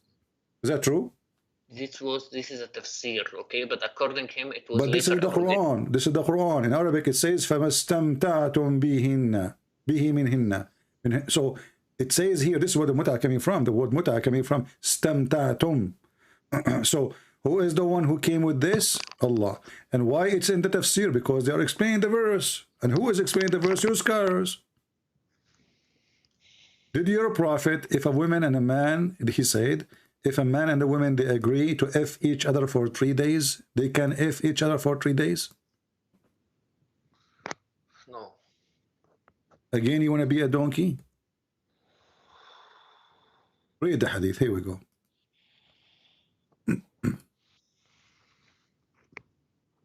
Three days.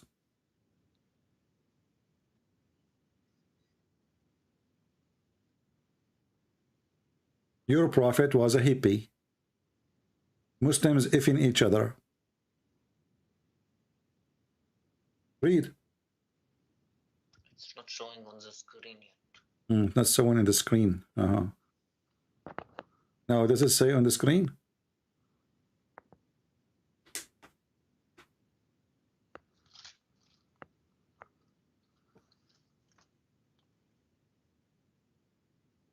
It says the muta marriage has been cancelled, made unlawful. Read. What are you reading, my friend? Guys, look at this stupid religion. So this is a God, he asked Muslims to go if each other, and then this God, he told the Muslims stop if in each other. So if it was wrong, why he allow it anyway? I mean, this is the most stupid cult ever. Why Muhammad allow it? You see, when you say allow it, it's mean it's not was not allowed yet. So he allow it.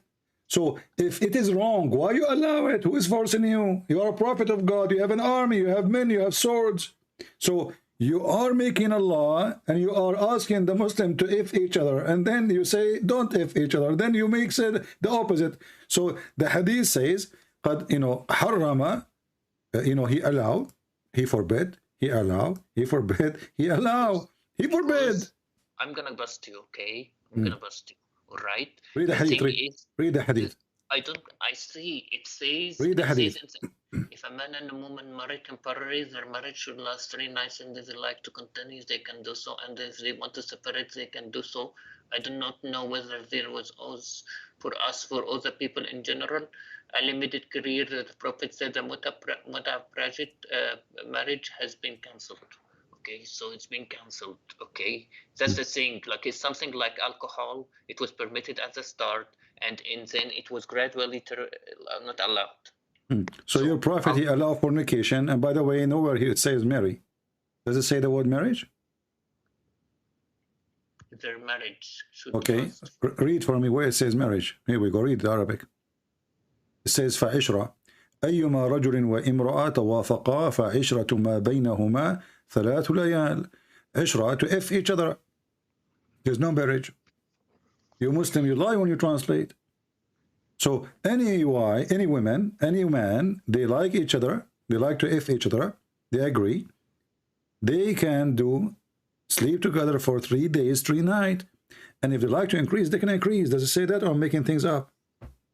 It does say that. Okay, so what kind of a prophet and why he would allow you to if a woman for 3 days, 3 nights, and you have to pay her?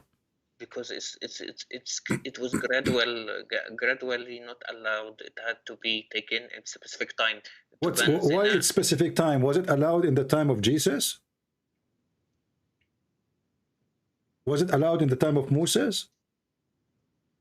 Did Moses says you can go and do mut'ah 3 days, 3 nights? Don't you Muslim, you claim that you are, Moses is a Muslim and Isa is a Muslim, and then you do the opposite of what Moses taught and what Isa taught, supposedly?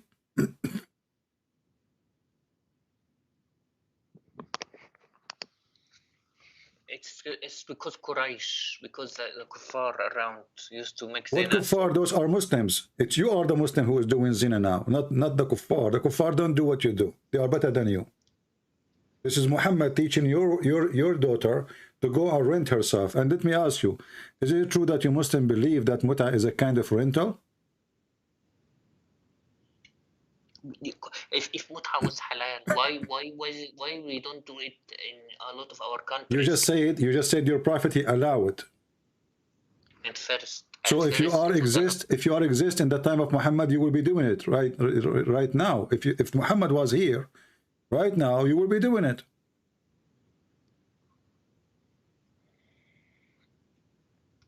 So does it matter really if it's allowed now or not?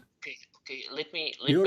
I'm asking you, is it true that muta is a kind of renting, like you rent a car?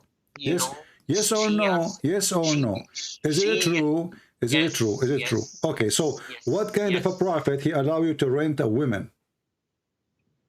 Yes, it was allowed at first because gradually, no, muta is agreement. It was an agreement between two people at first. So is it a rent? Is it a rental? So it was at first. Is it a rental? To stop fornication. How you stop fornication by fornication? You are fornicating. By starting by making it 3 days and then stopping it. Okay. So now you are allowed to fornicate for 3 days. It's better than fornicating for 5 minutes. A guy, he go to a prostitute, he pay her, he fornicate with her for half hour, she go home, he go home. Now you have a contract of fornication. Muhammad, he made the prostitution legal. Why does it matter? Because it's matter. I'm asking you, is it true that in Islam you rent the women? Yes or no? You rent her. No, we can't do that. Okay, read it then. This is your Muslim website. It says, muta. Here, read with me carefully if you know how to read. If you are not illiterate like your shut up. I'm losing my patience with you. It says here, in some work, special term is applied to women who practice muta, musta'ajara, or rented women. Muta is considered as a kind of rental because in general, man, basic aim is this in this kind of marriage is sexual enjoyment of women. In return for his enjoyment, the women receive certain amount of money or property. Isn't it? This is exactly what prostitution is. Okay, this is a Shia website. Well, my friend, Shia, they are following the Quran and they are following your prophet. Well, why we Sunnis don't do that? Hold on. The Quran says you do muta. Can you show me a verse in the Quran says don't do muta? Okay, the verse, some said it says that, some said no. You are a liar. You are a liar. Not a single scholar say it doesn't say that. Prove me wrong. Ibn Kathir, Al-Qurtubi, Al-Tabari, Al-Jalalain, everybody says that Al-Muta is there. Why you are lying? The 4 Imam of the Muslim Sunni, the 4 sect, they agree that chapter 4 verse 24 is about the Muta. Not only the Shia. So the Shia, they are more decent than you. They are following what the Quran is saying. And when you say it's abrogated, can you show me the verse abrogating the verse? Where is the verse says don't do muta no more? By hadith, there are many. Thank you very much. So you Muslim, you follow a hadith written 300 years after Muhammad. Okay. Shut up, hold on. And you say to us, how you follow a book written 60 years after Jesus? So you follow a book written 300 years after Muhammad. How about the Bible Old Testament? Listen. So now you are saying you are fighting against the Quran because somebody exists 300 years after Muhammad said that Muhammad, he said this is forbidden. Do you have a proof that this guy, he is given how many hadith I showed you? And you keep saying to me, this is not true, this is rejected, this is not accepted. So listen, this is just to show you the hypocrisy. When you're Muslim, you want something to be accepted, you accept. When it's embarrassment, you reject.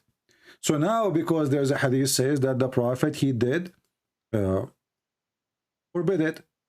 Oh, finally, we are clean from this garbage. So now we can say to the Christians, it's forbidden.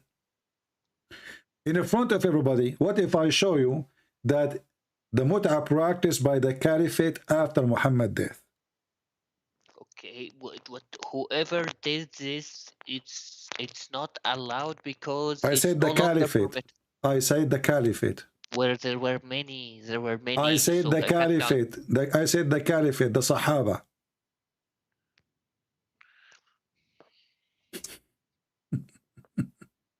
If they did, they didn't know it was become haram anyways. So hold on. So the Sahaba, they are practicing something haram after Muhammad's death?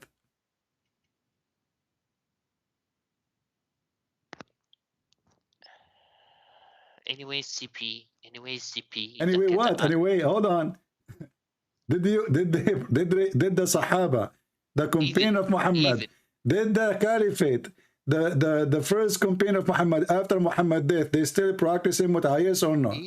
Even if so, even if the hadith is true, it says, you know, when they say it's false, they say, when the people that says it's true, they say he didn't know. It could be a sahabi that didn't know at first that it's been abrogated, okay?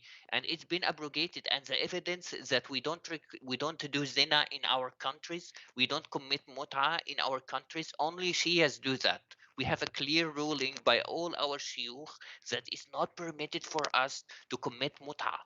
Okay, none of the people I know commits mut'ah.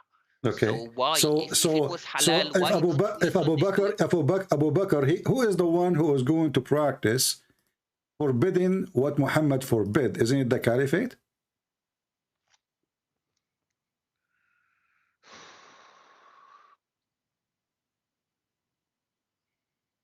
Is it the Caliphate? The one who forbid it is a prophet. Okay. Prophet, and then as long it is the prophet who is going to forbid it after the prophet. No one can forbid it after the prophet forbid it, and no one can say it's halal. That's what I'm saying. Then if the prophet he forbid it, so then the Caliphate after that, they should forbid it too, right?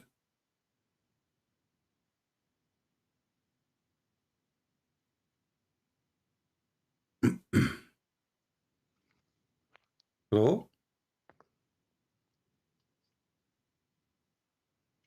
Are you there? I'm there. Okay.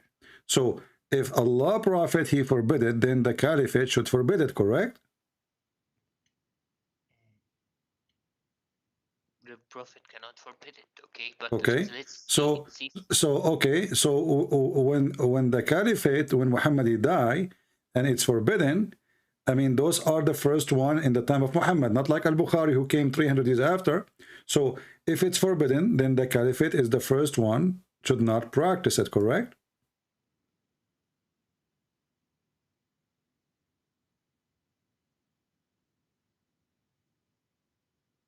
Hello?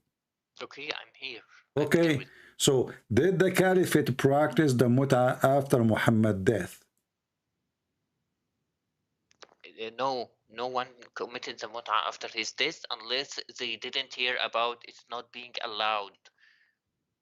It's like saying like people commit zina, like zina in the West doesn't mean Jesus allowed it. Okay, it's here like we go. Divorce is done in This America. is the hadith. Listen carefully. This is the hadith.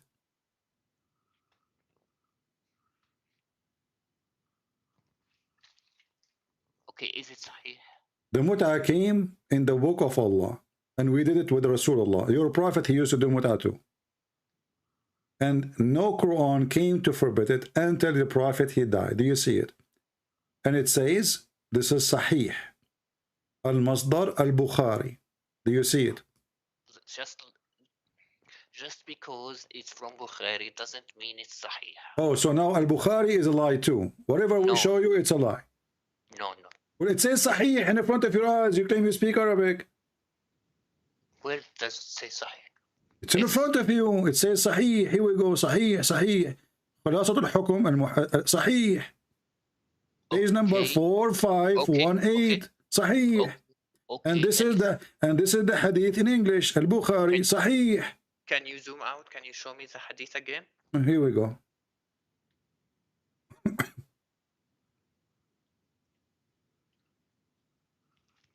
read. أنزلت آية المتعة في كتاب الله ففعلناها مع رسول الله صلى الله عليه وسلم. Okay, So Okay. there was mut'a and Hold on, but it says here, and nothing came to forbid it until the Prophet died. Nothing came to forbid it. because the Sahabi didn't know. No, no, listen, what do you mean did not know? وَلَمْ يُنْهَى عَنْهَا حَتَّى مَاتْ. And nobody, listen, and nobody forbid it until he died. This is according to him, but all the other scholar, all the Sahaba. What is scholar, my friend? This is Sahih. This is Al-Bukhari. And look what the Muslim, they lie. Here they add the word Hajj, the verse of Hajj. This doesn't say that here in Arabic. It says, أنزلت آية المتعة في كتاب الله ففعلناها مع رسول الله. Here they add the word Hajj, which is a lie. And nothing came to forbid it until Muhammad died. After Muhammad died, the caliphate, they are the one who forbid it. This is his point of view because it says here, and the first one who first forbid the mut'ah, it was Umar. Read with me. Umar, he is the first one who forbid the mut'ah. So the Muslim, they lie when they say Muhammad is the one who forbid the mut'ah. Which means all the caliphate before Umar, they practice it. Uthman, he practiced it. Whatever flows your boat, okay? Because I think so. My friend, stop being stupid. It's in front of your eyes. You got busted, my friend, and you get served. And أول ما نهى عنها كان عمر. Who is your God? It's not Muhammad who forbid it. This is a lie. The first one who forbid it, it was Umar. Is that a Shia website? No. Is that a Shia book? No. Is that a Shia statement? No. So stop lying. Your prophet never forbid the mut'ah. It was Umar. And as you see, no verse came, nobody forbid it, and Muhammad, he practiced it, and you Muslims, you are following a fornicator. Your God is a fornicator, and your God is a pimp. Can you read فَقَدْ نَهَى عَنْهُ فِي الْحِجِّ? It means in Hajj, in Hajj, in... My friend, is it forbidden now to do mut'ah in Hajj? It's forbidden. What is mut'ah and Hajj? What mut'ah and Hajj mean? No one does it. You Muslims are a bunch of joker. Listen, Abdul. It says here in the front of you, there's no Hajj. This is the Arabic. Read it with me. There's no Hajj. This is in English. They are a liar. Do you see Hajj here? It says for you see عن التمتع في الحج. Okay, but this is in translation, not in Arabic. In the top, you see in the top, in the next, okay, line. Okay, hold on. Okay, so listen. So if this is tamattu bil hajj, so it says it is came in the book of Allah. Which verse it says you can do mut'ah by hajj?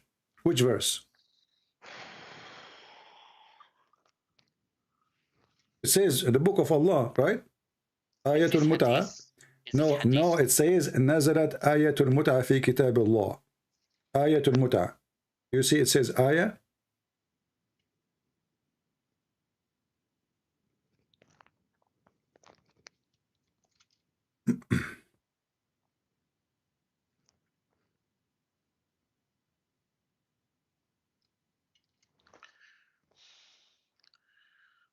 What Muslim they do? What the Muslims do in the Hajj mut'ah? What does that mean? All I could say is that we don't do mut'ah in our country. Why you don't do mut'ah in your country? How come? You do zawaj friend. Zawaj is not mut'ah. The zawaj friend is mut'ah. You Muslims, it's a contract. It's a contract for sex. No, it's contract for everything, not just sex. No, it says temporarily. There's no marriage in Islam. In Christianity, why do you do that? In Christianity, even you cannot divorce unless she do or he do, cheat. So that's it. So listen. Because in Christianity there is a real marriage, divorce is extremely hard. In Islam there is no divorce because there is no marriage. And let me ask you, in the case of mut'ah, there is a divorce? Okay, let me ask you, is there anything There is a divorce if you are doing muta. in Islam? There is divorce. No, there is no divorce. You are a liar. There is a surah called the talaq. It's a surah called the divorce. Talaq. Okay, but divorce is an end of contract, not an end of marriage. Because nikah does not mean marriage. Surah Talaq, Surah 65. Okay, Surah Al-Talaq. But how you do talaq? You say just one word, correct? And the contract is ended. Okay, that's mean there's no marriage. It's just one word. You see, marriage, hold on, marriage is between two people, correct? With the agreement of the father of the person. No, your prophet, he can, if anyone without agreement of father. Is that true? He have a privilege. His penis is special. So listen. So, okay, with the agreement of the father, guys, agreement of the father, that's supposed to make it better. So now you have an agreement with the father. Who is the one who dissolved the agreement? One man. The father and the person. That's you are a liar. You divorce without permission from the father. Stop lying. No, I'm not saying about divorce. I'm saying so the woman, she is not the one who chose the divorce. It is the man who divorced her, correct? How it's contract? How is it? It's a contract between two, but only one he make decision. Because simply this is not a contract between two. She is an employee and he is the employer. It's a contract of employment, not marriage. So he can fire her anytime he want, to the point that Muslim today, they can even divorce their wife by text message, correct? So you're saying divorce is bad? I'm saying there's no divorce in this now. It's a contract. Oh, yeah, that's why there is a surah called divorce in 65. You can call it a divorce, but it's not divorce. Okay, you're saying because Islam has divorce, it's like an employment, well, right? You know, okay, what is the reason for divorce in Islam? Anything? You can, no, it's not, it can't be anything. It has to be a valid reason. You are a liar. You are a liar. Even a man, he can beat his wife and nobody have the right to ask him why he did beat her. Beat her lightly. First of all, there's no lightly. And Umar, he said, no man shall ask a man why he did beat his wife, correct? The Prophet said, beat them like lightly, do not cause injury, do not beat the face. I laugh at this because he said, do you beat them lightly? I laugh at this because he just ordered you to beat them. Secondly, he said, don't break their bones. That is lightly. Secondly, read with me. It says that Umar reported that the Prophet of Allah saying, a man will not be asked about why he beat his wife. Same about his marriage, divorce. So she is his wife. She became his, his dog. Why a man cannot ask? Why even the father cannot ask why you are beating my daughter? Why? I'm not sure about this hadith. Is it true? Like I said, everything has to be corrected, sahih or not. You see, what we learn from you, that you Muslims are a bunch of liars, and your books are not trustworthy. The Prophet said, just shut up, because everything I show you, either you say it's a lie, either you say it is, I cannot answer it, or you say, who said that hadith, how we can confirm it, can you prove it to me? So you yourself, you have the book, you publish the book, you translate the book, you preserve the book century after century, and then when you read your book for you wash your hands from the book, because all of you are a bunch of liars. You play games. There's no honesty. If I ask you right now, if I want to learn about Muhammad, to which book I should go? Okay, like these things, like okay, so because it's divorce, it's employment. Abdul, okay, listen to me. Answer the question. If I want to learn about Muhammad, which book I should read? You should read Sahih, any hadith. I just showed you Sahih al-Bukhari, you refuse it. No, I showed you Sahih Muslim, you refuse it. No, I show you all kind of Sahih, you refuse it. Some stuff are Sahih, I admit. Okay, so I'm asking you for the last time, as long the Sahih book, authentic book, is not accepted by you. So which book will teach me about Muhammad? If all your books is a scam. It's about each report is sahih or not sahih, but So you are saying to me, you are saying, but what is reported for you, according to you, is not correct. Other scholars agree it's correct. So you Muslim, you play games. So listen carefully. What we learn from you, that in Islam there's nothing correct.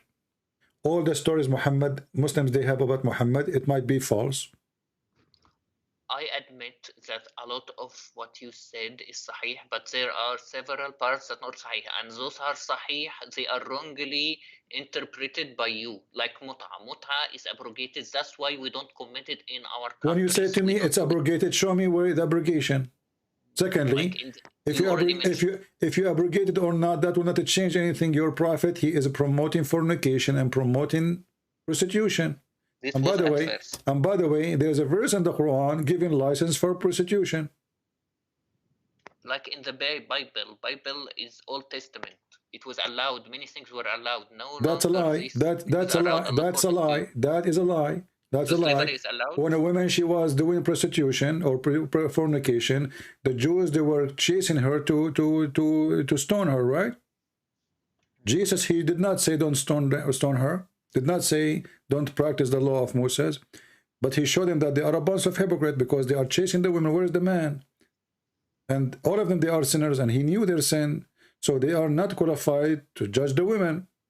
I'm asking you now, when your prophet he promote prostitution, what was the purpose? Because mut'a is prostitution. What was the reason for that? It's gradually banning zina. Why gradually? If he allowed it, it was not allowed. He is the one who allowed. Those are Muslims. They were doing it, and he allowed it. No, because if they are doing it, he did not need to allow it anyway. He waited until he forbid it, but he allowed it. He says any man, any woman would like to share the bed together for 3 days. He even tell them how many days. Okay. So why your prophet? He allowed prostitution. He doesn't allow prostitution. That's first. Second of all, Abdul, you are a liar. When your prophet says 3 days, 3 nights, isn't this prostitution? You pay her money. Do you pay her money or not? We don't do that today. No so you see how hypocrite you are. You are washing your hand from it, obviously, because it is ugly. We don't do that today, Christian Prince. We don't do that today. Why? Because simply it's evil. So now you claim that you are a good person. We don't do that today, but your prophet, he did it. The companion, they did it. All his followers, they did it. And now you don't want to do it. So you are saying to me, you are cleaner than Muhammad. Muhammad was filthy. Abu Bakr was filthy. Umar was filthy. Today, we are not filthy like them. This is what you are saying. Thank you very much.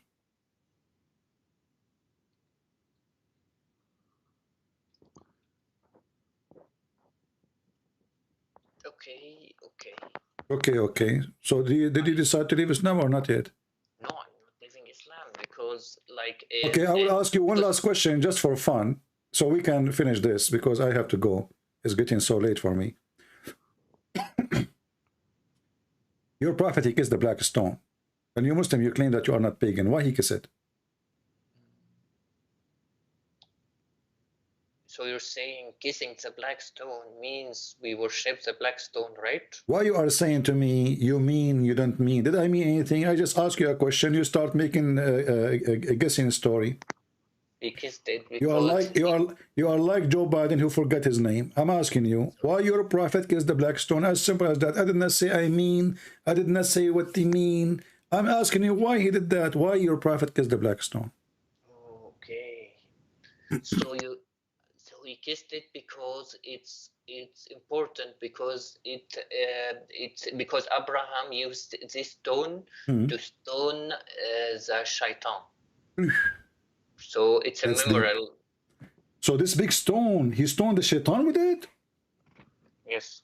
But this is mean the shaitan was touched by the stone. So you are Muslim kissing the stone which touched the shaitan?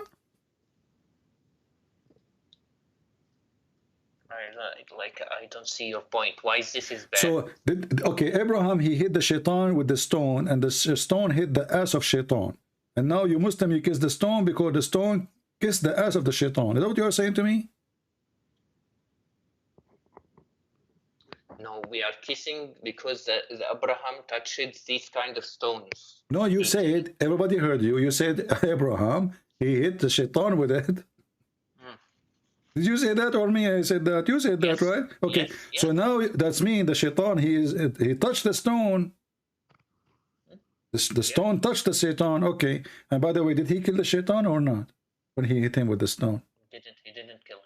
Man, that's bad. I wish he killed him. But did you notice that the stone is so big? So Abraham, he saw the shaitan. Where do you get this story from? This basically means that it's a memorial of what happened. He rejected the shaitan. He threw the rock. Well, my friend, can you show me the reference of what you are saying? What I know, that your prophet said that the black stone is going to have hands. Sorry, it is going to have tongues and eyes, and is going to witness for people in the judgment day. And he did not mention that Abraham, he hit the stone, shaitan with it. So, okay, you're saying that we basically worship the black stone. I'm not saying anything. You see, you keep playing the same stupid thing. I'm saying, is it your prophet who said, if you touch the black stone and the Yemeni corner, it erases your sin? Yeah, it will erase the sin, not the stone itself. We will erase it. Allah will erase the sin. No, it says whoever touched them, it erased his sin. It doesn't say Allah will erase his sin. Why you are adding words? It's not there. Well, I suggest you reread the hadith. Here we go, the hadith in front of you. So you Muslims are a pagan people who believe stones erase your sin. Read it.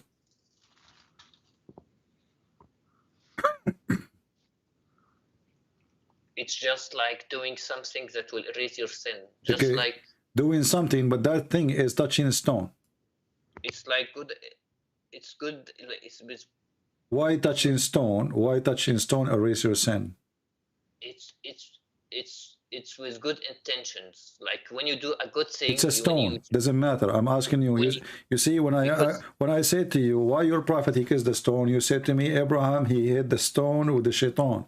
And this is a stupid reason to kiss a stone. So if Abraham, he sat one day in this stone and his ass was on it, you Muslim, you kiss the ass of Abraham too? It's a stone. Why you are kissing the stone? You give me a funny answer. And now we find that if you touch the stone, it's erase your sin. Is it true that the stone is the right hand of Allah? No. Okay, what if I show the reference? Okay, I didn't see such hadith, but there is a hadith that says so. Then it must mean figuratively speaking, CP. I need you to just understand that if we kiss the stone, we worship the stones, and anyone who kisses his dog or his cat worships his cat. Well, if the cat is a living being, and maybe you love her, you know, she is your cat, no problem. But why you kiss a stone? It's a stone. It's not even like present anyone. It's a stone. When you kiss. Is it true that the stone was the vagina and present the god of fertility? No. What if I show you that from the book of Tafsir? That Muslim women or women before Islam, they used to put their hand over their vagina when they have their period, because obviously they don't have babies, they can't have babies, or they wish to have a baby. And because now they have their period, obviously they are not carrying a child. So what they do, they touch their vagina and they put their hand inside the black stone, which is in the shape of a vagina. CP, kissing someone doesn't mean you worship. My friend, why you are ignoring what I said to you? Is it true that the black stone, according to your books of tafsir, was the fertility stone, and people, they put their hand inside it, touching their vagina with the blood?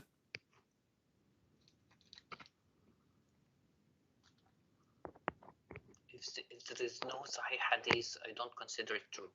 So you Muslims, again, anything is embarrassment. You say this is not Sahih, it's not true. This is how you answer anything I will say to you. When you search, do search for each hadith. We every word you say, we search for the reference. But there is something. So when you're scholars, they explain the Quran, and then they come with this interpretation. They did not search the reference. They are scholars. They are scholars. You call them scholars, and now they are not searching reference. Yeah, I admit there are a lot of hadiths you mentioned are true, but some are not true. My friend, you see, just to show you how stupid this religion is. If the scholars are scholars, called scholars, why they aren't the scholars if you don't agree with them? Are they scholars or not? So if the scholars are the scholars, then they should not explain something without being sure from that thing. This is Tafsir Abi Saud, volume number 1, page number 160. It says that Gabriel, he came with the black stone from heaven. And this stone was hidden in the mount of Abu Qubais, which is where Allah he hid the stone during the flood of Noah, which is funny. And then this stone was white like pearl. And then when the period, the menstruation of women touched it, in the time of Jahiliyyah, it became black. Okay, that's what we said in the times of Jahiliyyah, at the times of Jahiliyyah. Thank you very much. Okay, so but why the people of Jahiliyyah used to do that? Because this is the stone of fertility. Jahiliyyah means before Islam. Exactly, and Muhammad is following what before Islam? He is just a pagan like them. So why it became black when menstruation of women touch it? It become black, and that's what your prophet said. Your prophet says that the black stone was white like pearl, and the sin of mankind make it black. What sin is talking about? Those Arab, they believe that the woman, she cannot carry a child. Either her or her husband did something wrong. So the gods are punishing them not to have babies. So what they do, they go when they have their menstruation, they touch their vagina, and then they put their hand with the blood inside the black stone. And if we look at the black stone, we will see that the black stone looked like a vagina. Can you explain why the black stone looked like a vagina? This is first a tafsir, okay? And this is your tafsir. This is your tafsir. Don't tell me this is the tafsir. Don't tell me this garbage. You see, I'm showing you you Muslims. Those are your website. Those are your library. Those are your big scholars. So when you try to wash your hand from it, people laugh at you because those are yours, not ours. So why you Muslims say something is not true about your religion? Why you say it's a vagina if it's not a vagina? You see, I can blame the Christians. No, I cannot, because Christians supposedly are fighting Islam, or Jews, or Hindus. But this is you Muslims. You Muslims are worshipping a vagina. And the black stone is made in the shape of a vagina. And the black stone became a black.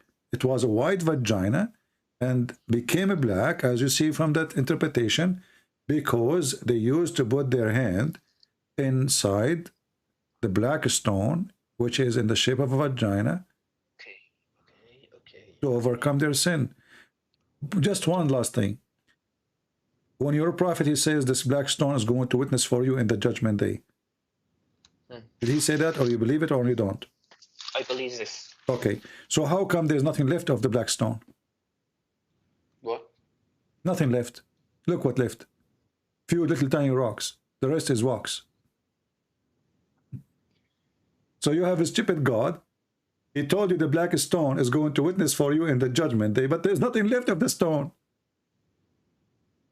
There's a few little tiny rocks in the size of your booger. There's no stone. And they have to do maintenance to the black stone every few days, and they add wax to the stone. You know? You can go right now and search, and this is a proof that Muhammad is a fraud. Because if this stone is going to be witness for you in the day of judgment, is there anything wrong with testifying Who told you like My this? friend, This is not. hold on. How is going to testify if there's no stone left? There's a small tiny rocks is gone. Do you see the guy? Why? Do you see the guy? Look at the screen. Look, there's a video on YouTube. Search for the black stone maintenance. You would die laughing. Allah could not preserve the black stone, which is his holy stone. Abraham, he hit Shaitan with it. Allah, he sent it to Adam to build the Kaaba. The black stone is the right hand of Allah. The black stone is going to witness for us in the day of judgment. It's going to have eyes and tongue. CP. And then we find that there's no stone left. CP, what are you talking about? We are throwing the stone every day and it will testify, okay? What stone you are throwing? We are talking about black stone, you idiot. You don't throw the black stone, you throw rocks. Those, they get them to you from the dump. Here we are talking about the black stone of Allah.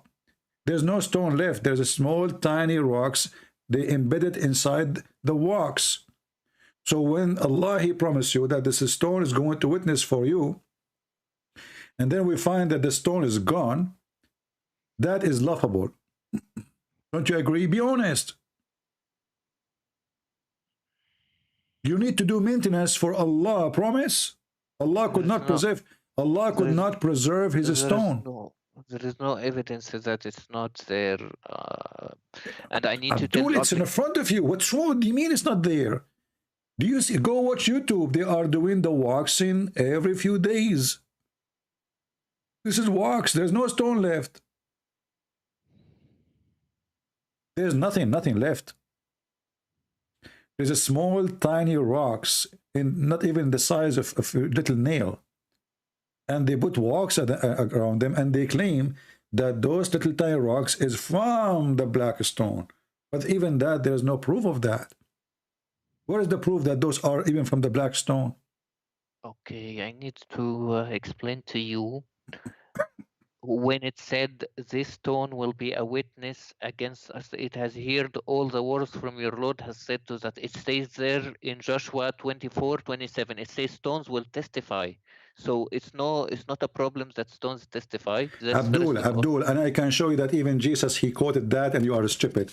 The stone will testify. That means you cannot lie about what you did, what you done. Everything is witnessing for what you did. But this is not really stone is going to go and talk and walk. You're a prophet, he claimed here that the stone is going to have a real tongue, real eyes. And now we have a problem because the stone is gone. There's no stone. And this is a special stone, not any stone, the black stone. And it's a holy stone for you. And you kiss it. And as you see, when you touch it, it erases your sin. And it's going to witness for you. So when we see that this is nothing left, it's gone. So the promise of Allah that the stone will witness for the judgment day, it was a false prophet stone promise, because nothing left of the stone. How the stone will witness if there's nothing left? All what you see there is a brown wax. There's no stone. So where is the tongue will be? What rocks? We don't have a rock.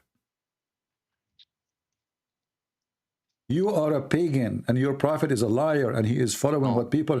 Okay, let me ask you, is it true that before Islam, people, they look for a stone, if they find a better stone than the stone they have, they throw the previous one? You don't tell me about what before Islam is. Talk to me about But it's the same before Islam, is the same as after Islam. As you see, this is what the Muslims, they have. It's the same what the pagan they have. The black stone is the same stone. Well, Christianity took the places of worship. They made it the same. They used it as a place of worship for churches. For example, the Roman locations. So it doesn't mean have to do with this. But we don't kiss a stone the Roman they used to worship. But you kiss the Arab, they worship stones. And if they could not find the stone, they milk a camel milk, and they mix it with dirt, and they make it look like a stone, and they worship it with it. And just to show you that this is a very pagan practice religion. We don't worship the stone. Is it true that people in the time of Muhammad, they used to walk around the Kaaba naked? If the pagans did it, we don't do it basically. And I need to tell you The something. pagan did it and the Muslim did it, because this is not forbidden by Muhammad until the last year. So Muhammad, listen, Muhammad, he took the Kaaba, he's in control. Why he did not forbid this right away? Why he was watching who? So it was gradual. Like I said, everything hold is on, gradual. hold on. Okay, so your God Allah, he have time to talk about not to eat pork, but he don't have time to say something ugly the people do, walk around the Kaaba naked. Huh? Like I said, everything in Islam has been No problem, but you are a prophet of God now. Listen, okay, now Muhammad, he cannot change that. He is not in control. He cannot give command. But shouldn't Muhammad scream, says, shame on you to walk naked around the Kaaba, the house of Allah. He is not in charge now, but he can to change society. You need to change it gradually. You can't do everything. So look at the hypocrite. Which one is more important? People drinking wine or people going around in the Kaaba or in the house of Allah totally naked? Which one is more important? Eating pork? Listen, which one is more important for Allah? Can't Muhammad make a verse, even if he could not change them, he can say, hold on, just show you how stupid what you are saying. People going naked around the Kaaba. Jesus, he went to the temple. He found the Jews buying and selling, not in the temple, not even in the first square, not even in the second square, outside the square of the temple. He flipped the table on them. They are not walking naked. They are not going without panties and bra, women and men. They are not having sex party. This is just buying and selling. He flipped the table on them. You're a prophet. He spent his life never, ever make a sentence against people walking around the Kaaba naked. Why? Even if it's true, if the hadith is true, then it was gradual. You can't tell someone suddenly don't do this until you do it gradually. You have to spread it. What a gradually, society. My friend? Shouldn't you tell them first it's wrong? Gradually, just get lost. You are just a scam. This is a simple. Just get lost. I'm done with you. What a fraud you are. Gradually. This is the house of God. The black stone is there, the most holy place for Allah. And then people going around the Kaaba wearing no bikini, not with the bikini. The man is walking and his penis is flying in the air. The woman is walking and her vagina is shiny. And Muhammad did not notice that there is something wrong. And he will do it gradually. Is that what the prophet of God will do? You see people walking naked, it's okay for him? So he starts saying to them, worship Allah, but you don't care for people practicing such a practice? Huh?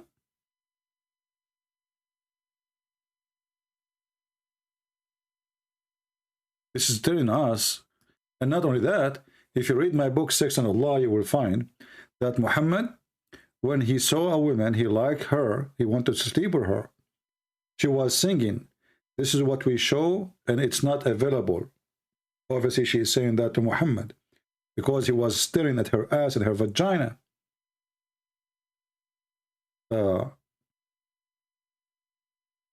Only in this time, because he wanted this woman, only Muhammad then, he remember, and now he's in control of the Kaaba. Only then, according to Muslims, they don't allow it to do no more. So all those years Muhammad was watching, enjoying women going totally naked around the Kaaba. And then we need to ask ourselves, what was the religion which they used to practice? Islam is nothing but a pagan sexual cult. And Muhammad, he continued the same sexual cult. And until now, the Muslims are naked. In case you do not know, Muslims now, all what they do, they just put a sheet and they are totally naked. Go check them. If I type right now the word Hajj, what you will see naked men. They don't let the women do that, but women are not wearing panties too. And men and women, they are mixed. And the Kaaba is so busy. And a lot of fornication happened. Until now, they are naked. Nothing changed.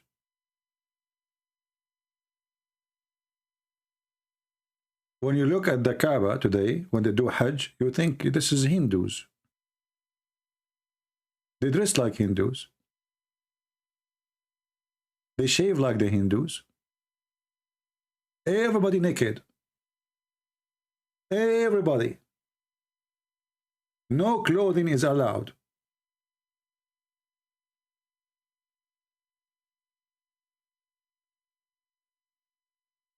This is the truth.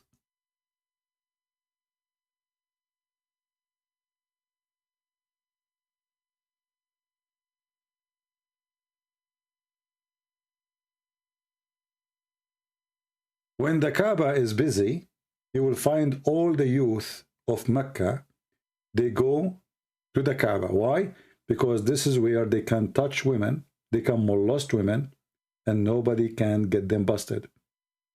The place gets so busy, women and men are going around the Kaaba. Sometimes even there is no space even to move. A man, he attached himself behind the women and he molest her. Sometimes even the women, she asked the guy to meet her there so they can touch each other and nobody even notice because the place is so busy.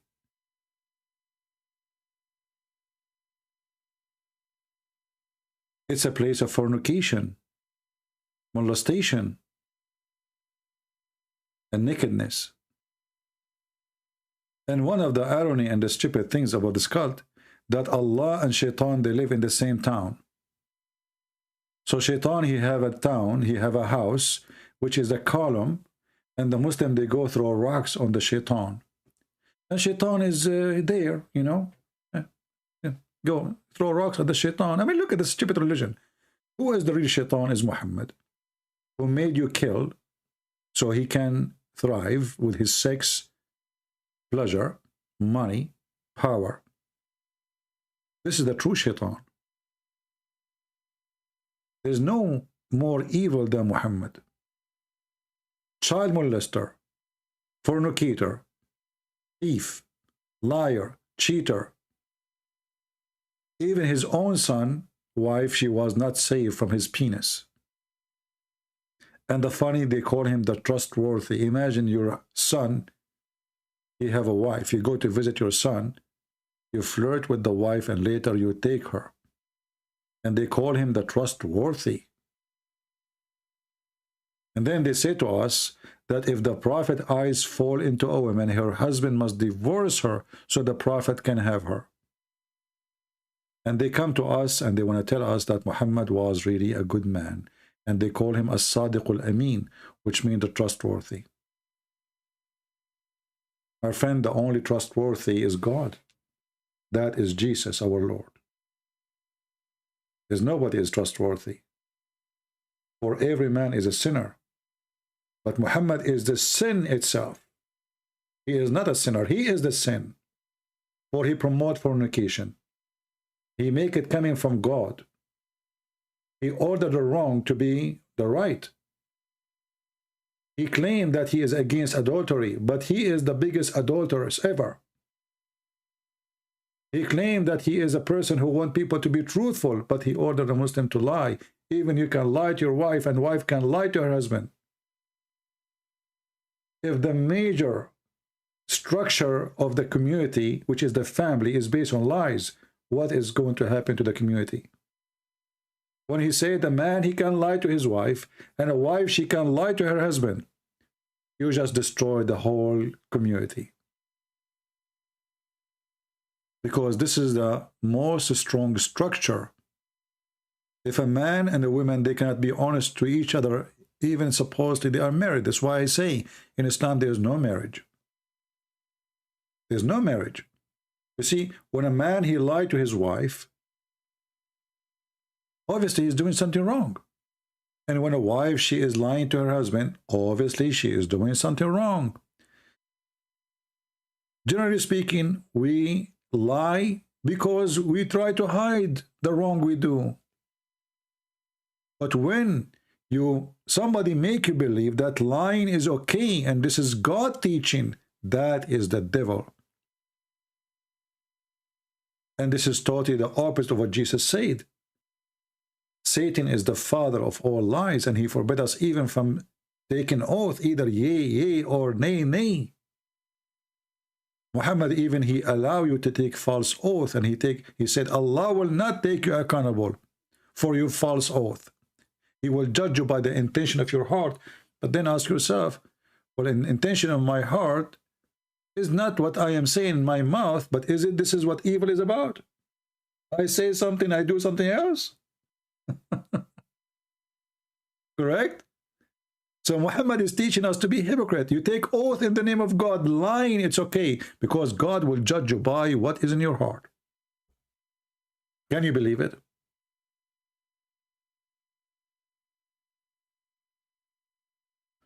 Anyway, my friends, it's almost it is 2:18 a.m. in the morning, and my back hurt from sitting for long hours. I had a long day actually today, so I really apologize, and I lost my voice speaking to this Dajjal. He's trying to lie to us. I don't mean to insult him, by the way. I feel sorry for him. He was so angry, so upset, but he tried to escape by duct tape in a shameful way. Why you want to do that? Why you cannot be a man, honest with yourself? Your prophet obviously is a fraud. Why we need to lie to each other? You think if you keep lying, people are not, we are laughing. A prophet, he order, a command of a murder. Second day in the morning, he changed it. And the excuse, this was the law for the tribal.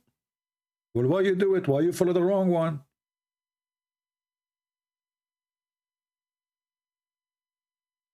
What kind of a prophet he is? Why you allow prostitution? Did Moses allow prostitution? Did Jesus allow prostitution? Jesus did not have an army, and he is not the governor, and he is not in the charge of the police. And he did not need to approve something wrong, so later he will say, don't do it. That is a hypocrisy. That is a lie. Wrong is wrong. Right is right. So when they say to you gradually, well, this is a fraud. Because prostitution do not need a gradually disapproval. He approved it. And he practiced it with them. Not only he approved it. So I want to say to my beloved Christian here, this is why we as a Christians, we are the lucky ones to have the Messiah. They have nothing. They have absolutely nothing. They have a mentally ill person who jumped to take shower with dead dogs and women of blood from period. And yet they claim that they are taking ablution to pray to God. If ablution to God is based in jumping with dead dogs and women blood from period and garbage, so what is jumping in dirt will mean then? If this is how we get clean. So to make it simple for you, when they say we are getting clean, it means they are getting dirty. When they say they are against fornication, that means they are fornicators. When they say we are against lying, that means they are the one who allow lying, make it lawful. So the Muslim, they have two standards for everything. They have legal lie and legal lie. And the legal lie is to lie to your wife, lie to your family, lie to your friend, lie to your enemy. Who's left? When they say we are getting cleaner, doing ablution, that's mean we are jumping with dead dogs and women blood from period. And literally a sewage. Even sewage is better. When they say we are against fornication, they are talking about allowing muta. And they call it temporary marriage. So what Muhammad did, he changed the name of prostitution to temporary marriage. You see how the devil works?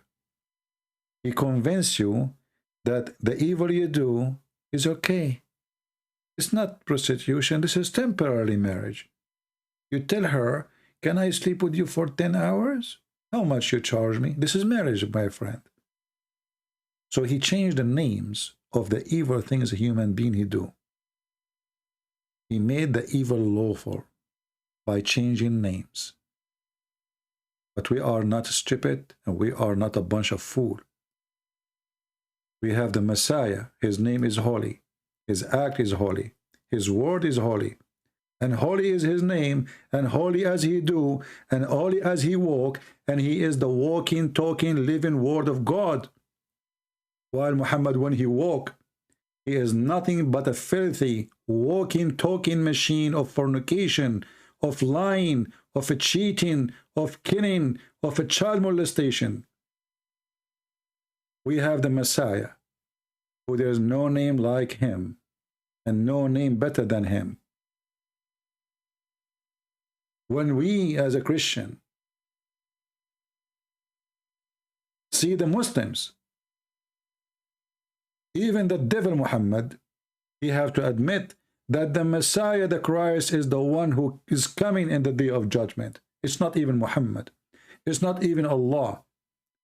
Ask yourself why. When the Muslim, they agree that the shaitan is the antichrist, that is telling you that Christ is God, for Satan is anti-God. He's not anti a man. Satan, he want to be the king of kings against the king of kings. Satan, he challenged God, not a man. The antichrist is telling us who is God. Shaitan is not anti-Muhammad. Actually, Muhammad, he said Shaitan, he commanded him to do good. So we have the Messiah, who Satan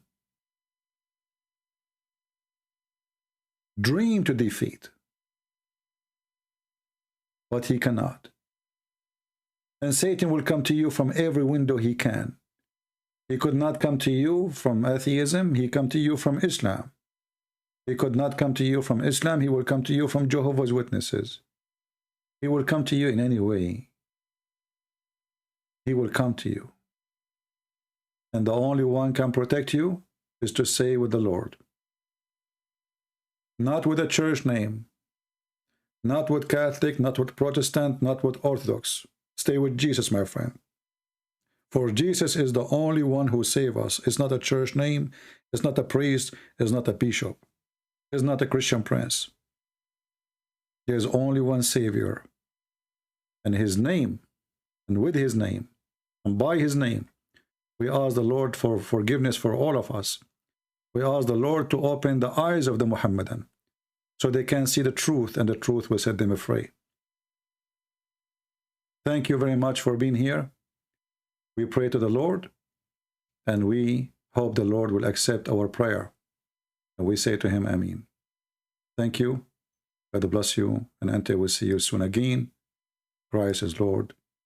Islam is false. Take care. And remember, I will be back again when we have more than 20,000. Just make it happen. Take care.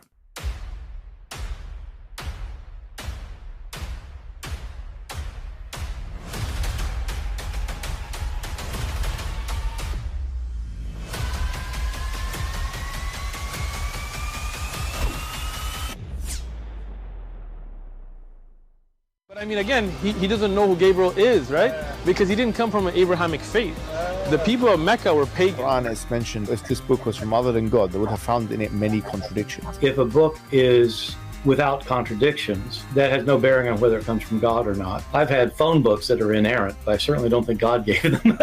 That we believe without understanding.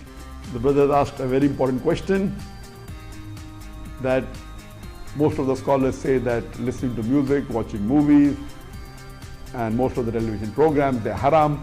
So how can we have fun? Let me tell you, brother, at the outset that having fun is permitted in Islam as long as the fun is halal fun. That the standard narrative has holes in it. The Prophet tells us because Satan or the devil sleeps over our nostrils. Those who oversleep and not pray Fajr on time, Satan urinates in their ears. I really do think Jesus was crucified and that he really was dead and buried. He thought that he was a son of God in the sense that he was specially chosen by God. I think Jesus really did think he was going to be the Messiah, the future king of Israel. I mean, that is, after all, why they crucified him.